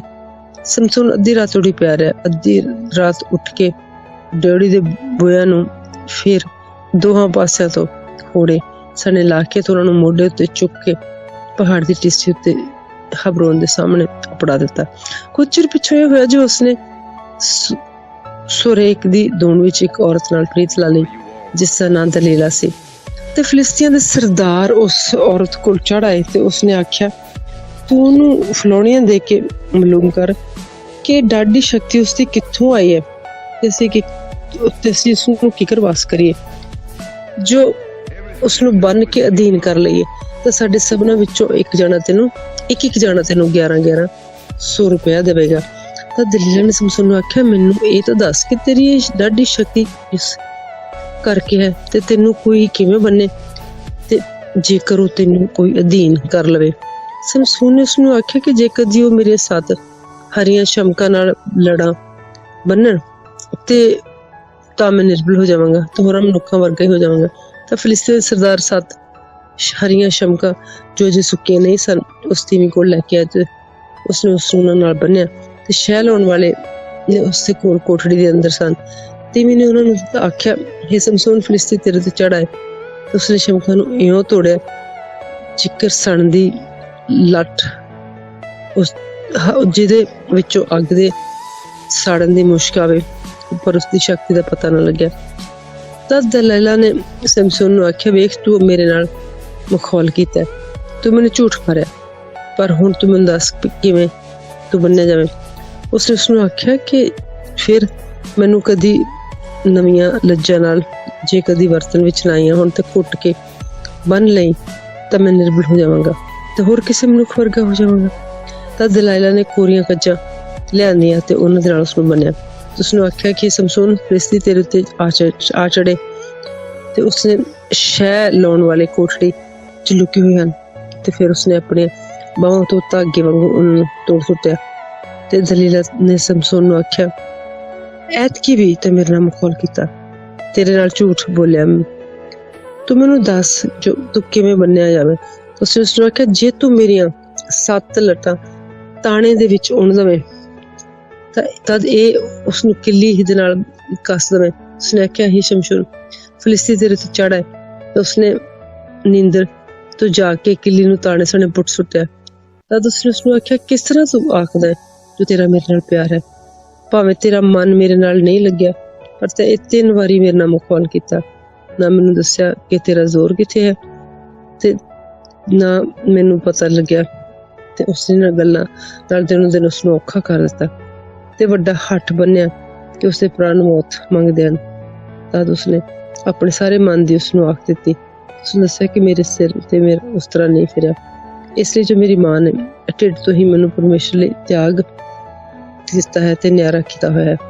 ਜੇ ਕਦੀ ਮੇਰਾ ਸਿਰ ਮੁੰਨਿਆ ਜਾਵੇ ਤਾਂ ਇਹ ਮੈਥੋਂ ਦੂਰ ਜਾਂਦਾ ਰਹੇਗਾ ਤੇ ਮੈਂ ਨਿਰਬਲ ਹੋ ਜਾਵਾਂਗਾ ਤੇ ਹੋਰ ਮਨੁੱਖਾਂ ਵਰਗਾ ਹੋ ਜਾਵਾਂਗਾ। ਤਾਂ ਦਲੀਲਾ ਨੇ ਵੇਖਿਆ ਕਿ ਹੁਣ ਉਹਦੇ ਆਪਣੇ ਮਨ ਦਾ ਸਾਰਾ ਭੇਦ ਖੋਲ ਗਿਆ। ਉਸਨੇ ਫਿਲਿਸਤੀਆਂ ਦੇ ਸਰਦਾਰਾਂ ਨੂੰ ਅਖਵਾ ਕੇ ਲੈ ਕੇ 8ਵੀਂ ਵਾਰੀ ਚੜ੍ਹਾ ਕਿ ਜੋ ਉਸ ਦੇ ਮਨ ਵਿੱਚ ਜੋ ਸੀ ਉਸਨੇ ਸਭ ਕੁਝ ਮੇਰੇ ਅੱਗੇ ਪ੍ਰਗਟ ਕੀਤਾ। ਸੋ ਫਿਲਿਸਤੀਆਂ ਦੇ ਸਰਦਾਰ ਨੇ ਉਸ ਕੋਲ ਆ ਕੇ ਰੁਕੜ ਆਪਣੇ ਹੱਥ ਵਿੱਚ ਲੈ ਲਈ ਅਤੇ ਉਸਨੂੰ ਆਪਣੇ ਗੋਡਿਆਂ ਉੱਤੇ ਸੁਲਾ ਛੱਡਿਆ ਤੇ ਉਸ ਇੱਕ ਮਨੁੱਖ ਸੱਦ ਕੇ 7 ਲੱਟਾਂ ਉਸਦੇ ਸਿਰ ਤੋਂ ਜੋ ਸਾਨੂੰ ਮੁਨਾਸ਼ ਸੁੱਟਿਆ ਤੇ ਉਸਨੂੰ ਛੇੜਨ ਲੱਗੀ ਤੇ ਉਸਦਾ ਜ਼ੋਰ ਉਸ ਕੋਲੋਂ ਜਾਂਦਾ ਰਿਹਾ। तो बोली, हे समसून, फिलिस्ती तेरे तो चढ़ा है। वो नींद तो जागया। तो उसने आख्या, अगे वांगू मैं बाहर निकल के अपने आप को पकड़ावांगा, पर उसनूं खबर नहीं सी जो यहोवा उसदे कोलों अड हो गया है। तद फिलिस्तियां ने उसनूं फड़िया ते उसदियां अखियां कढ सुट्टियां ते उसनूं अज़ा विच ला लियाए ते उसदी पित्तल दी बेड़ी नाल उसनूं बन्निया ते उसनूं कैदखाने विच चक्की पिहाई।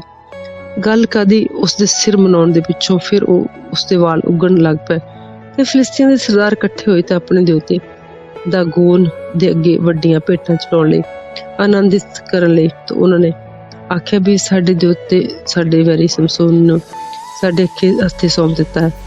तद लोकां ने उन्होंने देखिया कि अपने देवते दी उस्तत करके बोले, ते सारे देवते ने साडे वैरी नूं ए जिन्हें साडा देश उजाड़ दिता सी, साडे विचों फिर सारे दा नाश कर सुट्टिया सी, साडे हाथ सौंप दिता है। तां ये होया कि जद उन्होंने भी आनंद कीता ते उन्होंने आख्या, सैमसून नूं सदो ते साडे अगे खलो जावे। ते असीं उन्होंने सैमसून नूं कैदखाने विच सदवाया ते उन्हां दे अगे पेश कीता, खेल कीता ते फिर उसने दो थम्मां दे विचकार उसनूं खलियारिया। तद समसून ने उस मुंडे नूं जिसने उसदा हत्थ फड़िया होया सी आख्या, जिन्हां उत्ते एक घर टिकिया होया ਉਹ ਥੰਮਾ ਨੂੰ ਮੈਨੂੰ ਹੱਥ ਪਵਾ ਦੇ ਤਾਂ ਕਿ ਮੈਂ ਟਸ ਨਾ ਲਾਵਾਂ। ਉਹ ਘਰ ਮਨੁੱਖਾਂ ਤੇ ਤੀਵੀਆਂ ਨਾਲ ਭਰਿਆ ਹੋਇਆ ਸੀ। ਫਿਲਿਸਤੀਨ ਦੇ ਸਾਰੇ ਸਰਦਾਰ ਉੱਥੇ ਸਨ ਅਤੇ 3,000 ਇਸਤਰੀਆਂ ਪੁਰਖ ਛੱਤ ਉੱਤੇ ਸਨ, ਜਿਹੜੇ ਸਮਸੂਨ ਨੂੰ ਖੇਲ ਕਰਦਿਆਂ ਵੇਖਦੇ ਪਏ ਸਨ। ਤਾਂ ਸਮਸੂਨ ਨੇ ਯਹੋਵਾ ਅੱਗੇ ਬੇਨਤੀ ਕਰਕੇ ਆਖਿਆ, हे ਪ੍ਰਭੂ ਯਹੋਵਾ, ਮੈਂ ਤੇਰੇ ਅੱਗੇ ਤਰਲੇ ਕਰਦਾ ਹਾਂ, ਤੂੰ ਮੈਨੂੰ ਚੇਤੇ ਕਰ ਤੇ ਐਤਕੀ ਦੀ ਵਾਰੀ ਮੈਨੂੰ ਜ਼ੋਰ ਦੇ। हे परमेश्वर, मैं फिलिस्तियां तो इक्को वारी अपनियां दोनों अखां दा बट्टा लै लवां। तां समसून ने विचकारले दो थम्मां नूं जिन्हां उत्ते टिके ओहदा हत्थ टिकिया होया सी ढास नाल ला के एक पासे नूं सज्जे हत्थ नाल ते दूसरे पासे नूं खब्बे हत्थ नाल छड्डिया फड़िया। समसून बोलिया, मैनूं प्राण भी फिलिस्तियां दे नाल ही जा लैण, मैनूं अपना सारा भेत जोर ला के निव्या ਤੇ ਉਹ ਘਰ ਉਸਨਾਂ ਸਰਦਾਰਾਂ ਤੇ ਸਭਨਾਂ ਲੋਕਾਂ ਦੇ ਉੱਤੇ ਜੋ ਉਸਦੇ ਵਿੱਚ ਸਨ ਡਿੱਗ ਪਿਆ। ਸੋ ਮੁਰਦੇ ਜਿਨ੍ਹਾਂ ਨੂੰ ਉਸਨੇ ਆਪਣੇ ਮਰਨ ਦੇ ਵੇਲੇ ਮਾਰਿਆ, ਜਿਨ੍ਹਾਂ ਵਿੱਚੋਂ ਆਪਣੇ ਜਿਉਂਦਿਆਂ ਨੂੰ ਵੱਡਾ ਸੀ ਵਧੀਕ ਸਨ, ਤਦ ਉਸਦੇ ਭਰਾ ਤੇ ਉਸਦੇ ਪਿਤਾ ਦਾ ਸਾਰਾ ਟੱਬਰ ਉੱਥੇ ਉਤਰ ਆਇਆ ਤੇ ਉਸਨੂੰ ਚੁੱਕ ਕੇ ਲੈ ਗਏ। ਤੇ ਸਾਰਾ ਤੇ ਅਸ਼ਤਾਓਲ ਦੇ ਵਿਚਕਾਰ ਉਸਦੇ ਪਿਤਾ ਮਾਨਿਆ ਤੇ ਮਕਬਰੇ ਵਿੱਚ ਉਸਨੂੰ ਰੱਖਿਆ ਦੱਬਿਆ ਤੇ ਉਸਨੇ ਵੀ ਬਣਿਆ इसराइल दा न्याय कीता। मीका दा ठीक ठाकर द्वारा चैप्टर 17। इफ्राइम दे पहाड़ विच मीका नामे एक मनुख सी ते उसने अपनी मां नूं आख्या, ਉਹ 11 रुपए जो तेथों खड़े सन जिन्हां पिछे तू तरकारां दित्तियां मेरे कन्नी भी सुनाई दित्तियां कि ਉਹ चांदी मेरे कोल है, मैं ही ਉਹ ਲੈ ਲਈ ਸੀ। उसदी मां बोली कि मेरे पुत्र जो तैनूं सीस देवे। ਉਹਨੇ ਉਹ 1100 रुपया अपनी मां नूं मोड़ दिता। उसकी मां ने आख्या, ये चांदी मैं तेरे अपने सिजुआ दे लई जरूर चढ़त कीती सी, तो अपने पुत्र नूं भी देवां जो एक उकरी हुई सी ते एक ढालवी मोड़ बनावे ते मैं हुणे तैनूं मोड़ दिंदी हां। तो उसने वो रुपए अपनी मां नूं मोड़ दिते। उसकी मां ने 200 रुपया लैके ढालन वाले नूं दिता ते उन्हां दे नाल एक उकरी हुई ते एक ढाली हुई मूरत बनाई। उस मीका दे घर दे विच रही। उस मनुख नूं मीका एक ठाकर द्वारा बनाया ते उसने एक एफोद ते तराफीम ਨੂੰ ਬਣਾਇਆ ਅਤੇ ਆਪਣੇ ਪੁੱਤਰਾਂ ਵਿੱਚੋਂ ਇੱਕ ਨੂੰ ਥਾਪਿਆ ਤੇ ਉਹ ਉਸਦੇ ਲਈ ਪੁਰੋਹਿਤ ਹੋਇਆ। ਉਸ ਵੇਲੇ ਇਸਰਾਇਲ ਵਿੱਚ ਪਾਤਸ਼ਾਹ ਕੋਈ ਵੀ ਨਹੀਂ ਸੀ। ਸਭ ਨੂੰ ਉਹਨਾਂ ਨੂੰ ਚੰਗਾ ਜਿਹਨੂੰ ਲੱਗੇ ਉਹਨੂੰ ਉਹੀ ਕਰਦੇ ਸਨ। ਯਹੂਦਾ ਦੇ ਟੱਬਰ ਦਾ ਬੈਤਲਹਿਮ ਯਹੂਦਾ ਵਿੱਚ ਇੱਕ ਜਵਾਨ ਲੇਵੀ ਸੀ ਜੋ ਉੱਥੇ ਆ ਗਿਆ ਅਤੇ ਮਨੁੱਖ ਇਹ ਬੈਤਲਹਿਮ ਯਹੂਦਾ ਤੋਂ ਇਸ ਲਈ ਨਿਕਲਿਆ ਸੀ ਜੋ ਜਿੱਥੇ ਟਿਕਾਣਾ ਲੱਭੇ ਜਾ ਰਹੇ। ਤਾਂ ਉਹਦੇ ਤੁਰਦੇ ਤੁਰਦੇ ਇਫਰਾਇਮ ਦੇ ਪਹਾੜ मीका ਦੇ ਘਰ ਉੱਪੜ ਗਿਆ। मीका ਨੇ ਉਸਨੂੰ ਆਖਿਆ, ਤੂੰ ਕਿੱਥੋਂ ਆਇਆ? ਉਸਨੇ ਆਖਿਆ, ਮੈਂ ਬੈਤਲਹਿਮ ਯਹੂਦਾ ਦਾ ਲੇਵੀ ਹਾਂ, ਇਸ ਲਈ ਤੁਰਿਆ ਹਾਂ ਵੀ ਜਿੱਥੇ ਕਿਤੇ ਟਿਕਾਣਾ ਲੱਭੇ ਉੱਥੇ ਜਾ ਰਵਾਂ। मीका ਨੇ ਉਸਨੂੰ ਆਖਿਆ, ਮੇਰੇ ਕੋਲ ਰਹੋ ਔਰ ਮੇਰਾ ਪਿਓ ਤੇ ਪੁਰੋਹਿਤ ਬਣ। ਮੈਂ ਤੈਨੂੰ 10 ਰੁਪਏ ਵਰਾ ਤੇ ਇੱਕ ਜੋੜਾ ਲੀੜਿਆਂ ਦਾ ਅਤੇ ਇੱਕ ਰੋਟੀ ਵੀ ਦਿਆ ਕਰਾਂਗਾ। ਤੇ ਉਹ ਲੇਵੀ ਅੰਦਰ ਗਿਆ ਤੇ ਉਹ ਲੇਵੀ ਉਸ ਮਨੁੱਖ ਦੇ ਕੋਲ ਰਹਿਣ ਲਈ ਰਾਜੀ ਹੋਇਆ। ਉਹ ਜਵਾਨ ਉਹਦੇ ਪੁੱਤਾਂ ਵਰਗਾ ਹੋਇਆ। ਤਾਂ मीका ਨੇ ਉਸ ਲੇਵੀ ਨੂੰ ਥਾਪਿਆ ਤੇ ਉਹ ਜਵਾਨ ਉਸਦਾ ਪੁਰੋਹਿਤ ਬਣਿਆ ਤੇ मीका ਦੇ ਘਰ ਵਿੱਚ ਰਹਿਤਾ। ਤੇ मीका ਨੇ ਆਖਿਆ, ਹੁਣ ਮੈਂ ਜਾਣਦਾ ਕਿ ਜੋ ਮੇਰਾ ਭਲਾ ਕਰੇਗਾ, ਇਸ ਲਈ ਮੈਂ ਇੱਕ ਲੇਵੀ ਦਾ ਪੁਰੋਹਿਤ ਹੈ। मीका ਦਾ ਬੁੱਤ ਚੈਪਟਰ 18। ਉਨੀ ਦਿਨ ਇਸਰਾਇਲ ਦਾ ਪਾਤਸ਼ਾਹ ਕੋਈ ਨਹੀਂ ਸੀ ਤੇ ਉਨੀ ਦਿਨ ਹੀ ਦਾਨ ਦਾ ਗੋਤ ਆਪਣੇ ਵਸਣ ਨੂੰ ਕੋਈ ਪੱਤੀ ਲੱਭਦਾ ਸੀ। ਇਸ ਲਈ ਉਹਨਾਂ ਨੂੰ ਉਸ ਦਿਨ ਤੋਂ ਇਸਰਾਇਲ ਦੇ ਗੋਤਾਂ ਵਿੱਚ ਪੂਰੀ ਪੱਤੀ ਨਹੀਂ ਮਿਲੀ। ਸੋ ਦਾਨੀਆਂ ਨੇ ਆਪਣੇ ਟੱਬਰ ਦੇ 5 ਸੂਰਮੇ ਆਪਣੇ ਬੰਨਿਓ ਸਾਰਾ ਅਤੇ ਅਸ਼ਤੋਏਲ ਦੇ ਵਿੱਚੋਂ ਘੱਲੇ ਤਾਂ ਉਹ ਉਸ ਦੇਸ਼ ਦਾ ਖੋਜ ਕੱਢਣ ਤੇ ਉਸ ਦੀ ਸੂਹ ਲੈਣ। ਉਹਨਾਂ ਨੂੰ ਆਖਿਆ ਵੀ ਜਾਓ ਤੇ ਦੇਸ਼ ਦੀ ਸੂਹ ਲਓ। ਤੇ ਜਦ ਉਹ ਇਫਰਾਇਮ ਦੇ ਪਹਾੜ ਮੀਕਾ ਦੇ ਘਰ ਆਏ ਤਾਂ ਉੱਥੇ ਉਤਰ ਪਏ। ਤਦ ਮੀਕਾ ਦੇ ਘਰ ਕੋਲ ਅੱਪੜੇ ਤਾਂ ਉਸਨੇ ਲੇਵੀ ਜਵਾਨ ਦੀ ਆਵਾਜ਼ ਪਛਾਣੀ ਤੇ ਇੱਧਰ ਮੁੜ ਕੇ ਉਸਨੂੰ ਆਖਿਆ, ਤੈਨੂੰ ਇੱਥੇ ਕੌਣ ਲਿਆਇਆ ਤੇ ਤੂੰ ਇੱਥੇ ਕਰਦਾ ਕੀ ਹੈ? ਤੇਰਾ ਇੱਥੇ ਕੀ ਵਿਵਹਾਰ ਹੈ? ਤਾਂ ਉਸਨੇ ਉਹਨਾਂ ਨੂੰ ਆਖਿਆ, ਮੀਕਾ ਨੇ ਮੇਰੇ ਨਾਲ ਇਸ ਤਰ੍ਹਾਂ ਵਿਵਹਾਰ ਕੀਤਾ ਤੇ ਮੈਨੂੰ ਤਲਬ ਉੱਤੇ ਰੱਖਿਆ ਹੈ। ਮੈਂ ਉਸਦਾ ਪ੍ਰੋਤ ਬਣਿਆ ਹਾਂ। ਤਾਂ ਉਸਨੇ ਉਹਨਾਂ ਨੂੰ ਆਖਿਆ, ਪਰਮੇਸ਼ਰ ਕੋਲੋਂ ਸਲਾਹ ਲਓ ਤਾਂ ਜੋ ਅਸੀਂ ਜਾਣੀਏ ਵੀ ਇਸ ਰਾਹ ਉੱਤੇ ਜਿਸ ਤੇ ਅਸੀਂ ਤੁਰਦੇ ਪਏ ਹਾਂ ਵੀ ਸਫਲ ਵੀ ਹੋਵਾਂਗੇ ਕਿ ਨਹੀਂ। ਤਾਂ ਉਸ ਪ੍ਰੋਤ ਨੇ ਉਹਨਾਂ ਨੂੰ ਆਖਿਆ, ਸੁੱਖ ਸਾਂਦ ਨਾਲ ਜਾਓ, ਕਿਉਂ ਜੋ ਜਿਹਦੇ ਵਿੱਚ ਤੁਸੀਂ ਤੁਰੇ ਹੋ ਇਹ ਤੁਹਾਡਾ ਹੀ ਪਿੰਡ ਹੈ ਤੇ ਯਹੋਵਾ ਦੇ ਸਾਹਮਣੇ ਹੈ। ਸੋ 5 ਜਣੇ ਜਾ ਨਿਕਲੇ ਤੇ ਲਾਇਸ਼ ਵਿੱਚ ਆਏ।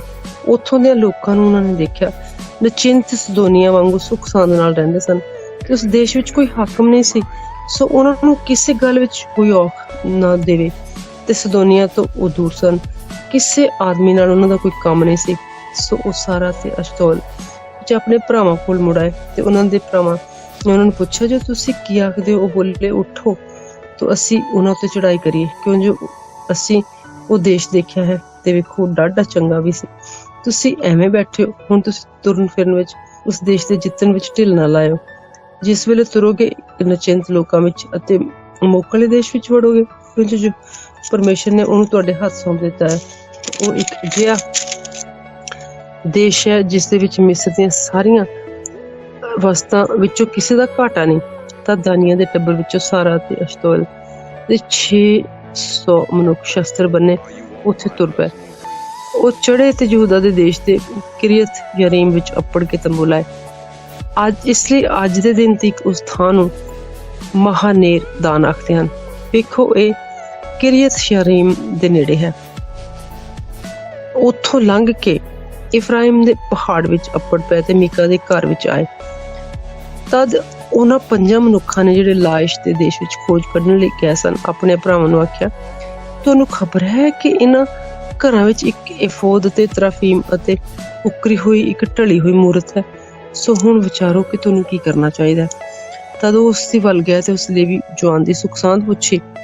ਸੋ ਉਹ 600 ਦਾਨੀ ਸ਼ਸਤਰ ਬੰਨ ਜਵਾਨ ਲਾਂਘੇ ਦੇ ਫਾਟਕ ਪੁਰ ਖਲੋਤੇ ਰਹੇ ਤੇ ਉਹਨਾਂ 5 ਨੇ ਜੋ ਦੇਸ਼ ਦੇ ਖੋਜ ਕਰਨ ਲਈ ਨਿਕਲੇ ਸਨ ਘਰ ਵਿੱਚ ਵੜ ਕੇ ਉਕਰੀ ਹੋਈ ਢਾਲੀ ਹੋਈ ਮੂਰਤ ਤੇ ਏਫੋਦ ਤੇ ਤਰਾਫੀਮ ਲੈ ਲਿਆ ਤੇ ਪ੍ਰੋਹਤ ਉਸ 600 ਮਨੁੱਖਾਂ ਨਾਲ ਜੋ ਸ਼ਸਤਰ ਬੰਨ ਕੇ ਲਾਂਘੇ ਦੇ ਫਾਟਕ ਉੱਤੇ ਖਲੋਤਾ ਸੀ।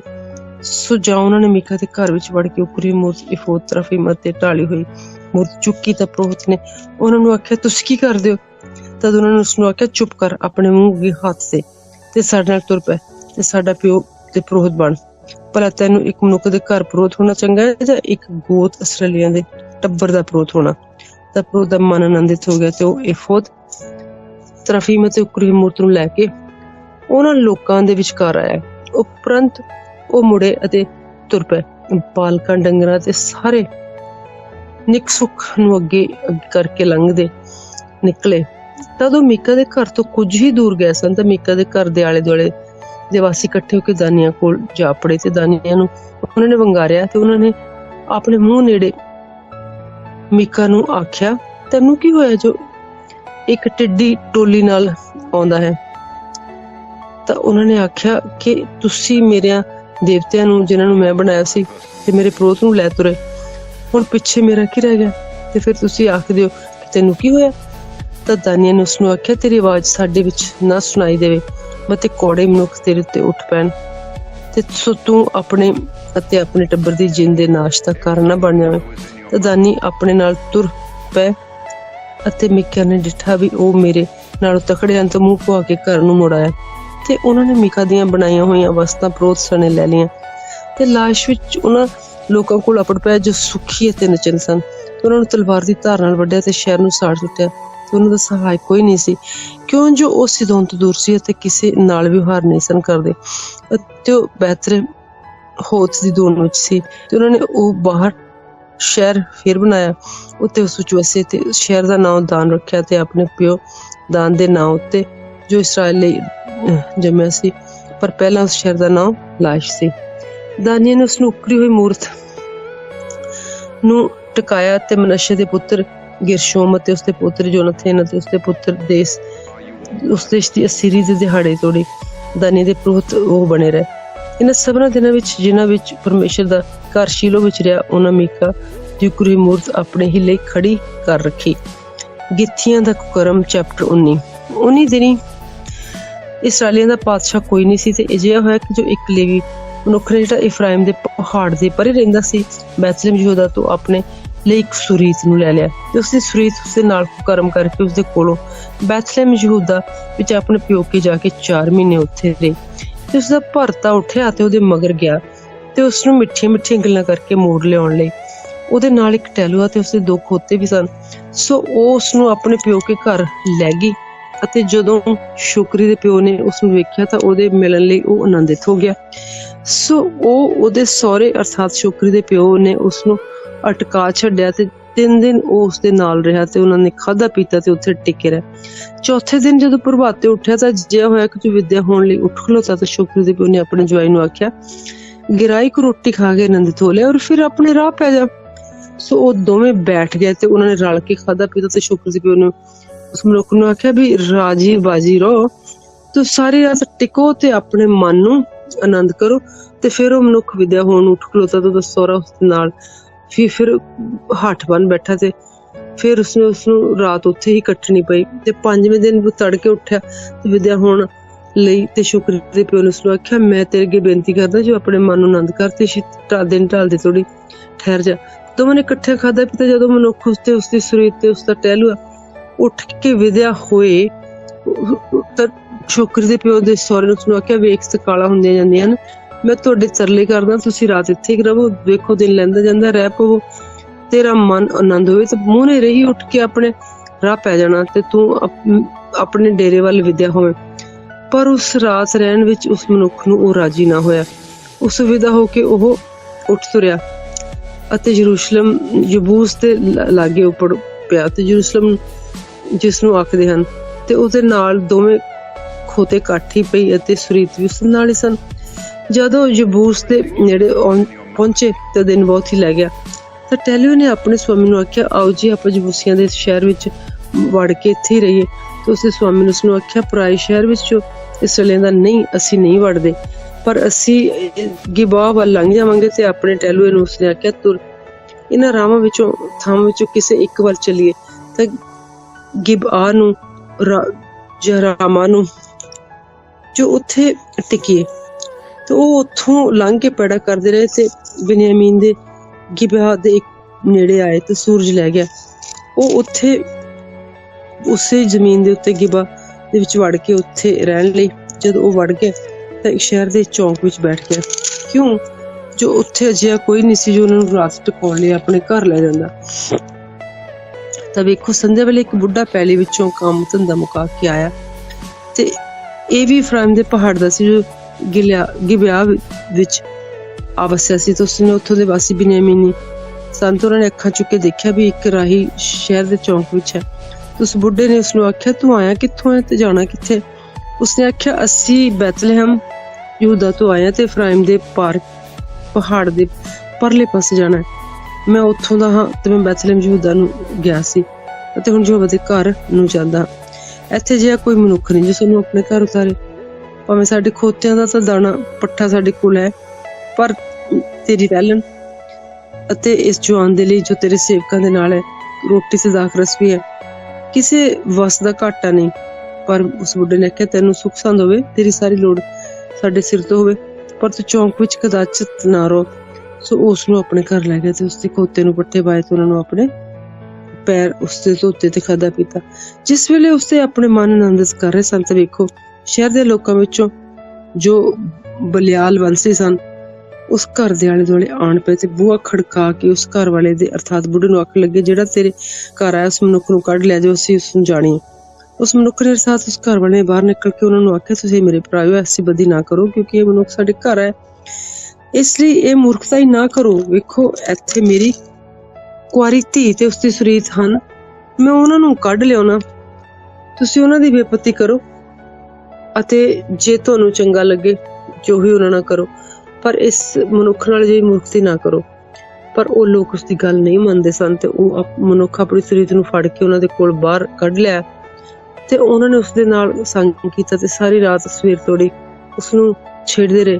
ਜਦ ਪੌ ਫੁੱਟੀ ਤਾਂ ਉਸਨੂੰ ਛੱਡ ਗਏ ਤੇ ਉਹ ਤੀਵੀਂ ਮੂੰਹ ਨੇੜੇ ਹੀ ਆਣ ਕੇ ਜਿੱਥੇ ਉਸਦਾ ਭਰਤਾ ਸੀ ਮਨੁੱਖ ਦੇ ਘਰ ਦੇ ਬੂਹੇ ਉੱਤੇ ਡਿੱਗ ਪਈ। ਜਦ ਤੱਕ ਦਿਨ ਨਾ ਚੜਿਆ ਤੇ ਉਸਦੇ ਭਰਤਾ ਨੇ ਸਵੇਰੇ ਉੱਠ ਕੇ ਘਰ ਦੇ ਬੂਹੇ ਖੋਲੇ ਤੇ ਤੁਰਨ ਨੂੰ ਬਾਹਰ ਨਿਕਲਿਆ ਤਾਂ ਵੇਖੋ ਉਹ ਤੀਵੀਂ ਜਿਹੜੀ ਉਸਦੀ ਸੁਰੀਤ ਸੀ ਘਰ ਦੇ ਬੂਹੇ ਉੱਤੇ ਪਈ ਸੀ। ਉਸਦੇ ਹੱਥ ਸਰਦਲ ਨਾਲ ਲੱਗੇ ਹੋਏ ਸਨ ਤੇ ਉਸਨੇ ਆਖਿਆ ਉੱਠ ਤੁਰੀਏ, ਪਰ ਉੱਤਰ ਨਾ ਮਿਲਿਆ। ਜਦ ਉਸਨੇ ਆਪਣੇ ਖੋਤੇ ਉੱਤੇ ਉਸਨੂੰ ਧਰ ਲਿਆ ਤੇ ਉਸਨੂੰ ਆਪਣੇ ਘਰ ਵੱਲ ਲੈ ਤੁਰਿਆ ਤੇ ਘਰ ਪੁੜ ਕੇ ਉਸਨੇ ਛੁਰੀ ਲਈ ਤੇ ਆਪਣੀ ਸੁਰੀਤ ਦੇ ਅੰਗਾਂ ਨੂੰ ਕੱਟ ਦਿੱਤਾ। ਉਸਦੇ 12 ਟੋਟੇ ਕੀਤੇ ਤੇ ਇਸਰਾਇਲ ਦੇ ਸਾਰੇ ਬੰਨਿਆਂ ਵਿੱਚ ਭੇਜੇ। ਤੇ ਅਜਿਹਾ ਹੋਇਆ ਕਿ ਜਿਸ ਕਿਸੇ ਨੇ ਇਹ ਡਿੱਠਾ ਤੇ ਉਹ ਬੋਲਿਆ, ਜਦੋਂ ਤੋਂ ਇਸਰਾਇਲੀ ਮਿਸਰੋਂ ਨਿਕਲੇ ਅੱਜ ਦੇ ਦਿਨ ਤੀਕਰ ਐਸਾ ਕੰਮ ਨਹੀਂ ਹੋਇਆ, ਨਾ ਕਿਸੇ ਨੇ ਡਿੱਠਾ। ਇਸ ਵੱਲ ਧਿਆਨ ਕਰੋ ਤੇ ਸਲਾਹ ਕਰਕੇ ਬੋਲੋ। ਬਿਨਯਾਮੀਨੀਆਂ ਨਾਲ ਲੜਾਈ। ਤਦ ਸਾਰੇ ਬਿਨਯਾਮੀਨੀ ਨਿਕਲ ਕੇ ਦਾਨ ਤੋਂ ਲੈ ਕੇ ਬੇਰਸਬਾ ਤੋੜੀ। ਗਿਲਿਆਦ ਦੇ ਦੇਸ਼ ਨੇ ਇੱਕ ਸਾਰੀ ਮੰਡਲੀ ਇੱਕ ਮਨੁੱਖ ਵਾਂਗੂ ਯਹੋਵਾ ਦੇ ਸਨਮੁਖ ਮਿਸਪਾ ਵਿੱਚ ਇਕੱਠੇ ਹੋਏ।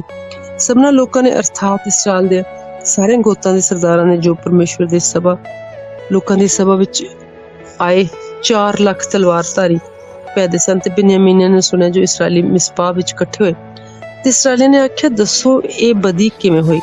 ਉਸ ਲੇਵੀ ਨੇ ਜਿਸ ਵੱਡੀ ਹੋਈ ਔਰਤ ਦਾ ਭਰਦਾ ਸੀ ਉੱਤਰ ਦੇ ਕੇ ਆਖਿਆ, ਮੈਂ ਆਪਣੀ ਗੋਲੀ ਸਣੇ ਬਿਨਯਾਮੀਨ ਦੇ ਗਿਬਾ ਵਿੱਚ ਰਾਤ ਕੱਟਣੀ ਟਿਕਿਆ ਤੇ ਗਿਬਾ ਦੇ ਲੋਕ ਮੇਰੇ ਉੱਤੇ ਆ ਪਏ ਤੇ ਰਾਤ ਨੂੰ ਘਰ ਦੇ ਉਦਾਲੇ ਮੇਰੀ ਸ਼ਹਿ ਵਿੱਚ ਬੈਠੇ ਤੇ ਮੈਨੂੰ ਮਾਰਿਆ ਚਾਹੁੰਦੇ ਸਨ, ਪਰ ਮੇਰੀ ਸੁਰੀਤ ਨਾਲ ਅਜਿਹਾ ਹਨੇਰ ਮਾਰਿਆ ਜੋ ਮਰ ਗਈ। ਤੇ ਮੈਂ ਆਪਣੀ ਸੁਰੀਤ ਨੂੰ ਲੈ ਕੇ ਟੁੱਟ ਕਰਕੇ ਉਸਨੂੰ ਇਸਰਾਇਲੀਆਂ ਦੀ ਪੱਤੀ ਦੇ ਸਾਰੇ ਦੇਸ਼ ਵਿੱਚ ਘੱਲਿਆ ਜੋ ਇਸਰਾਇਲ ਦੇ ਵਿਚਕਾਰ ਉਹਨਾਂ ਨੇ ਲੁਚਪੁਣਾ ਤੇ ਮੂਰਖਤਾ ਕੀਤੀ। ਸੋ ਵੇਖੋ ਹੁਣ ਇਸਰਾਇਲੀਓ, ਇੱਥੇ ਤੁਸੀਂ ਸਲਾਹ ਤੇ ਮਤ ਦੱਸੋ। ਤਾਂ ਸਾਰੇ ਲੋਕ ਇੱਕ ਮਨੁੱਖ ਵਾਂਗੂ ਉੱਠੇ ਤੇ ਬੋਲੇ, ਜੇਕਰ ਸਾਡੇ ਵਿੱਚੋਂ ਆਪਣੇ ਤੰਬੂ ਵੱਲ ਕੋਈ ਨਾ ਜਾਵੇਗਾ ਤਾਂ ਸਾਡੇ ਵਿੱਚੋਂ ਆਪਣੇ ਘਰ ਕੋਈ ਨਹੀਂ ਮੁੜੇਗਾ।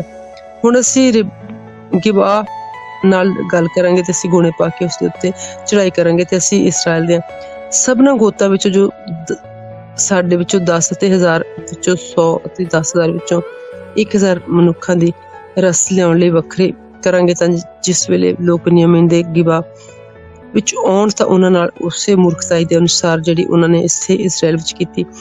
ਸੋ ਸਾਰੇ ਇਸਰਾਇਲੀ ਇੱਕ ਮਨੁੱਖ ਵਾਂਗੂ ਜੁੜ ਕੇ ਸ਼ਹਿਰ ਦੇ ਵਿਰੁੱਧ ਇਕੱਠੇ ਹੋਏ। ਇਸਰਾਇਲ ਦੇ ਗੋਤਾਂ ਨੇ ਬਿਨਯਾਮੀਨ ਦੇ ਸਾਰੇ ਗੋਤ ਵਿੱਚ ਮਨੁੱਖ ਘੱਲ ਕੇ ਉਸਨੂੰ ਇਉਂ ਆਖਿਆ ਕਿ ਬਈ ਇਹ ਕੀ ਬਦੀ ਹੈ ਜੋ ਤੁਹਾਡੇ ਵਿਚਕਾਰ ਹੋਈ ਹੈ। ਹੁਣ ਉਹਨਾਂ ਮਨੁੱਖਾਂ ਨੂੰ ਅਰਥਾਤ ਬਲਿਆਰ ਪੰਛੀਆਂ ਨੂੰ ਜੋ ਗਿਬਾ ਵਿੱਚ ਹਨ ਸਾਡੇ ਹੱਥ ਸੌਂਪ ਦਿਓ ਤੇ ਅਸੀਂ ਉਹਨਾਂ ਨੂੰ ਵੱਢ ਸੁੱਟੀਏ ਅਤੇ ਇਸਰਾਇਲ ਦੇ ਵਿੱਚੋਂ ਕਲੰਕ ਹਟਾ ਦਈਏ। ਪਰ ਬਿਨਯਾਮੀਨ ਨੇ ਆਪਣੇ ਇਸਰਾਇਲੀ ਭਰਾਵਾਂ ਨੂੰ ਤਾਂ ਆਖਿਆ ਨਾ ਮੰਨਿਆ, ਸਗੋਂ ਬਿਨਯਾਮੀਨ ਨੇ ਸ਼ਹਿਰਾਂ ਵਿੱਚ ਗਿਬਾ ਵਿੱਚ ਆ ਇਕੱਠੇ ਹੋਏ ਤੇ ਇਸਰਾਇਲੀਆਂ ਨਾਲ ਲੜਨ ਲਈ ਨਿਕਲਣ ਲਈ। ਤੇ ਬਿਨਯਾਮੀਨੀਆਂ ਨੇ ਜੋ ਉਸਦੇ ਕੋਲ ਸ਼ਹਿਰਾਂ ਵਿੱਚੋਂ ਇਕੱਠੇ ਹੋਏ ਗਿਣੇ ਗਏ ਗਿਬਾ ਦੇ ਵਾਸੀ 700 ਚੁਣੇ ਹੋਏ ਜਵਾਨਾਂ ਤੋਂ ਬਿਨਾਂ 26,000 ਤਲਵਾਰਧਾਰੀ ਸੂਰਮੇ ਸਨ। ਇਹਨਾਂ ਸਭਨਾਂ ਲੋਕਾਂ ਵਿੱਚੋਂ 700 ਚੁਣੇ ਹੋਏ ਜਵਾਨ ਖੱਬੇ ਸਨ ਅਤੇ ਪੱਥਰ ਦੇ ਨਾਲ ਵਾਲ ਬਿੰਨੀ ਕੋਡੀ ਦਾ ਨਿਸ਼ਾਨਾ ਫੁੰਡਦੇ ਸਨ ਤੇ ਉਕਤੇ ਨਹੀਂ ਸਨ। ਤੇ ਉਹ ਇਸਰਾਇਲ ਦੇ ਲੋਕ ਬਿਨਯਾਮੀਨੀਆਂ ਬਾਜੋ 4 ਲੱਖ ਤਲਵਾਰਧਾਰੀ ਸਨ ਤੇ ਇਹ ਸਭ ਯੋਧੇ ਸਨ। ਇਸਰਾਇਲੀ ਉੱਠ ਕੇ ਬੈਤੇਲ ਨੂੰ ਚੜ ਗਏ ਅਤੇ ਪਰਮੇਸ਼ਰ ਤੋਂ ਸਲਾਹ ਪੁੱਛੀ ਵੀ ਸਾਡੇ ਵਿੱਚੋਂ ਬਿਨਯਾਮੀਨਾਂ ਨਾਲ ਲੜਾਈ ਕਰਨ ਨੂੰ ਪਹਿਲੇ ਕੌਣ ਚੜੇ। ਜੋ ਨੇ ਆਖਿਆ, ਪਹਿਲੇ ਯਹੂਦਾ। ਸੋ ਇਸਰਾਇਲੀ ਨੇ ਸਵੇਰੇ ਉੱਠ ਕੇ ਗਿਬਾ ਦੇ ਸਾਹਮਣੇ ਤੰਬੂ ਲਾਏ ਅਤੇ ਇਸਰਾਇਲੀਆਂ ਨੇ 2 ਮਨੁੱਖ ਬਿਨਯਾਮੀਨ ਨਾਲ ਲੜਨ ਨੂੰ ਨਿਕਲੇ। ਇਸਰਾਇਲ ਦੇ ਮਨੁੱਖ ਗਿਬਾ ਵਿੱਚ ਉਹਨਾਂ ਦੇ ਸਾਹਮਣੇ ਪਾਲ ਬਣ ਕੇ ਲੜਾਈ ਦੇ ਲਈ ਆ ਖਲੋਤੇ ਅਤੇ ਬਿਨਯਾਮੀਨ ਨੇ ਗਿਬਾ ਤੋਂ ਨਿਕਲ ਕੇ ਉਸ ਦਿਨ 2,500 ਇਸਰਾਇਲੀਆਂ ਨੂੰ ਵੱਢ ਕੇ ਥੇ ਵਿੱਚ ਰਲਾ ਦਿੱਤਾ ਤੇ ਲੋਕਾਂ ਨੇ ਅਰਥਾਤ ਇਸਰਾਇਲੀ ਮਨੁੱਖਾਂ ਨੇ ਆਪਣੇ ਆਪ ਨੂੰ ਤਕੜਾ ਕਰਕੇ ਅਗਲੇ ਭਲਕ ਉਸੇ ਥਾਂ ਵਿੱਚ ਅਤੇ ਪਹਿਲੇ ਦਿਨ ਪਾਲ ਬੰਨੀ ਸੀ ਜਿੱਥੇ ਇਸ ਪਾਲ ਬੰਨੀ ਇਸਰਾਇਲੀ ਉੱਤੇ ਗਏ। ਸਿਰਕਾਲਾ ਤੋੜੀ ਯਹੋਵਾ ਦੇ ਅੱਗੇ ਰੋਏ ਤੇ ਯਹੋਵਾ ਤੋਂ ਸਲਾਹ ਪੁੱਛੀ ਵੀ ਅਸੀਂ ਆਪਣੇ ਭਰਾ ਬਿਨਯਾਮੀਨ ਦੇ ਪਰਿਵਾਰ ਨਾਲ ਲੜਨ ਨੂੰ ਫਿਰ ਚੜੀਏ ਕਿ ਨਾ। ਯਹੋਵਾ ਨੇ ਆਖਿਆ ਕਿ ਉਸ ਦੇ ਉੱਤੇ ਚੜਾਈ ਕਰੋ। ਅਤੇ ਇਸਰਾਇਲੀ ਅਗਲੇ ਭਲਕ ਬਿਨਿਆਮੀਨੀਆਂ ਨਾਲ ਲੜਾਈ ਕਰਨ ਲਈ ਨੇੜੇ ਆਏ ਅਤੇ ਉਸ ਅਗਲੇ ਭਲਕ ਬਿਨਿਆਮੀਨ ਨੂੰ ਗਿਬਾਤ ਤੋਂ ਅਗਲੇ ਭਲਕ ਬਿਨਿਆਮੀਨ ਨੇ ਗਿਬਾਤ ਤੋਂ ਨਿਕਲ ਕੇ ਇਸਰਾਈਲੀਆਂ ਦੇ 18,000 ਆਦਮੀ ਵੱਢ ਕੇ ਧੂੜ ਕਰ ਦਿੱਤੇ। ਇਹ ਸਾਰੇ ਤਲਵਾਰਧਾਰੀ ਮਨੁੱਖ ਸਨ। ਤਦ ਇਸਰਾਇਲੀ ਅਤੇ ਸਾਰੇ ਲੋਕ ਉੱਠੇ ਅਤੇ ਬੈਤੇਲ ਵਿੱਚ ਆਣ ਕੇ ਰੋਏ ਔਰ ਉੱਥੇ ਯਹੋਵਾ ਦੇ ਸਨਮੁਖ ਬੈਠੇ ਤੇ ਉਸ ਦਿਨ ਸਭਨਾਂ ਨੇ ਸੰਧਿਆ ਤੋੜੀ, ਵਰਤ ਰੱਖਿਆ ਤੇ ਹੋਮ ਦੀਆਂ ਬਲੀਆਂ ਅਤੇ ਸੁੱਖ ਸੰਗ ਦੀਆਂ ਭੇਟਾਂ ਯਹੋਵਾ ਦੇ ਅੱਗੇ ਚੜਾਈਆਂ। ਤੇ ਜੋ ਇਸਰਾਈਲੀਆਂ ਨੇ ਯਹੋਵਾ ਦੇ ਕੋਲੋਂ ਪੁੱਛਿਆ ਕਿ ਜੋ ਪਰਮੇਸ਼ਰ ਦੇ ਨੇਮ ਦਾ ਸੰਦੂਕ ਉਹਨੇ ਦਿਨੀ ਉੱਥੇ ਹੀ ਸੀ ਤੇ ਹਾरून ਦਾ ਪੁੱਤਰ ਅਲਆਜ਼ਾਰ ਦਾ ਪੁੱਤਰ ਫੀਨਹਾਸ ਉਹਨਾਂ ਦਿਨਾਂ ਵਿੱਚ ਉਹਦੇ ਅੱਗੇ ਖਲੋਂਦਾ ਹੁੰਦਾ ਸੀ। ਤਦ ਉਸਨੇ ਇੱਕ ਪ੍ਰਸ਼ਨ ਪੁੱਛਿਆ, ਮੈਂ ਆਪਣੇ ਭਰਾ ਬਿਨਿਆਮੀਨ ਦੇ ਨਾਲ ਲੜਾਈ ਕਰਨ ਨੂੰ ਜਾਵਾਂ ਜਾਂ ਹਟ ਜਾਵਾਂ? ਅਤੇ ਯਹੋਵਾ ਨੇ ਆਖਿਆ, ਜਾ, ਕਿਉਂ ਜੋ ਭਲ ਕੇ ਮੈਂ ਉਹਨਾਂ ਨੂੰ ਤੇਰੇ ਹੱਥ ਸੌਂਪ ਦੇਵਾਂਗਾ। ਸੋ ਇਸਰਾਈਲੀਆਂ ਨੇ ਗਿਬਾ ਦੇ ਉਦਾਲੇ 30 ਲੱਖ ਸ਼ਹਿ ਵਿੱਚ ਬੰਨਣ ਵਾਲਿਆਂ ਨੂੰ ਬਿਠਾਇਆ ਅਤੇ ਇਸਰਾਈਲੀਆਂ ਨੇ ਤੀਜੇ ਦਿਨ ਫੇਰ ਬਿਨਿਆਮੀਨ ਉੱਤੇ ਚੜਾਈ ਕੀਤੀ ਤੇ ਅੱਗੇ ਵਾਂਗੂ ਗਿਬਾ ਦੇ ਸਾਹਮਣੇ ਪਾਲ ਬੰਨੀ ਬਿਨਿਆਮੀਨੀ ਲੋਕਾਂ ਦਾ ਸਾਹਮਣਾ ਕਰਨ ਲਈ ਨਿਕਲੇ ਸ਼ਹਿਰੋਂ ਦੂਰ ਤੀਕਰ ਖਿੱਚੇ ਗਏ ਤੇ ਉਹਨਾਂ ਸਭਨਾਂ ਸੜਕਾਂ ਤੋਂ ਜਿਨ੍ਹਾਂ ਵਿੱਚੋਂ ਇੱਕ ਸੜਕ ਬੈਤਲ ਵੱਲ ਜਾਂਦੀ ਸੀ ਤੇ ਦੂਜੀ ਰੜੇ ਵਿੱਚ ਗਬਾਹ ਵੱਲ ਜਾਂਦੀ ਸੀ, ਅੱਗੇ ਵਾਂਗੂ ਲੋਕਾਂ ਨੂੰ ਮਾਰਨਾ ਔਰ ਵੱਢਣਾ ਔਰ ਆਰਾਮ ਕੀਤਾ। ਇਸਰਾਇਲ ਦੇ 30 ਕੁ ਮਨੁੱਖ ਵੱਢ ਸੁੱਟੇ ਤਾਂ ਬਿਨਿਆਮੀਨ ਨੇ ਆਖਿਆ, ਜੇ ਅੱਗੇ ਵਾਂਗੂ ਹੀ ਉਹ ਸਾਡੇ ਕੋਲੋਂ ਹਾਰ ਗਏ ਹਨ। ਤੇ ਇਸਰਾਈਲੀਆਂ ਨੇ ਆਖਿਆ, ਆਓ ਭੱਜੀਏ ਤੇ ਉਹਨਾਂ ਨੂੰ ਸ਼ਹਿਰ ਵਿੱਚੋਂ ਸੜਕਾਂ ਉੱਤੇ ਖਿੱਚ ਲਿਆਈਏ। ਤਦ ਸਾਰੇ ਇਸਰਾਇਲ ਦੇ ਮਨੁੱਖ ਇੱਕ ਕਰਕੇ ਆਪਣੇ ਥਾਂ ਉੱਠ ਖਲੋਤੇ ਅਤੇ ਬਾਲ ਤਮਾਰ ਵਿੱਚ ਪਾਲ ਬੰਨੀ। ਉਸ ਵੇਲੇ ਉਹ ਇਸਰਾਇਲੀ ਜੋ ਸ਼ਹਿਰ ਵਿੱਚ ਬੈਠੇ ਸਨ ਆਪਣੇ ਥਾਂ ਤੋਂ ਗਿਬਾ ਦੇ ਰੜੇ ਵਿੱਚ ਕਾਹਲੀ ਨਾਲ ਨਿਕਲ ਆਏ ਤੇ ਸਾਰੇ ਇਸਰਾਇਲ ਦੇ ਚੁਣੇ ਹੋਏ 10,000 ਜਵਾਨ ਗਿਬਾ ਉੱਤੇ ਆਣ ਪਏ ਤੇ ਡਾਢੀ ਲੜਾਈ ਮੱਚੀ, ਪਰ ਉਹਨਾਂ ਨੂੰ ਨਾ ਜਾਤਾ ਵੀ ਸਾਡੇ ਤੇ ਕੋਈ ਬਿਜ ਆ ਪਹੁੰਚੀ ਹੈ। ਤਦ ਯਹੋਵਾ ਨੇ ਬਿਨਿਆਮੀਨ ਨੂੰ ਇਸਰਾਇਲ ਦੇ ਅੱਗੋਂ ਮਾਰਿਆ ਅਤੇ ਇਸਰਾਈਲੀਆਂ ਨੇ ਉਸ ਦੇ ਉੱਤੇ 25,000 ਤੇ 100 ਬਿਨਿਆਮੀਨਾਂ ਨੂੰ ਵੱਢਿਆ। ਇਹ ਸਭੋ ਤਲਵਾਰਧਾਰੀ ਸਨ। ਬਿਨਿਆਮੀਨਾਂ ਨੇ ਦੇਖਿਆ ਕਿ ਅਸੀਂ ਹਾਰ ਗਿਆ, ਕਿਉਂਕਿ ਜੋ ਇਸਰਾਇਲ ਦੇ ਮਨੁੱਖ ਬਿਨਿਆਮੀਨ ਦੇ ਅੱਗੇ ਨੱਠੇ, ਪਰ ਇਸ ਲਈ ਜੋ ਉਹਨਾਂ ਨੇ ਸ਼ਹਿ ਬਹਿਣ ਉੱਤੇ ਪ੍ਰਤੀਤ ਕੀਤੀ ਅਤੇ ਜਿਨ੍ਹਾਂ ਨੂੰ ਗਿਬਾ ਤੇ ਉਦਾਲੇ ਬਿਠਾਇਆ ਸੀ, ਇਹ ਸ਼ਹਿ ਵਾਲੇ ਛੇਤੀ ਨਾਲ ਗਿਬਾ ਉੱਤੇ ਆਣ ਪਏ ਅਤੇ ਸ਼ਹਿ ਵਾਲੇ ਆਪਣੇ ਆਪ ਨੂੰ ਖਿਲਾਰ ਕੇ ਸਾਰੇ ਸ਼ਹਿਰ ਨੂੰ ਤਲਵਾਰ ਦੀ ਧਾਰ ਨਾਲ ਮਾਰਿਆ। ਪਰ ਇਸਰਾਇਲ ਦੇ ਲੋਕਾਂ ਵਿੱਚ ਅਤੇ ਸ਼ਹਿ ਵਾਲਿਆਂ ਵਿੱਚ ਇੱਕ ਇਹ ਨਿਸ਼ਾਨੀ ਠਹਿਰਾਈ ਹੋਈ ਸੀ ਵੀ ਇੱਕ ਧੂਏ ਦਾ ਵੱਡਾ ਬੱਦਲ ਉੱਤੋਂ ਉਤਾਹਾਂ ਨੂੰ ਕੱਢਣ ਤਾਂ ਇਸਰਾਇਲ ਦੇ ਲੋਕ ਲੜਨ ਤੋਂ ਹਟ ਗਏ ਤਾਂ ਬਿਨਿਆਮੀਨੀ ਮਾਰਨ ਲੱਗੇ ਤੇ ਉਹਨਾਂ ਵਿੱਚੋਂ 30,000 ਮਨੁੱਖ ਵੱਢ ਸੁੱਟੇ ਤੇ ਉਹਨਾਂ ਨੇ ਆਖਿਆ, ਬੇਨਿਸ਼ੰਗ ਸਾਡੇ ਸਾਹਮਣੇ ਹਾਰ ਜਾਂਦੇ ਹਨ ਜਿਹੜੀ ਪਹਿਲੀ ਲੜਾਈ ਵਿੱਚ ਹਾਰੇ ਹਨ। ਪਰ ਉਸ ਵੇਲੇ ਧੂਆਂ ਦਾ ਬੱਦਲ ਇਕਸਰ ਉੱਤੋਂ ਉਤਰਿਆ ਤਾਂ ਬਿਨਿਆਮੀਨ ਨੇ ਆਪਣੇ ਪਿੱਛੇ ਦੇਖਿਆ ਤੇ ਵੇਖੋ ਸ਼ਹਿਰੋਂ ਆਕਾਸ਼ ਤੋੜੀ ਧੂਆਂ ਹੌਲੀ ਹੌਲੀ ਉੱਠ ਰਿਹਾ ਸੀ ਅਤੇ ਆਕਾਸ਼ ਤੋੜੀ ਧੂਆਂ ਰੋਲੀ ਉੱਠ ਰਹੀ ਸੀ।